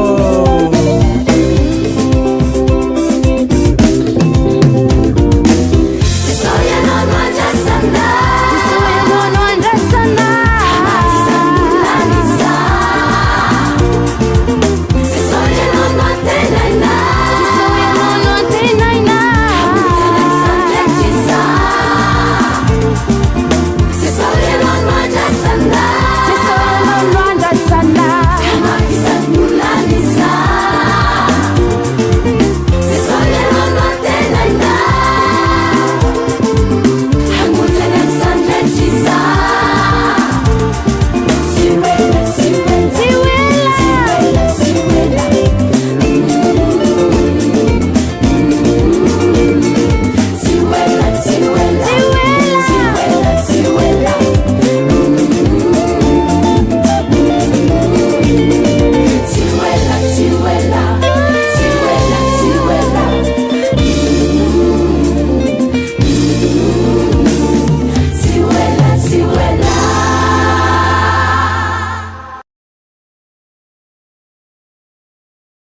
Alang-kalanao zao niany koa hira raha marigny edy tandrignesa.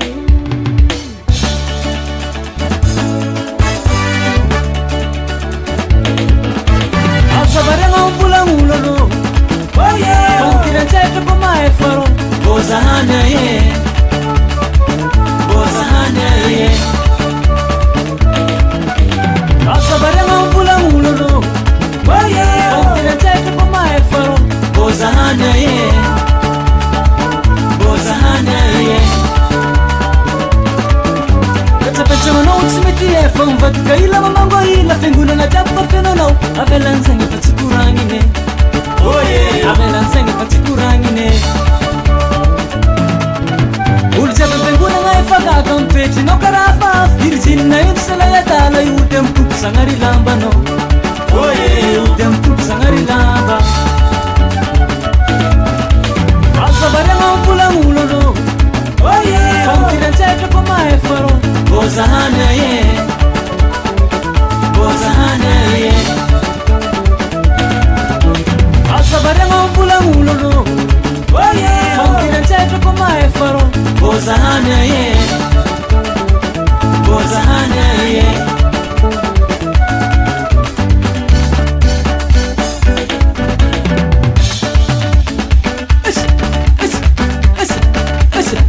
Sakasa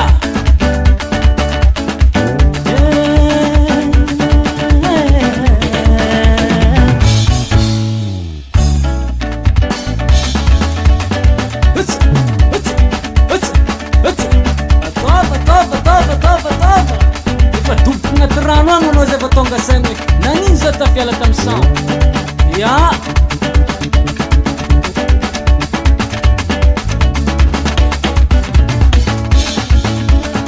Putsa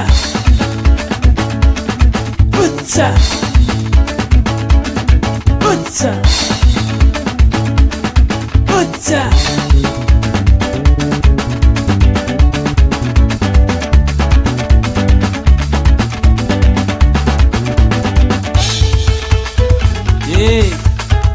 Voleza anao mitotrinao io e fa itsy atonganao any an-danitra any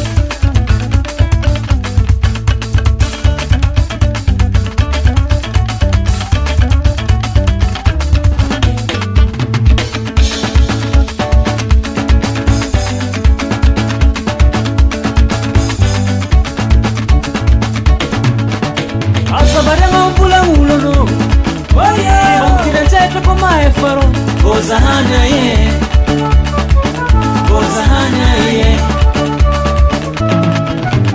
azabarena ambolamolano fantirantsehatra koa mahefaro bozahany e bozahany e Kristina molo tegna baranao ndraka molo tsy parifare tonga fotoagna masakazy roso amizay amy fitsindragny roso amizay amy fitsindragnanao Fotognany fitsinjagnany tegna maro any an-dagnitany tsy parifary de atoiany levon'ny tompo amy fofonainy ikorany tompo amy fofonainy anao azabarena ambolamolano fantirantsehatra koa mahefaro bozahany e bozahany e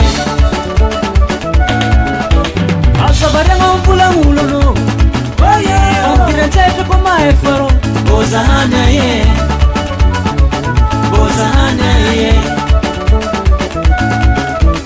azabarena ambolamolano fantirantsehatra koa mahefaro bozahany e bozahany e bozahany e bozahany e bozahany e bozahany e bozahany e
manafatsy miaraka amin'ny sosio mi no manafatsy any singirina aby si marigna ekalay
Sono mia tua antica, mi non faccio mai sta fite.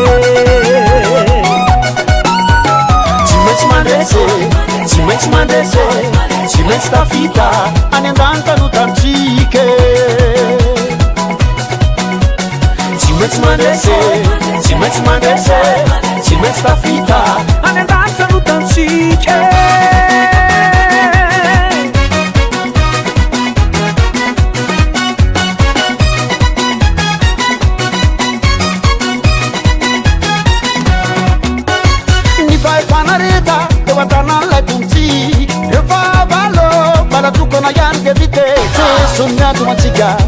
Mi automatic, te sono mi automatica, mi non faccio mai sta vita. Mi fai fare ricca, ne vuoi guardare tutti, mi fa valo, ma la tua canaglia che vite. Te sono mi automatic, ti sono mi automatic, te sono mi automatica, mi non faccio mai sta vita. Ci metti mandese, ci metti mandese, ci metti sta vita, anendanta non t'antiche. Ci metti mandese, ci metti mandese, ci metti sta vita, anendanta non t'antiche.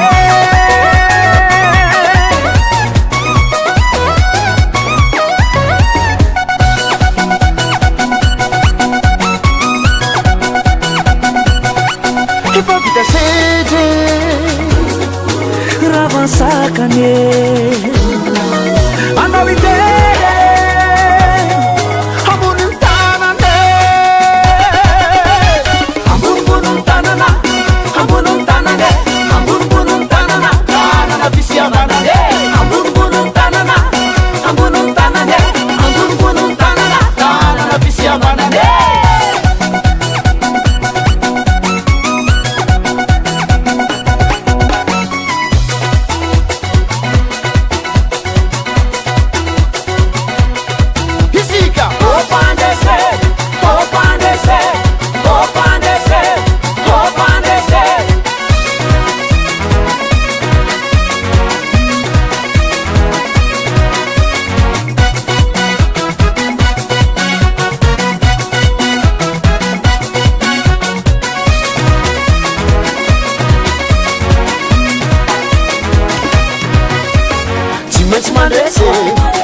mandese tsy maintsy tafita any an-danitano tamtsike tsy maintsy mandese tsy maintsy mandese tsy maintsy tafita any an-danitano tamtsike tsy maintsy mandese tsy maintsy mandese tsy maintsy tafita any an-danitano tamtsike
atao zay tokony atao diraodirao ny tomponao va misokatra ny lanitrao antsika nirotsaka ny fitahiny tsy voatanise utahiny anao ramiditry utahiny anao ramfo utahiny nafozy anananao e utahina kony ateraky ny kibonao utahina ny akonanao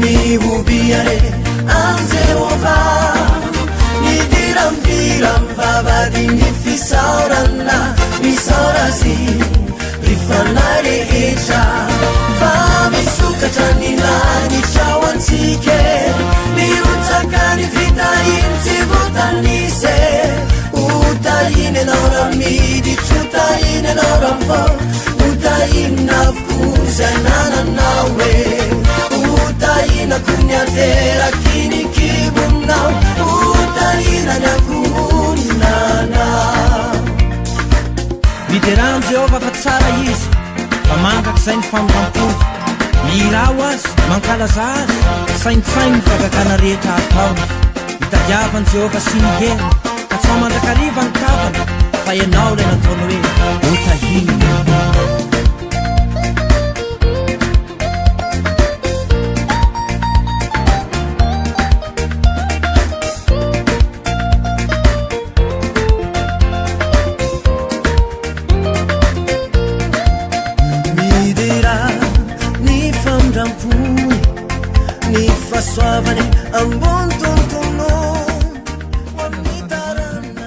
aorinan'izay dia hiditra amin'ny fidirana miaraka amin'ireo teknisiana ireo tsika miaraka mivavaka fametahana amin'ny fotoana tapany arivo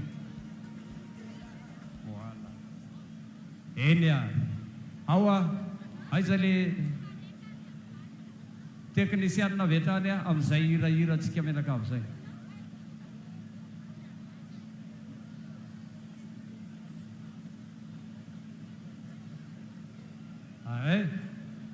le maillot André Christian Diodone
zaleteaka voninahitra Andriamanitra irery azy ny asan'izany ray aman-dreny zany anao toy izao antsika tsirairay avy ireo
sura itsika rehetra mba hamonjy ny toerana amin'izay a ao anatin'izany sura dimy amin'aritra izany izay ataony reto tanorana mody roatra ireto ny tompona andraikitra rehetra ny musicien ny choriste azafady mba tonga dia miakatra aty azafady tsika tarika izay ndray zareo a dia tonga dia miomana ihany koa isika ao anatin'izay rehetrarehetra izay sora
Halleluja! Mbola eo ihany nareo a miomantsika amin'ny fandraisana andreo a mpampiofana nasionaly andian'ny faharoa izay mitondra anarana hoe taratra manerana ny Madagasikara fa matompona andraikitra ny teny eto anivany Fiangonana Apokalypsy satria dia anisan'ny fety lehibe ho antsika ny androandroany dia raha ho an'izany sampana sekoly sabata izany dia efa niteneniko tamin'ny sekretera général international teo tsara ho fantatra hoe manao ahoana sy manao ahoana zany sekoly sabata izay tao anatin'ny 5 taona ny tantarako azy a dia mba iresaka kely ny tatitra sy ny zavabita satria ny ray aman-dreny lehibe izay hitarika an'ny famoahana an'reto andiany taratra reto a dia mbola ao anatin'ny fisakafoanana amin'izao tsika miteny izay ao aorianan'ity tatitra ity dia ametraka ny fotoana tapany arivotsika dia hiditra amin'ny fiderana dia manam-pavita an'izay rehetrarehetra izay efa tavaverina ny ray aman-drenintsika fanao tatitra tsy mihoatra ny 5 minitra momba ny asa natao tao anatin'ny 5 taona ho an'izany sampana sekoly sabata izany ny natao tao anatin'ny 2 taona voalohany dia ny famelomanaina ny sampana sekoly sabata na ny antsoina hoe redynamisation dia lasa SBN natao tao anatin'izany ny fitsinjaram-pahefana fananganana ny mpanina ny sekoly sabata provinsialy ho an'ny faritany fampivondronana ny mpampianatra ary zaika be isaparitra ny natao faharoa dia ny fampiofanana manana mpampianatra sekoly sabata 577 tsika manerana ny nosy a misahana ny dingana voalohany ka hatramin'ny fahenina eo ampananganana ny dingana fafitoko hatramin'ny faharoambinifolo isika zao a izay a ny bokin'ny apokalypsy no taranja ianarana ao anatin'izany ny fahatelo dia ny fampitaovana boky miisa 700 a no nizaraina maimaimpona tao anatin'ilay boky natsoina hoe fiangonana eo ambany fahasoapana natao iresahana manokana ny fotompinoana apokalypsia dia ny boky faharoa araiky amby 750 ny resahana makasika ny liturgia ny fiangonana. Ny vahevitra ny serasera natsangana ny tambajotra ivanerasera'ny faritanenina na communication en ligne tarihan'ny olona mpandrindra ny faritry fianaratsoa fampitambaovao sy fanamafisanorona ny sampany. Ny fampianarana fananganana ny cellule pédagogique ampivondronana ny mpampianatra rehetra misehatra eo amin'ny lafin'ny fampianarana hanaovana évaluation sy famolavolana ny laza adina hanatsarana ny kalitao-mpampianarana tarihan'ny olona zilbe. Ny fanamafisana ny fitantanana dia misy ny fivoriana fanao isam-bolana fananganana ny komity mpanaramaso amin'ny asa anatiny sy ivelany ary ny fampiofanana nasionaly izay tafiditra ao anatin'ny lanonana ho ataontsika androany satria ny andihan'ny taratra dia mity mpampiofana nasionaly miisa eo amin'ny 50 amin'izao eo amin'izao tsika miteny izao. Zay zany no tatitra atao mino fa voajany 10 minitra amin'ny fanarahana zay no azo natao zany ary zay no vita azo resahana atao anatin'ny 5 taona. Ny voninahitra dia ho an'Andriamanitra irery any fa izay rehetra izay dia natao ho fantatritsika vahoaka an'Andriamanitra fa sampana velona ny sampana sekoly sabata ary ny fiangonana no mandroso dia ny sampana ny lavrary. Makasitraka tompoka lahy, makasitraka tompoka va.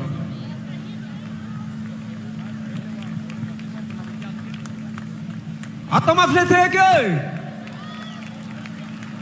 ndao aritsika ataontsika metraka ny fotoana ampiara tamin'Andriamanitra amin'ity tapany arivo ity asaiko ny tompona ndraikitra ny choriste azafady indrindra sy ny mpitendry satria efa tazatsika ihany koa fa miomakomandry zareo formateur sy ya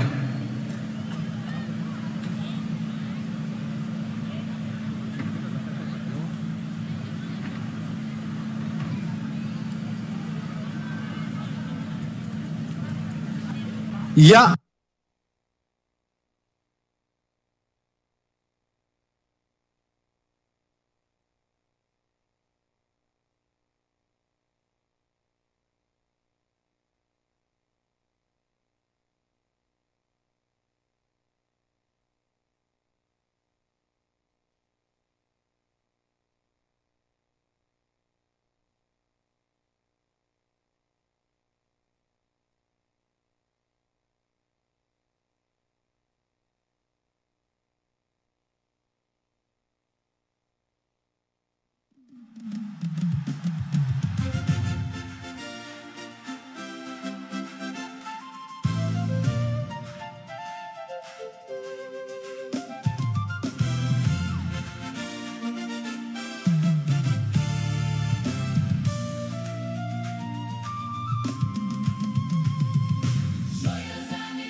fotoana tsy ilay mpantsaka zao rehetra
Iaraka ivavaka sika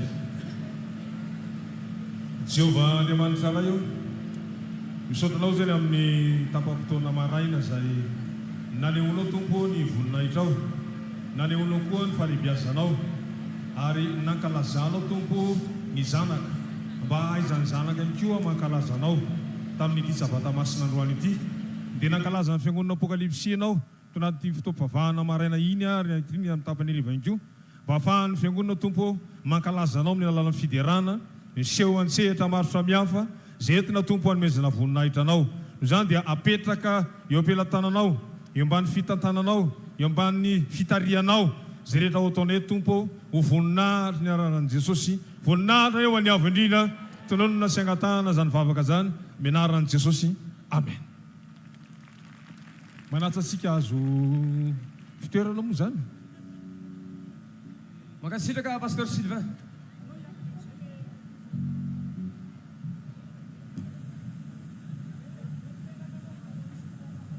teneneo akaikinao feno fahasoavantsika hoe feno fahasoavana raha lasama efa vonona ve dego tonga dia vonimbonintsika le tarika anankidimy a zay efa nilazany namako teo a ao anatin'ity a eto aloha zany tsika dia hiangoka kely ao anatina ohatrany hoe karazana concert kely mahafinaritra antsapana maninona mihitsy moa satria fotoanan'izany zao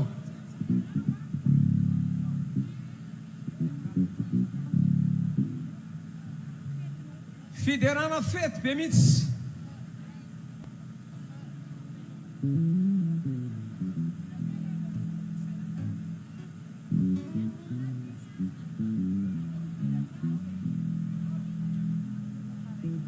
yani koraha diego tonga dia miakatra avy hatrany a Dorcas musicien dia aorinana ny tarika iray mazoenga ny TS Madagasikara ny feon'ny mpandresy reo anankidimy reo tonga dia mivonona fa ny anankidimy manaraka kosa aorinan'ny feon'ny mpandresy dia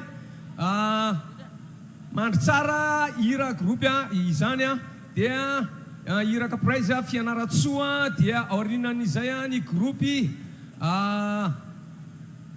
inona izany Espireux Fort Dauphin dia mandihy indray zany reto dia aorinan'izay mandihy indray zay ny Fort Dauphin dia ny Golden Soldat Mazenga dia asina teke tonga dia maka ty ambadika ty avy hatrany sika voatona teo azafady tompoko mankasitraka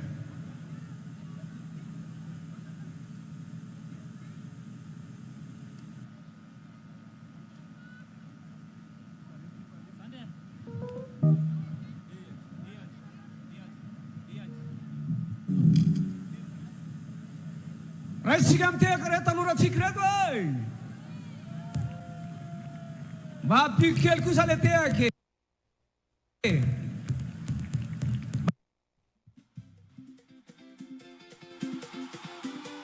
ampiakary kely mafimafy kely tokony izay efa mitady hiakatra ihany apio ihany makatsitraka tompoko iny tananao mitehaka iny andray fitahina be iny manomboka raha pitso ijaora fotoana itenena izao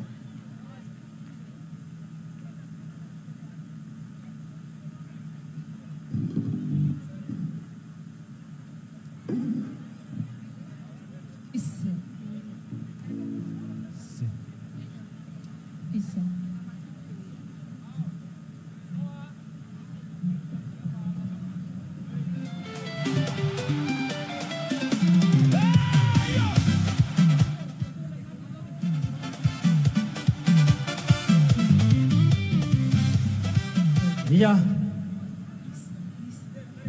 faly miarabantsika rehetra izay avy dia go magnano mbala tsara amintsika jiaby mbala tsara apokalypsy telopolo taogno ia itindra ty natokana anay ho atsika rehetra zay apokalypsy natraty telopolo taogno nohony zegny magnasa atsika rehetra iaraka ifaly iaraka irapoko amintsika jiaby fa atotro atsika ity ira ity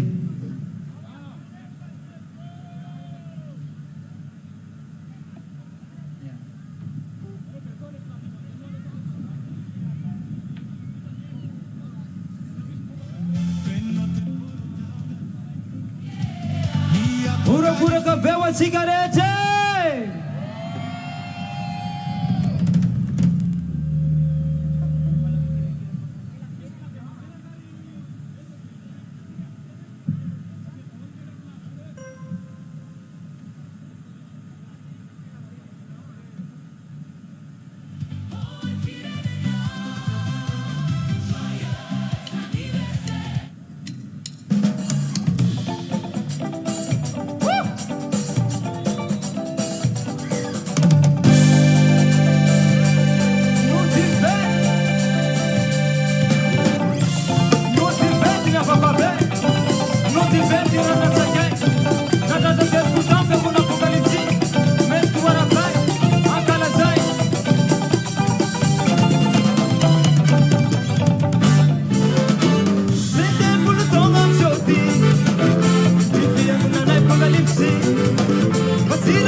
raha hitanao miteka ny eo akaikinao dia pio izy miteka fanampiana ny fiainany ataovy mafimafy miteka sady arahana tsikitsiky e raha faly amin'ny tompo ianao dia mitsikitsiky raha faly amin'ny tompo ianao dia mitsikitsiky raha faly amin'ny tompo ianao raha faly amin'ny tompo ianao raha faly amin'ny tompo ianao dia mitsikitsiky rehefa avany amin'ny varatra isika niaraka tamin'ny degoa dia avy hatrany dia ikisaka ianandretina miaraka amin'ny chorale aveny mahajanga ampidiritsika vetrany ary izy ireo rehefa vonona dia rehefa avy mira ny mpandray anjara rehetra miakatreto dia mba ometsika fakasitrana amin'ny alalan'ny tena rehefa miakatra ihany koa izy ireo dia mba ometsika tena mba homakahirezana azy ireo rehefa vonona dia ndao avetrany ary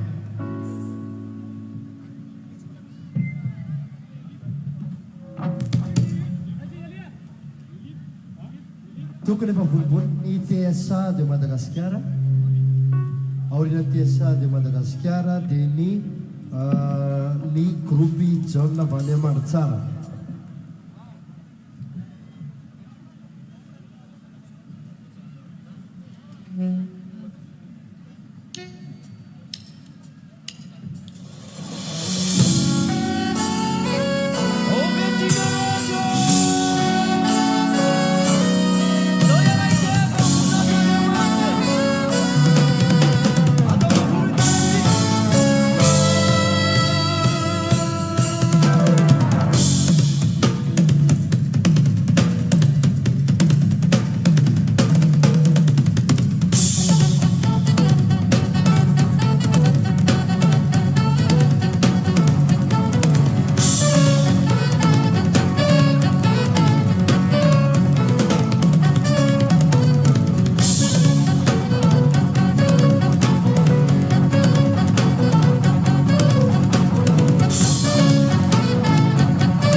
Mafin kawan zara Sange Ipa bas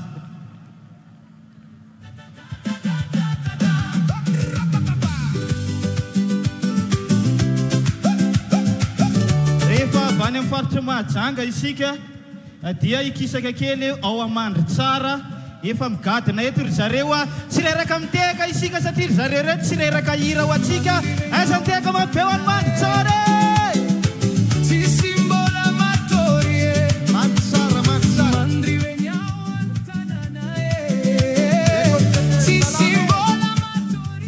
mbola tsara ho zareo zany salame zay avy amandry tsara nira zay tolotranay avy amin'ny groupe jaune dia ira somary natokana ho an'ray aman-dreny paster sy ny Fiangonana Apokalypsy izy le Davida hitondra ny fifaliana sy fandresena ho an'ny firenentsika ao ary filao hely za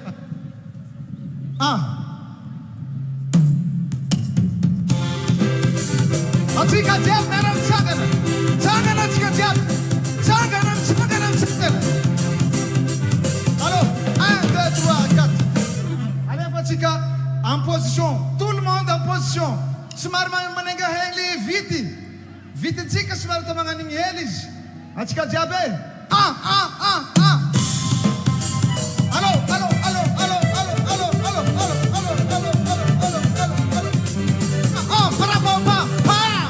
ok lasa tsikary Davida Piandrondry ny lohateny iranay Apokalypsy sy ny faminaniana andahoantsika tsy mialaka ako zany fa 30 taona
Amesa teka zareva manditsara mesa. Ya, amin'ny sivy ora sy sasany alina izao any Sinina any fa neto amintsika moa vao amin'ny efatra ora sasany. Dao mamentsika kopatanana kely ry zareo manaraka atsika avy any ampitan-dranomasira. Dao mamentsika kopatanana zareo avy any ampitan-dranomasina manaraka atsika mivantana amin'izao fotoana zao. Kopatanana daholo maneran-tany atamboaro amitehaka mafy zany ho voninahitry ny tompo. Alleluia! Reny rehetra reny no antsoina hoe hira voatsirambon'ny vava izay netiny reny karazana mpihira avy any amin'ny tapany avaratra andrefana. Rehefa avy niditra tao anatin'ny reny karazana hira reny sika dia ndao indray ihany ka ao anatina dia voatsirambon'ny vatana efa voninao ry zareo avy any Fort Dauphin any amin'ny tapany atsimony nosy ao ve le mpandi Fort Dauphin ao mba ratsika amin'ny orakoraka mafy zareo Tout le monde minera!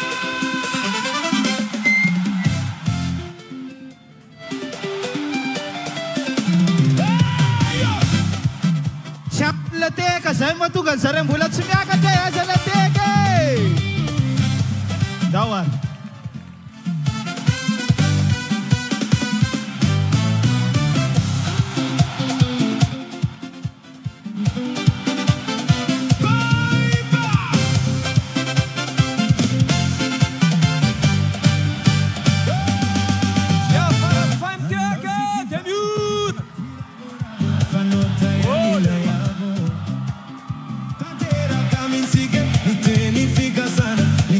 Taona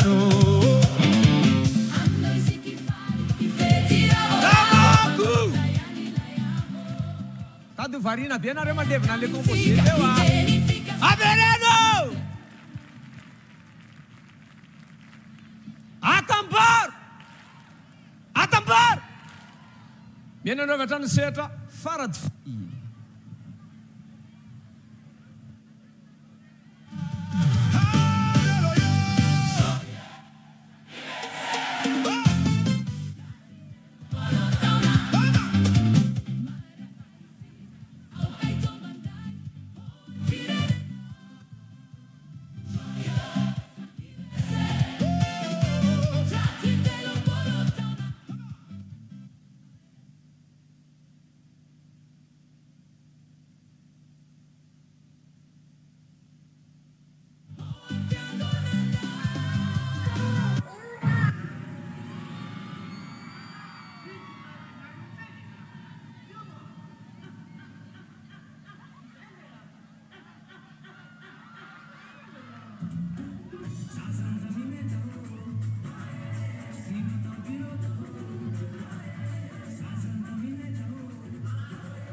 Makasitraka ny faradofay tao anatin'izay dia fotsirambony vatatenany zareo tao anatin'ny dia asina tehaka mave efa miomakomanao ny izany ampiakarantsika manaraka TS Madagasikara efa miomakoma ny teknisianina ny musicien fa ampitsahivina isika fa isy afo manga lehibe rehefa avy eo mbola tsy mody dia ampiomaniko ihany koa ireto tarika manaraka reto aorinan'ny TS Madagasikara dia ampiomaniko ny iraky ny iraka prize avy any fianaratsoa ao ihany koa ny golden soldat mazenga tonga dia miomana anareo ao ihany koa ny Ambatoboeny tarika Isaya izany tonga dia miomakomana ihany koa ireo tarika ireo ao anatin'izay rehetrarehetra izay urakoraka be efa pare VTS Madagasikara Lamasina onjakely ery aminareo ery manisa efatra dia tonga dia mahasitsika onjy isa roa telo efatra sady mioraka iny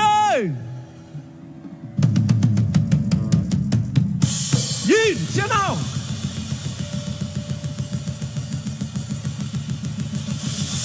Mimafy.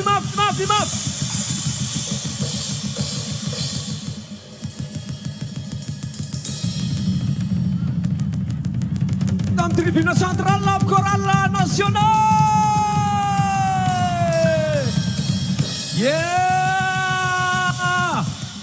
Tega ma TS Madagasikara rehefa vonina raha Jonji. TS Madagasikara nareo vetrany sedra ndao azy.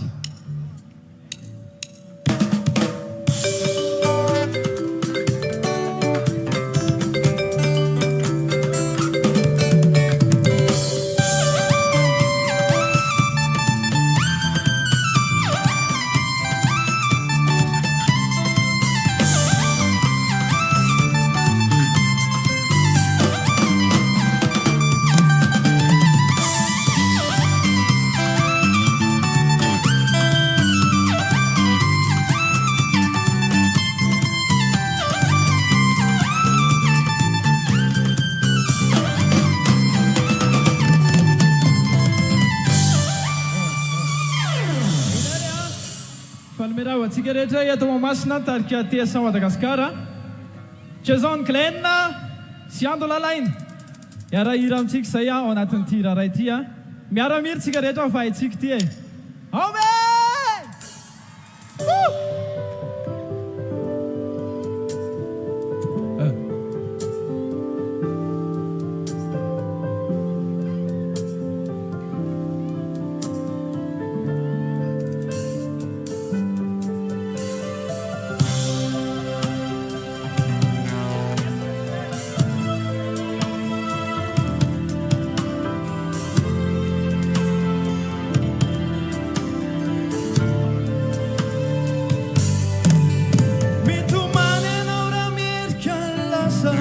mila tsy voafafa zay rehetra vitanao manodidina toeno mikotaba ndreo mifaly avanja ndraindray mandatsanao dia natao toy izany tokove ny fiainana eto an-tany zay vomangina trany atraizany fetrany lay hoe raha mbola misy farany dia manantena trany fambola miadia misy valiny ireo azizany hoandaninao fotoana filaina ao ambony aneka mbola miandro foana famboamina dridray fiainako totafariday amizay lay fotoana fa aokilay jesosy nzay no andrakinana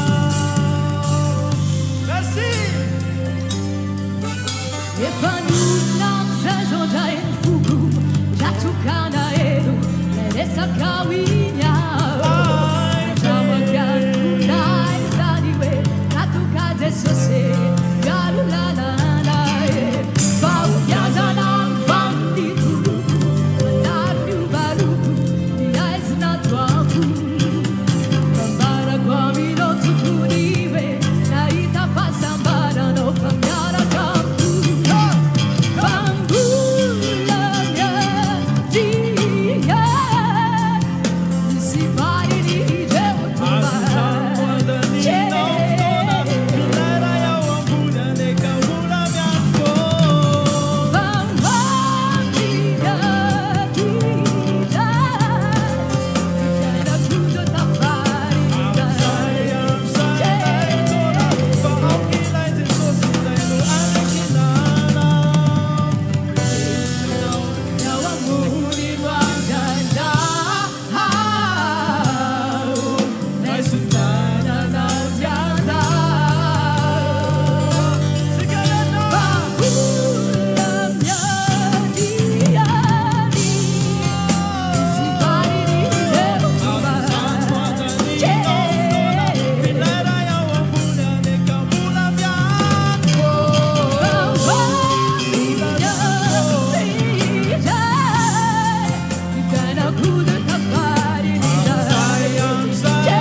zay faly mitenaky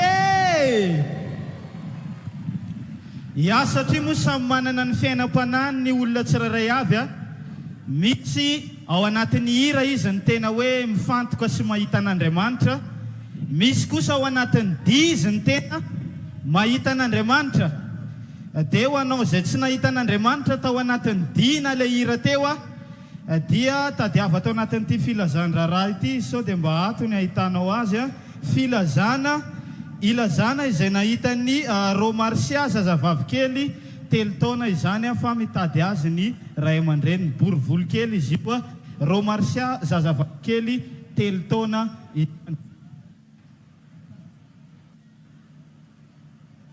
avy hatrany dia ampidiritsika ry zareo avany amin'ny tsy fianaratsoa efa vonimbonina ato tonga dia ampandrosoana avy hatrany a izy ireo a raha efa vonina ndao mba rahatsika miteka mafy manatra ireo e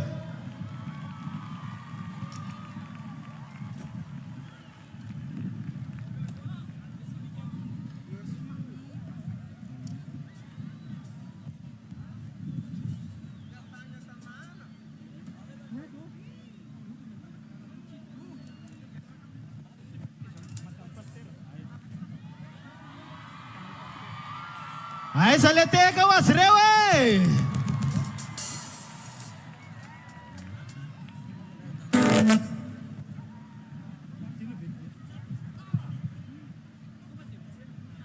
Tagny ambala niakatra amintsika amin'izao fotoana izao. Miomakomana koa ry zareo avy any vato fotsy Atsirabe fa mandray anjara ry zareo fato Atsirabe a mbola tsisy mody e. Ty zany le hoe tonga fitenena na miara-mody amin'ny batabafy la hoe mpangorona sono. Ah. Da ohatra. Mais économiste ty. Da ohatra moa. Eka!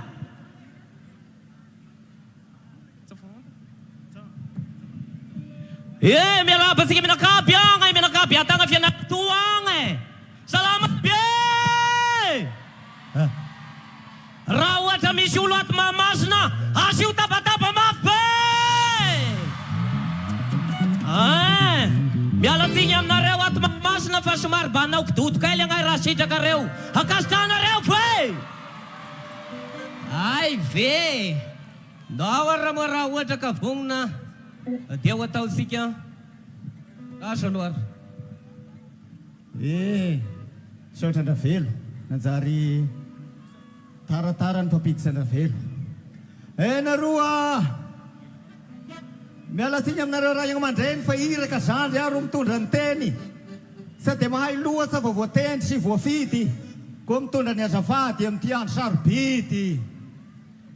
Agnaisa tompony teny fa nomenako nagnabata fao ny zoko ray aman-dreny dia Jesosy tompony sabata koa magnenga sika aho anoho hiara mandray ny voninahity Jehovah Andriamanitra ray.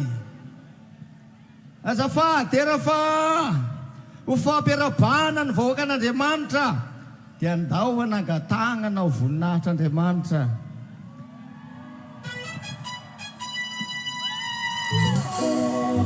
Ny fifampiarabana sa ataoko taotaogna fa samy efatrasy ny 30 taogna. Arabaina ny fiangonana soa efa tonga na ny lehibe na ny tanora na gnareo kilonga vita soa ny lalagna esa totoy bato hita na ny avy eto Gasikiara na ny avy Agnapita. Samy avy eto hagnamasaka ny fety koa miakary fianara ataovy ze mety fa masoandro maty ro mampalahelo aia ny artista miakary agnaora velo. Isaoran'Andriamanitra Andrianagnahary nagnome ny fitahiana ny mpitondra tatim-bary fa 30 taogna sa hoe zazabodo fa ndao hiara hindihy hiara kidodo. Alefa leka zalaya.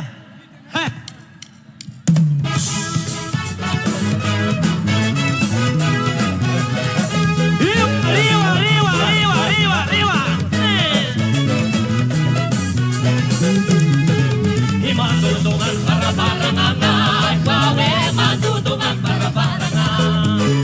Katunggan na malapia pananangay, tuketunggan na malapia pananang. Imandudungan para-parangan, bawe mandudungan para-parangan. Katunggan na malapia pananangay, tuketunggan na malapia pananang. Ikaw na tuwa na ang angin ipatanga, ikaw na tuwa na ang angin ipatanga. Yanare natin Mahamasina, yanare kumbayare sayanakan. Yanare natin Mahamasina, yanare kumbayare sayanakan. Ape! Ale pong sakitutol pa pong nanyul sa laya. Alefa.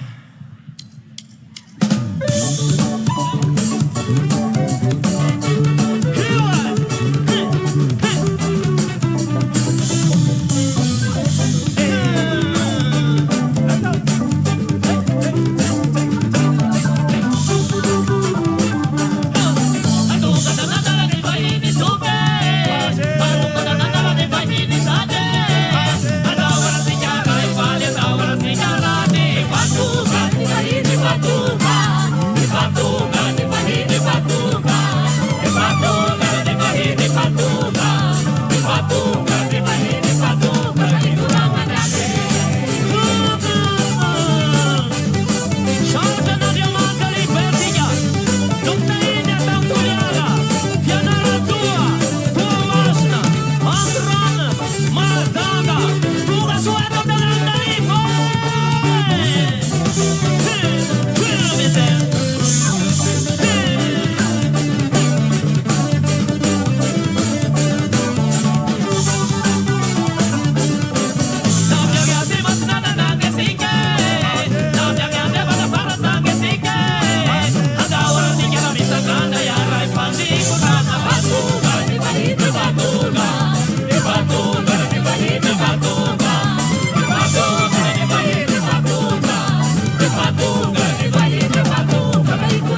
Sidraka tika mianakaby, ang mianakaby at ang fianarang.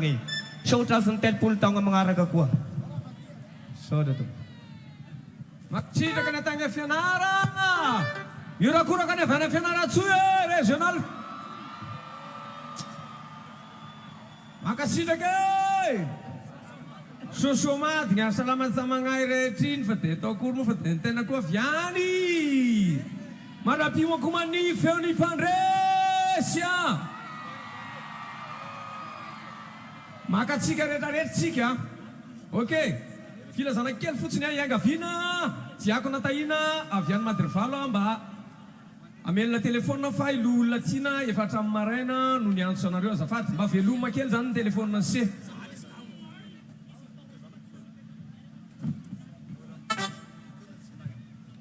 O Betsike!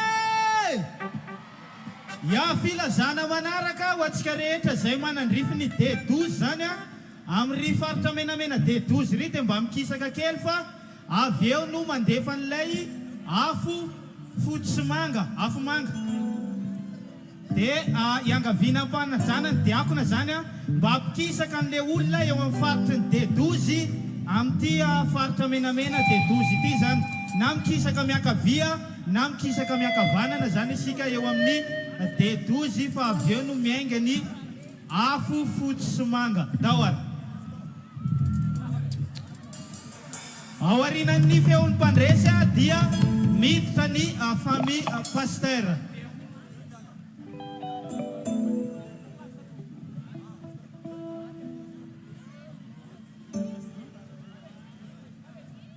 Aorina ny feon'ny mpandresy ny famille pasteur.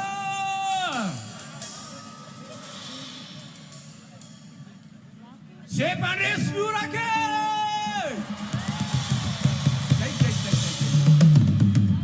Makasitraka. Mafana raha ty sa tsy mafana. Faly marabantsika jiaby zay avy Tamatavy. Nandro fandaminana kely musicientsika. Ty raha lafaly aona zany raha tsy atsika. Raha la mahafinaritra be amin'ny élément izy.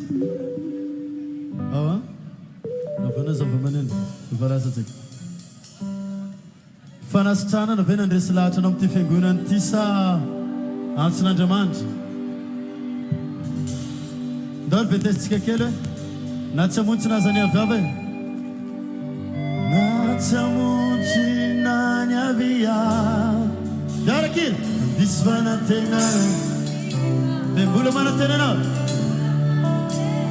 Mbola tsy tsika rehetrarehetra zany e Na dia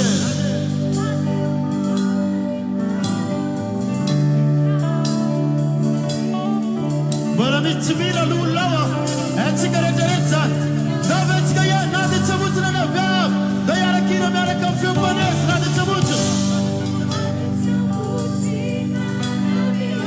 Mandisy fanantenana ny anisy Dia mbola manantena anao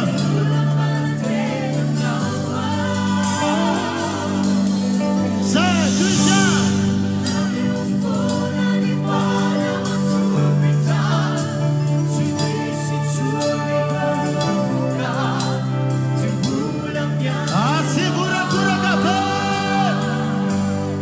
Irina efa mitizana azy izy zao Efa zarak'Andriamanitra voatavy efa nandresy tamin'ny ady zasanao dia ty toy ilay irina ataony amin'izay da raha vonina zava-maneno davara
Asinao rakorako an'ny tamatavy 500 akasanareo filazana kely ilazana zay very $9 fa ilay izy tany samaritana teria $9 zay tompony zay tena tompony fa misy ihany koa telefône anankiray soida somary efa eo amin'ny valeralerana ataontsika hoe telo etsio ty misy tosy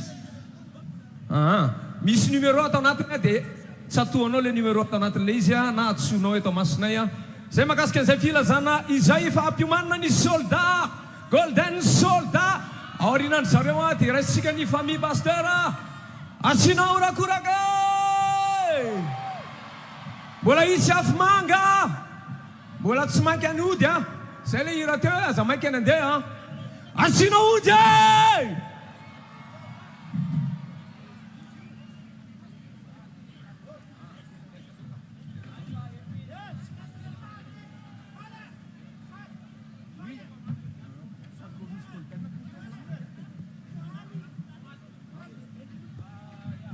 sapa misy blouson diny teria andray mandrel'olona rosé dia angaviko ianao zany mba hamerina an'le blouson misy sakosy ty misy sakosy sao dia ato ny entanao sao dia ato dia makaty amiko anao fa ato ny sakosinao sakosy bleu marine misy telefôny ty aty amiko aty dia makaty amiko anao telefôny raha ohatra kosa anao tsy tonga aty ataovy eo ary ndao ary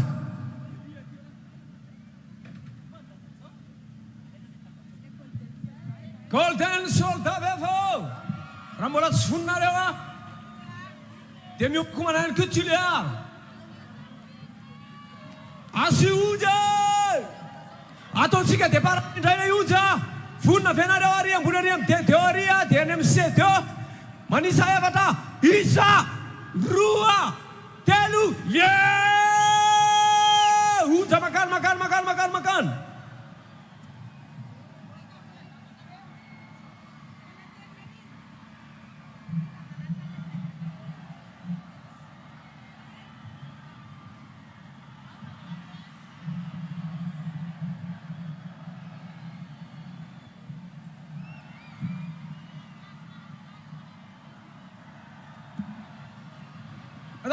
Centrale!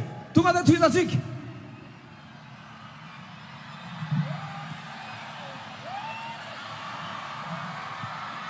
Asinate kawasigarate. Golden soldat. Efa pareve. Ya kavina sam pen ba wanema makati amnestra de tia pan. Ya, makati anao zany fa mamanao zany io mamanao. Tonga dia alefa avy hatrany any irany golden soldat dia tonga dia mihoakohana le voatona teo aorinany ny famille pasteur dia mihoana koa ny solitenany tsuliara tonga dia miakatra rehefa avy eo dao ary isa roa telo technicien.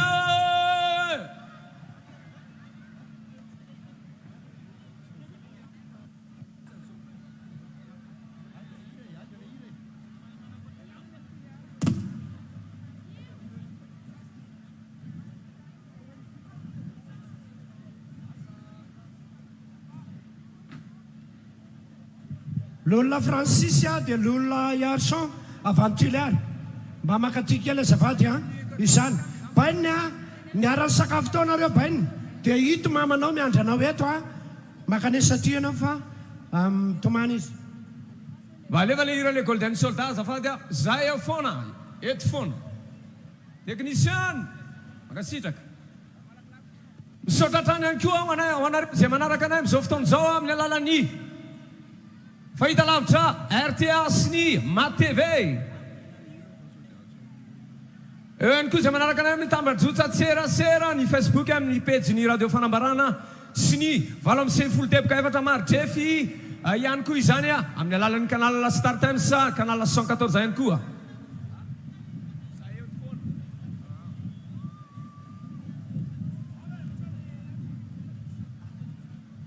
zay faly miorake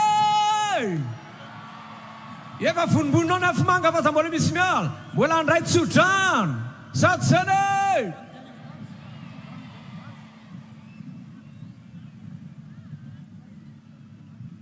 mbola ndray tsodrano ihany koa ny mpanao délivrance rehetra eraha Madagasikara mbola tsisy mody aloha fa alao mahazotsodrano zay vao mody samana lolona zao ny fitiavana tsisy an'Andriamanitra hono ny ohatran'ny kilaoty tsisy lastika tonga dia miborotsaka foana ka raha vao mahita vehivavy dia miborotsaka le kilaoty ka asio fitiavana ihany ny Andriamanitra asivo Andriamanitra ihany le fitiavana fa aza mandeha amin'izao ok awary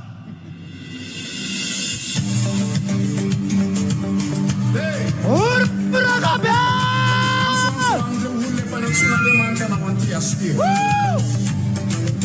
Ankaiza daholo varivarina any ambadika any manao azafady mba susofina kely ty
Makasitraka zay nandray ny golden soldat ireny a zao koa tsika dia andray ny régional Tuliar araky ny toromarika ny meny ray amandray pasteur zay mitantana ny régional ny Tuliar dia midina avokoa aty ambany aty mba miara mifaly ho anareo solotena ny régional ny Tuliar izany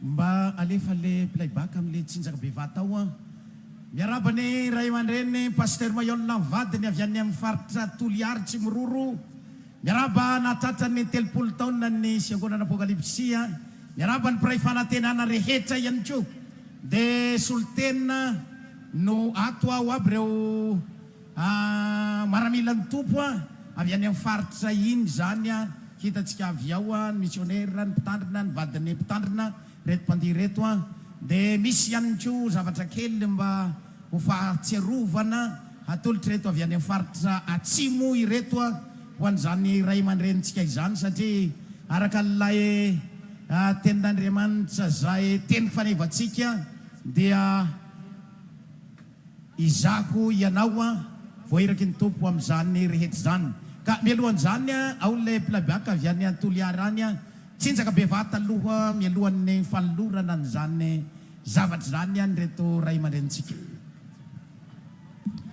Jérémie dia iaina zany makeny amin'ny tomobile zao Jérémie la mozika Toliary ho avy tsapiky toy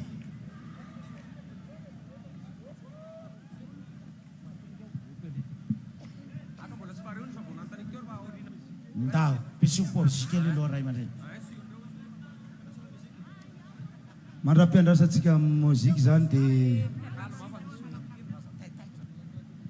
mba ataovy malakilaky ny mozika ao fa Toliary manao raha toy androany ro lahy ka ny voalohany teny dia fiarabana zoky isy zandry riavana malala ny tonga tsy miarahaba namany tsy malala fomba ka miarahaba ny ray aman-dreny indrindrandrindra koa ny tanora hohabolana ny reko zay ka tena mazava fagnitany misy olobe hoe tsy mialy zaza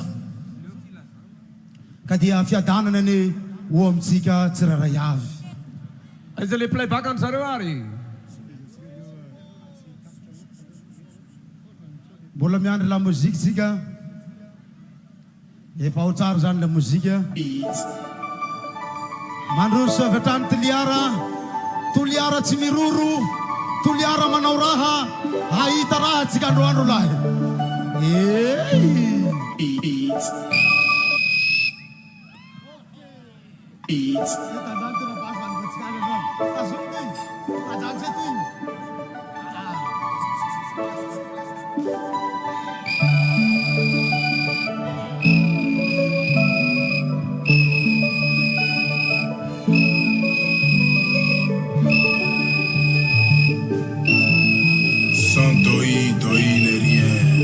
Général Ouéré, commissaire Ange Kessi du gouvernement. Zeben, attaqué.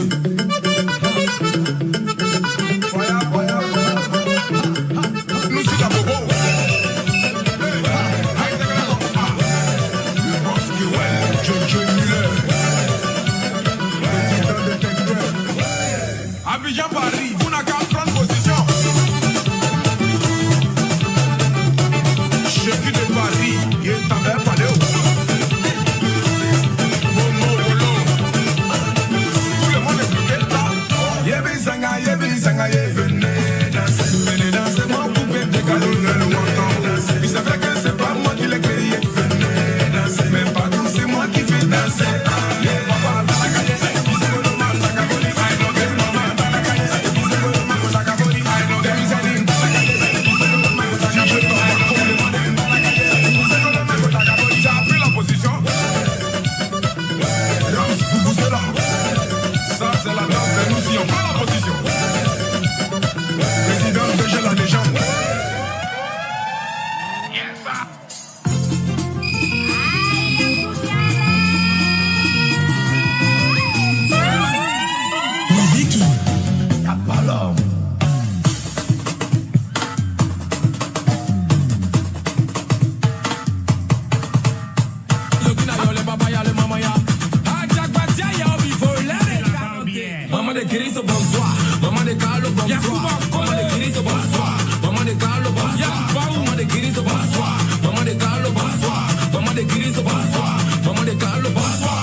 Toliara manao raha zao e.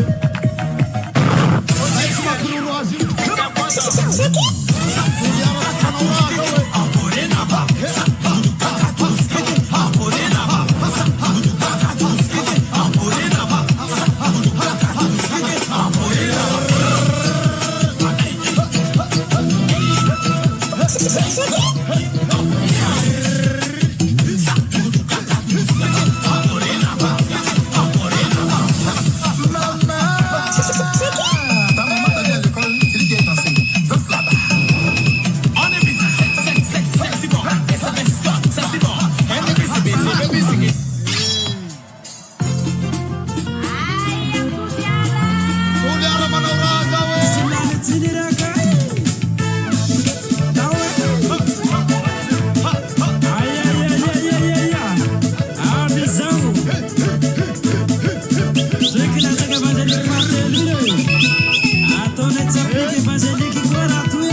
Tuliara zoko vai tsy miroro mihitsy.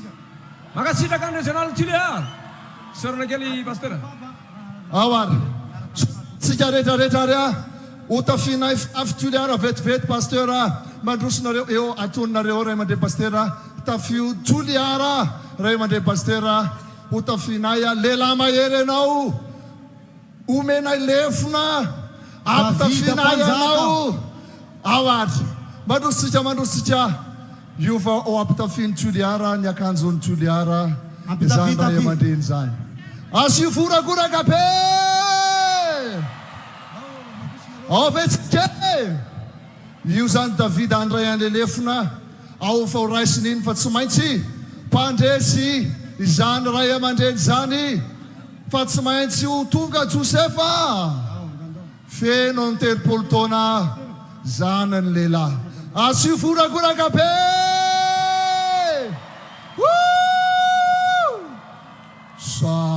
manahaka an'izao fitafian'ny Davida mpanjaka zao zao miaraka amin'ny lefo io zay zao lehilahy zao asio fitabataba be Makasitrake. Hitatsika amin'izao tena bôgôsy ny ray aman-dreny. Bôgôsy koa hainao pasteur. Ya. Makasitraka ny régional titulaire nanome zao fitafiana mahafinaritra zao ny ray aman-dreny pasteur Mayolla Sinateky. Filazana kely Kezia avy any Zarefata Tsirabe Antsona Ramaheno fa miandranao eto Arina eto dadanareo. Zao tsika dia andray ny famille pasteur hitondra sorady izay efa tazantsika eto amin'ny kianjato. Menonareo avy hatrany sehatra raha vonina ny teknisiana tonga dia lefa avy hatrany ny hirany zareo. Ndao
Maybe to be able to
Kuragay! Manzakusarangazoa! Metsats mety! Tsaragody! Ravononareo tsaragody at Toamasina! Izaho ihany koa ny manaraka anazy eo. 7 province aorinan'ny Tsagody. Dia Bonglava, régional Bonglava aorinan'ny 7 province. Dia manaraka avy hatrany izay efa vonona. Tsaragody at Toamasina. Tonga dia vonona ny régional Bonglava sy ilay 7 province. Tonga dia vonona avy hatrany. Mandeha dia mandeha fotoanantsika. Mbola tsy mody!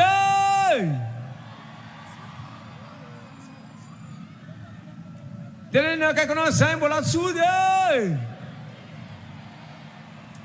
Aleo mba miara-mody amin'ny ray aman-dreny pasteurtsika. Sady zany ve? Mandray fa mahery a. Tsaragody! Zay mpandresy mioraka!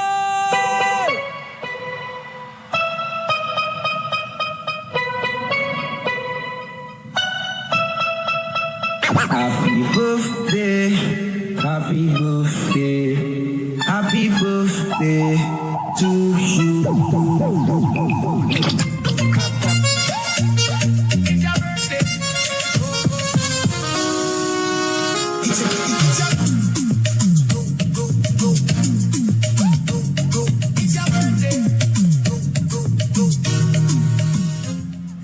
Happy birthday, God's treasured one.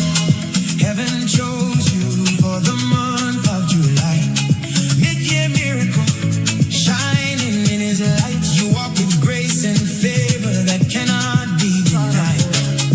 Ancient of days called you His own. Before your first breath, He loved you. Hallelujah, hallelujah. He knows your name, oh, before you came, oh.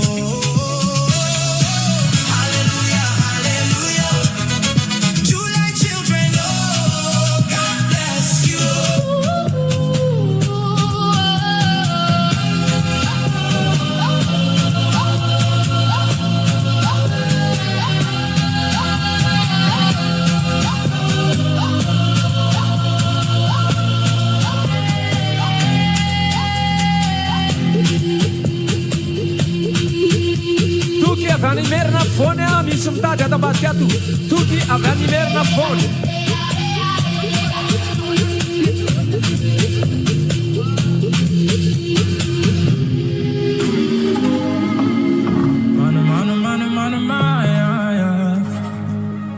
And if you're good side,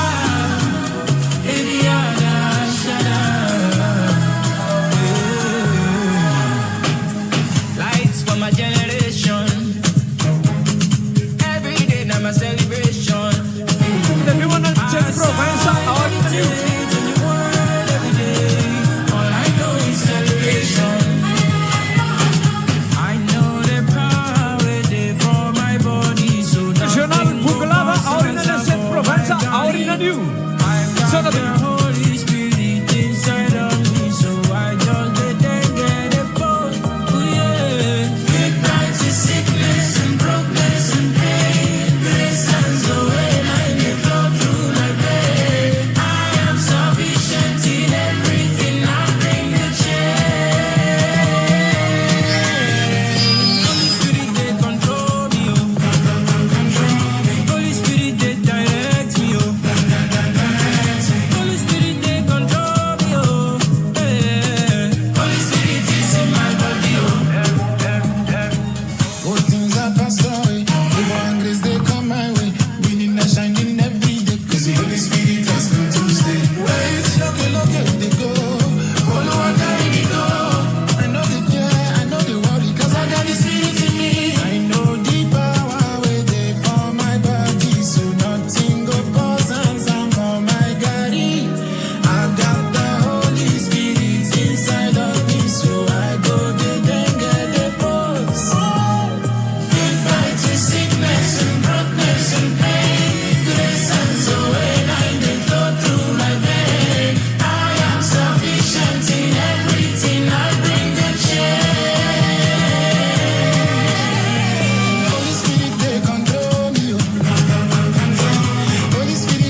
Makasitraka e tenako andry zala tanoratsika andefa ny afimanga isika sa tsy andefa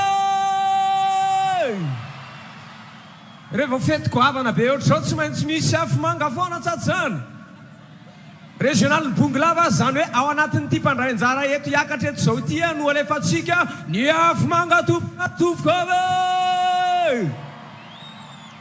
régional ny bonglava raha vonina tonga dia miakatra raha mbola tsy vonina ny régional ny bonglava dia le 7 province raha mbola tsy vonina ihany koa le 7 province dia miakatra ny vato fotsy Atsirabe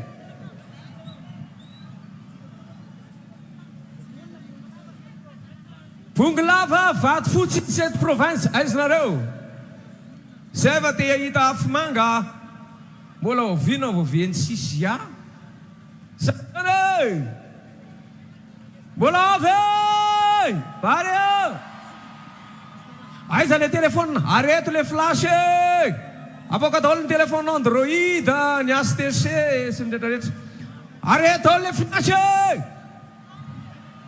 makasitraka reny efa hitako mirehitra reny nendry Dadatou Fernand nendry Tantine sy mpamanja kely hita fa tsy very akory ohatry ny kopoka reo ohatry ny antatiny izy tamin'ny mbola kely kely izy anaranjy Rokaya mama ny Rokaya azafady tsy very izy akory fa makatoerana etsy akaiky ny eny tompoko Rafalion misy mitady anao ny ato ya okay aiza le flasy atao manao ohatry mihetsiketsika kely le telefone aiza kosa dia tsisy nitondra poste Android avy reo tsy mirehitra eo miara ufa le izy isa afiafany isa roa telo ziu zu zu zu zu zu zu zu mak baba sitaga urakuraka be zany afimanga vato fotsy no miakatra amintsika amin'izao fotoana izao asiana urakuraka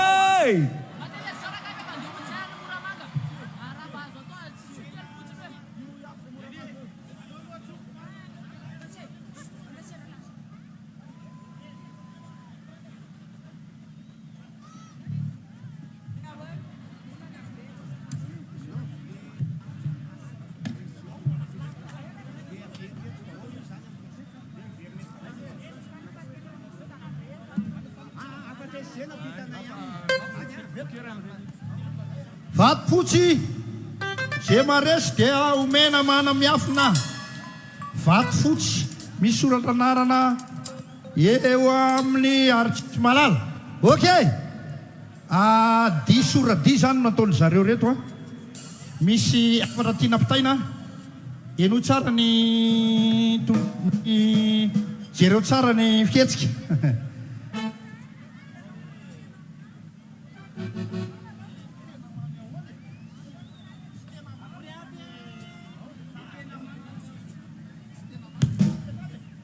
hoatsika zay tsy mifankahita amin'ny fianakaviantsika dia ato aorianany estrady ato misy zaza any amintsika any mety tsy fianakaviantsika dia mba ateriny eto azafady ireo ankizy ireo zay hitatsika hoatsika zay tsy mifankahita amin'ny fianakaviantsika dia mba eto ny point de repère ato amin'ny teknisiana ato aorianana eto azafady mankasitraka tompoko so bakaka mijery fitaty tonga dia vavany ao azy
Mississippi. Ni favorita.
Mafinaritra be.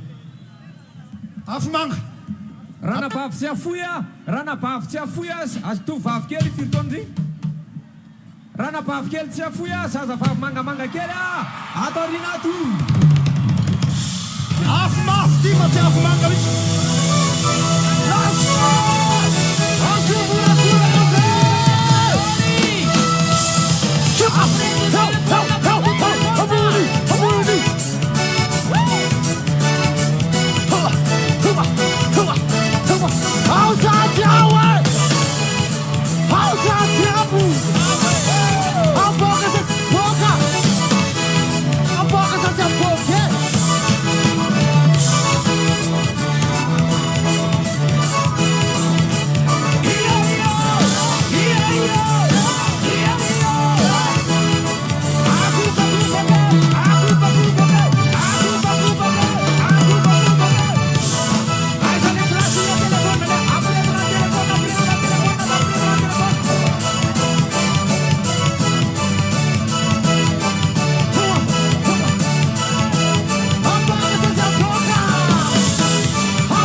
Vida.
alohan'ny tsotrano a dia mbola misy hira anankiray mpirehitra telefôny ao fa iroso kely a amin'reto a fandaram-potoana fokoy dia foiretsika aloha amin'izao fotoana izao pasteur gera mbola ao a pasteur erjo a serila a pasteur silver sabotson raha mbola ao nareo ka afaka mekanjo dia arosoko avy hatrany ia isaorantsika an'andriamanitra ny fotoana rehetra androany isaorana koa ny zavatra rehetra ankehitriny dia misy reto formateur sekoly sabat national izay navita fiofanana nandritry ny herintaona tsy avy eto Antananarivo izy ireo fa manerana ny Madagasikara manontolo ho tsofon-drano amin'ity anio tia dia ampandrosoana ho ety aloana zay ety ambony zay tafiakatra eo ihany koa ireo section délivrance ary indrindrandrindra ireo évangéliste zay vita fiofanana ka efa nambara fa ho tsofon-drano anio dia angatahana avokoa hiakatra ety anoloana dia angatahana koa zany ray aman-dren'ny pasteur Sylvain hiakatra ety anoloana anatanteraka an'izay vavaka sy tsodrano lehibe izay tsika dia avy eo tsika amarana ny fotoana satria avoriana tsisy ohatry ty raha lasiana bavy ary indrindrandrindra avy amin'ny lafivalonynosy izy ireo ka mendrika raha nato zao fa 30 taona zao ny tsofo-drano satria dia ty ny fivoriana lehibea zay efa niomanana izy ireo tanatin'izay herintaona mahery zay tanatin'ny fiofanana ka dia melohan'ny anaovana tsodrano a ampandrosoany délivrance nationale a ampandrosoany koa ireo pasteur évangéliste fiofanana zay anao ny asa mba androso a ety anoloana melohan'izay mandra-patongava an'ireo section délivrance mandra-patongava an'ireo évangéliste zay ho tsofon-drano dia ome koa ny flou national ny sekoly sabata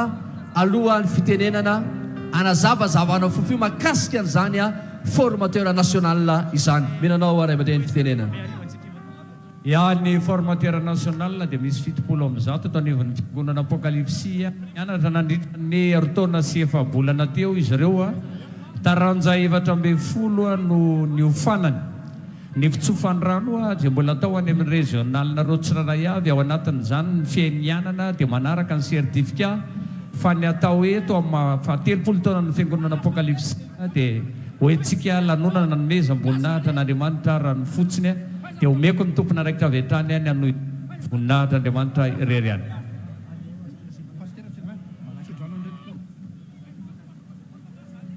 misy ankizy avy any Kongo aloha raha mandendehanareo avy any Kongo ankizy anankiroa dia miakarakely aty amin'ny altara aty fa mitady anareo ny ray aman-drenareo ia miakatra aty ambony aty areo zaza zay tsy miaraka amin'ny reniny ihany na miaraka amin'ny ray aman-dreniny miakatra aty aloha aty dia aty anareo no alainy ray aman-dreninareo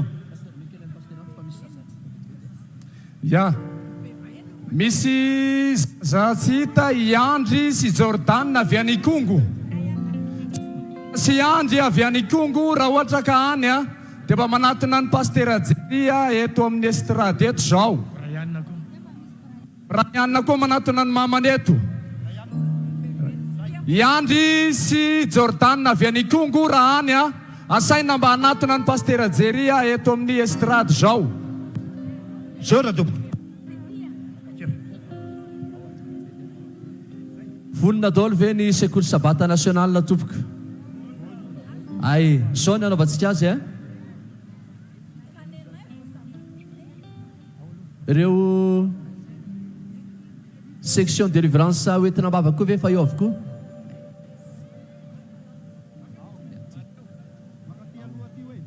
mandroso aloha efa sao dia tsy mazaka le any zay ankizy mandendehany tsy misy ray aman-dreny miakatra mandeha makaty amin'ny altara aty zay ankizy tsy mahita ny mamany tsy mahita ny dadany tsy mahita ny olona araka taminazy dia tsy mivoaka ny vavady fa miverina aty dia eto amin'ny altara eto manantona n'olona zao tsika ivavaka ary dia atsangano ny tananareo kavanana.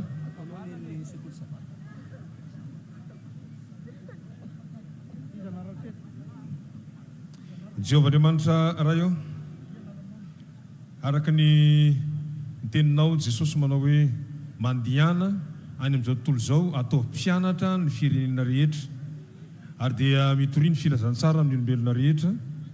Ao anatin'ny fitazana ihany koa dia misy tompo ny fampianarana.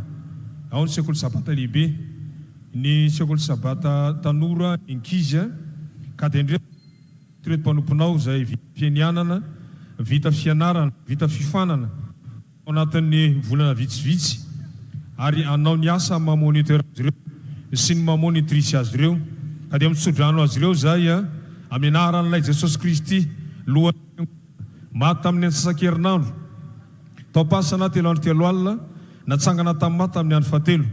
Jehovah ne ho amin'ny akavio amin'ny akavananareo, izy ne ampitombony fahasoavana sy ny talenta ao anatinareo, izy ne hanome ny fahaiza-manao aminareo, izy ne hitasy hitahiry ny fiainam-panahinareo, izy ne ampitombo fahalalana sy fahaizana ho anareo, izy ne hanome fahaiza-mampita fianarana ho anareo. Dia Jehovah ne ny voninahitra, an Jehovah ny fahalebiazana fo amin'ny alokosania ny osotra sy ny fitahiana manomboka amin'ny androany ity amin'ny anaran'i Jesosy. Halleluja, amen. Eo ihany tonga dia itoy ny vavaka sy ny tsodrano ho an'ny section délivrance nationale izany régional ivavakantsika ary ankehitriny.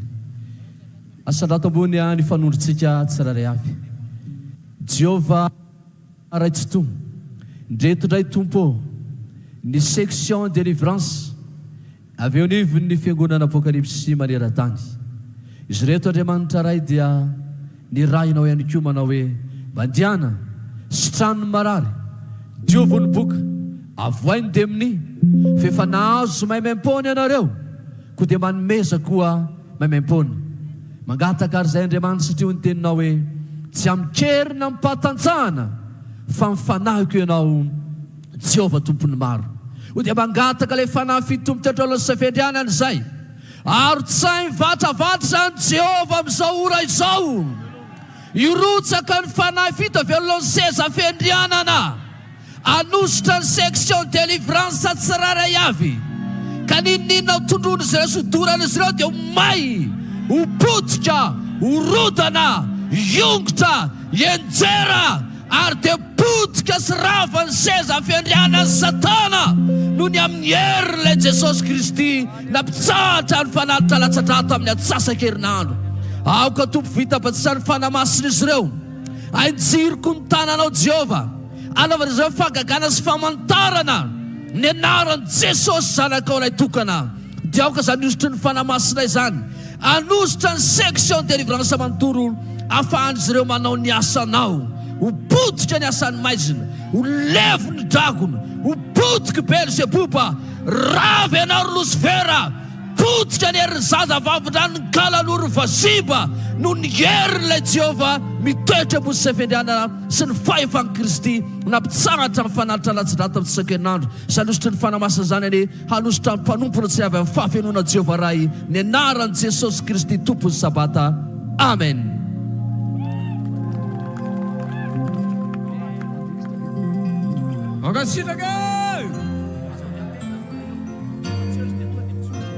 Afaka midina avy hatrany afaka midina avy hatrany afaka midina iangaviana antsika rehetra responsable any amin'ny vavahady rehetra mba tsy hamoaka zazakely tsy izy ray aman-dreny mitarika azy. Misy zaza hitako eto dia Israel misy zaza hitako eto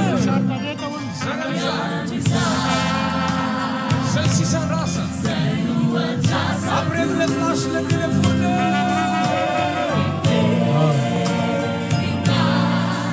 hai delle flash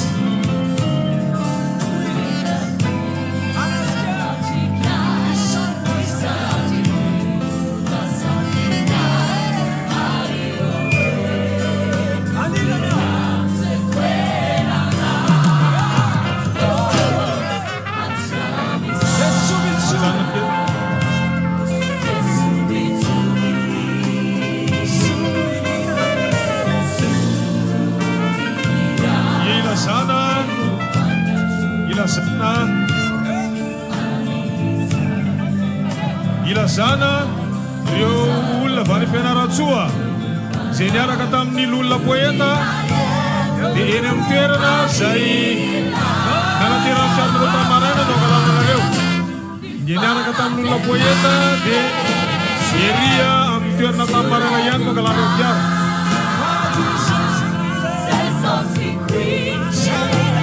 Alleluia. Zay zaza be rehetra zany tsy hita makaviana mahitondra azy etentsika.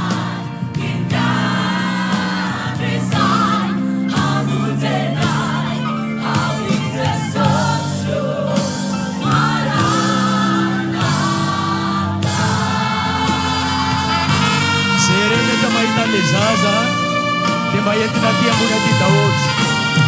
Zay rehetra mahita zaza dia entina ty ambony aty ampono.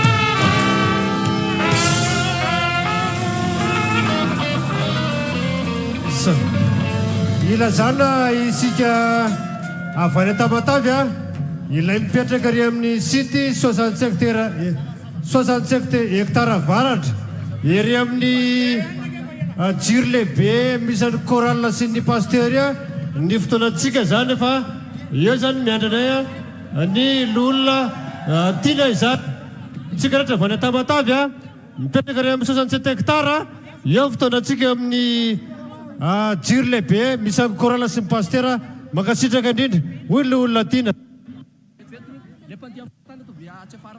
Le mpandiany faritany mba ato arinan'ny estrade daholo misy filazana maromaro reto tsika mila mihaino tsara aloha fa tsy mikiropaka isika vahiny rehetra le avany ambomarina ka tsy mahita spesial somary mitangorona kely avato amin'ny ato amin'ny écran ato amin'ny akaviako avato ato amin'ny parking moto parking moto fotoananareo le vahiny rehetra avany amin'ny faritra ka mivata reny ambomarina itosy dia eo parking moto ny fotoana ndasoloha aseziko tsara ty fara folo taona avany ambotona miandry anao i bebe na rovana ato ambadiky ny estrady ato fara folo taona ambotona rola ila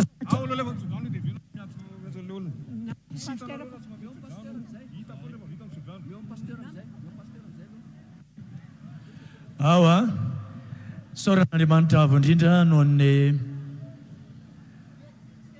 ny fandarana teto androany dia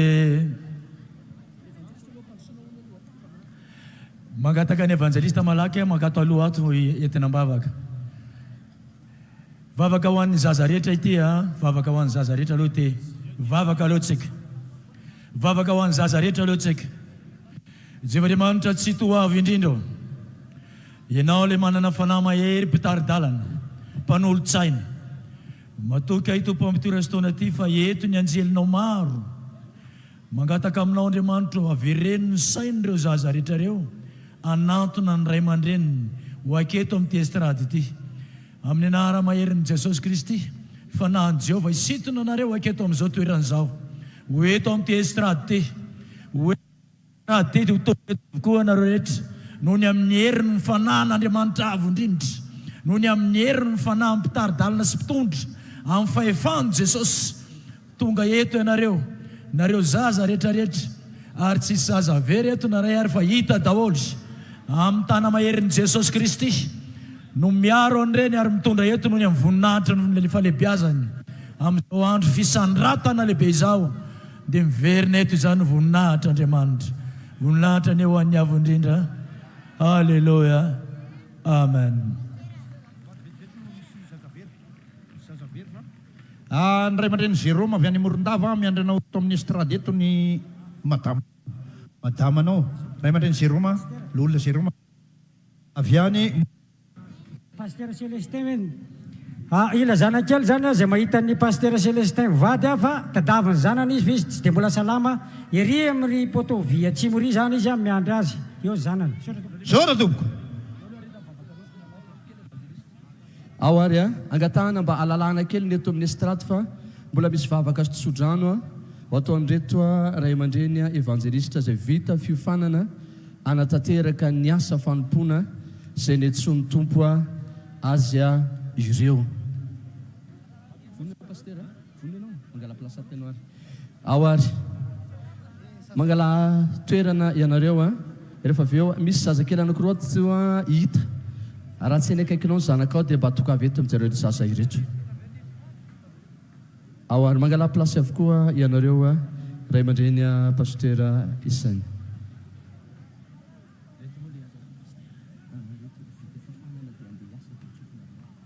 Ao ary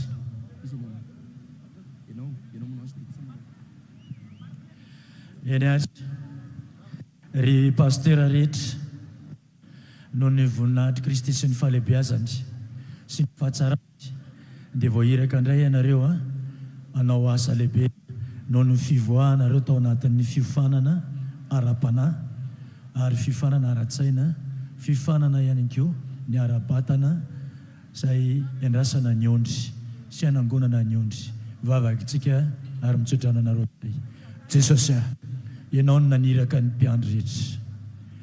Toky sy mino ay tompo amin'izao fotoana izao fa ny ositra izay mbola tsy azo ny apôstôly tamin'ny fotoanany satria izao dia efa andro fiafarany ny fahatongavanao dia ho asory amin'ireo, hosory amin'izy ireo tsiraray avy zany ny ositry ny fahefan'ny tanana, ny ositry ny fahefan'ny fampianarana, ny ositry ny fahefan'ny fandravana, ny ositry ny fahefan'ny fandianana sy ny hery dia tinonona amin'ny fahefan'i Jesosy Kristy ho aminareo ny zany ary fanahy mahery ny hidinao aminareo, anao fagagana, anao famantarana ary andehanareo ka tsy ho reraka ary ny herin'ny voninahitry ny Andriamanitra avondrindra dia andrakotra anareo hitaridalanareo ny fanahy mahery ny Jesosy ho aza ny enderany ko mandrakizay. Amen. Dia eo ihany ianareo pasteur fa hitsodran'ny fiangonantsika amaranao fotoana dia atolotsika ny ray aman-dreny pasteur Rambiasa Rotsirila izay vavaka famarana tsodrano izay. Ivavakitsika avy eo andray ny tsodrano. Jehovah rayo tsy herinay natanjakainy natanterahany ty fahatelopolo taona teto androany ty fa dia ny herinao sy ny fahefanao ny asa tamin'ny fahavelona ka teraka ny teninao hoe ny maso rehetra hita azy. Ahita n'ity zavatra teto Mahamasina ty zao tontolo zao, ny malagasy rehetra, ny fanjakana rehetra, ny kristianina rehetra, ny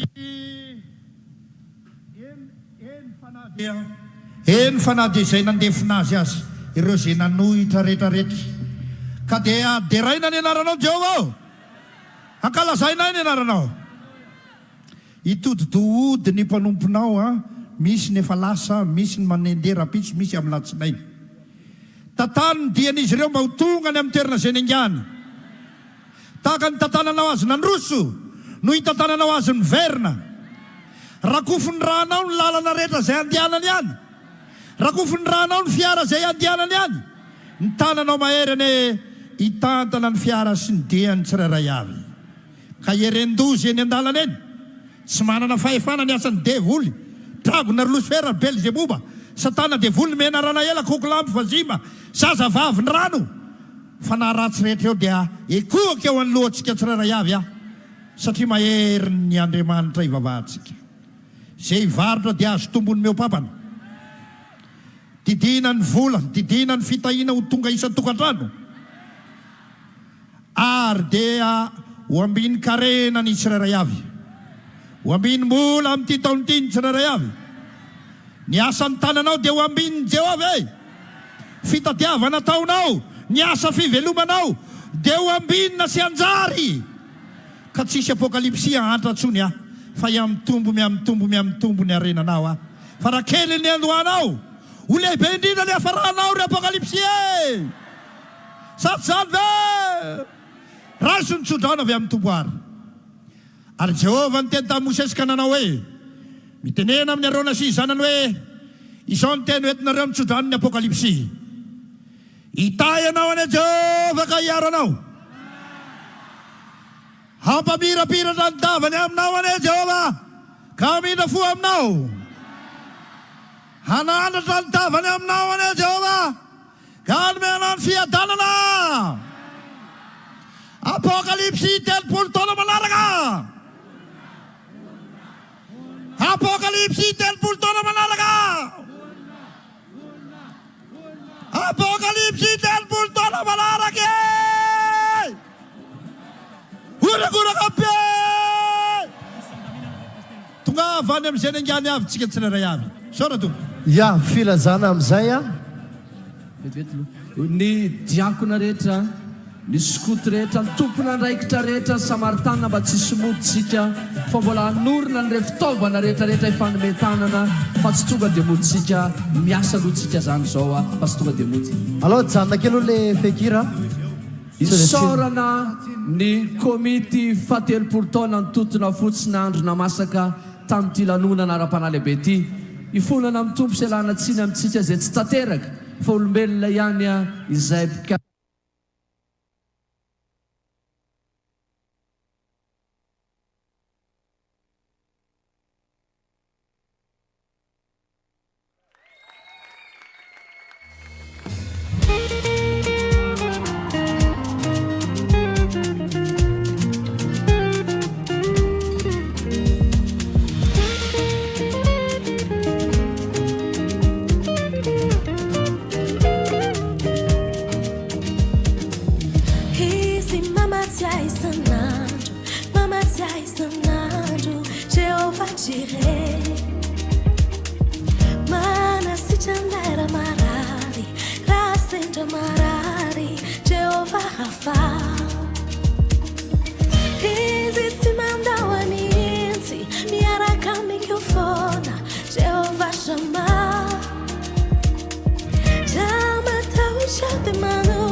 Shalom.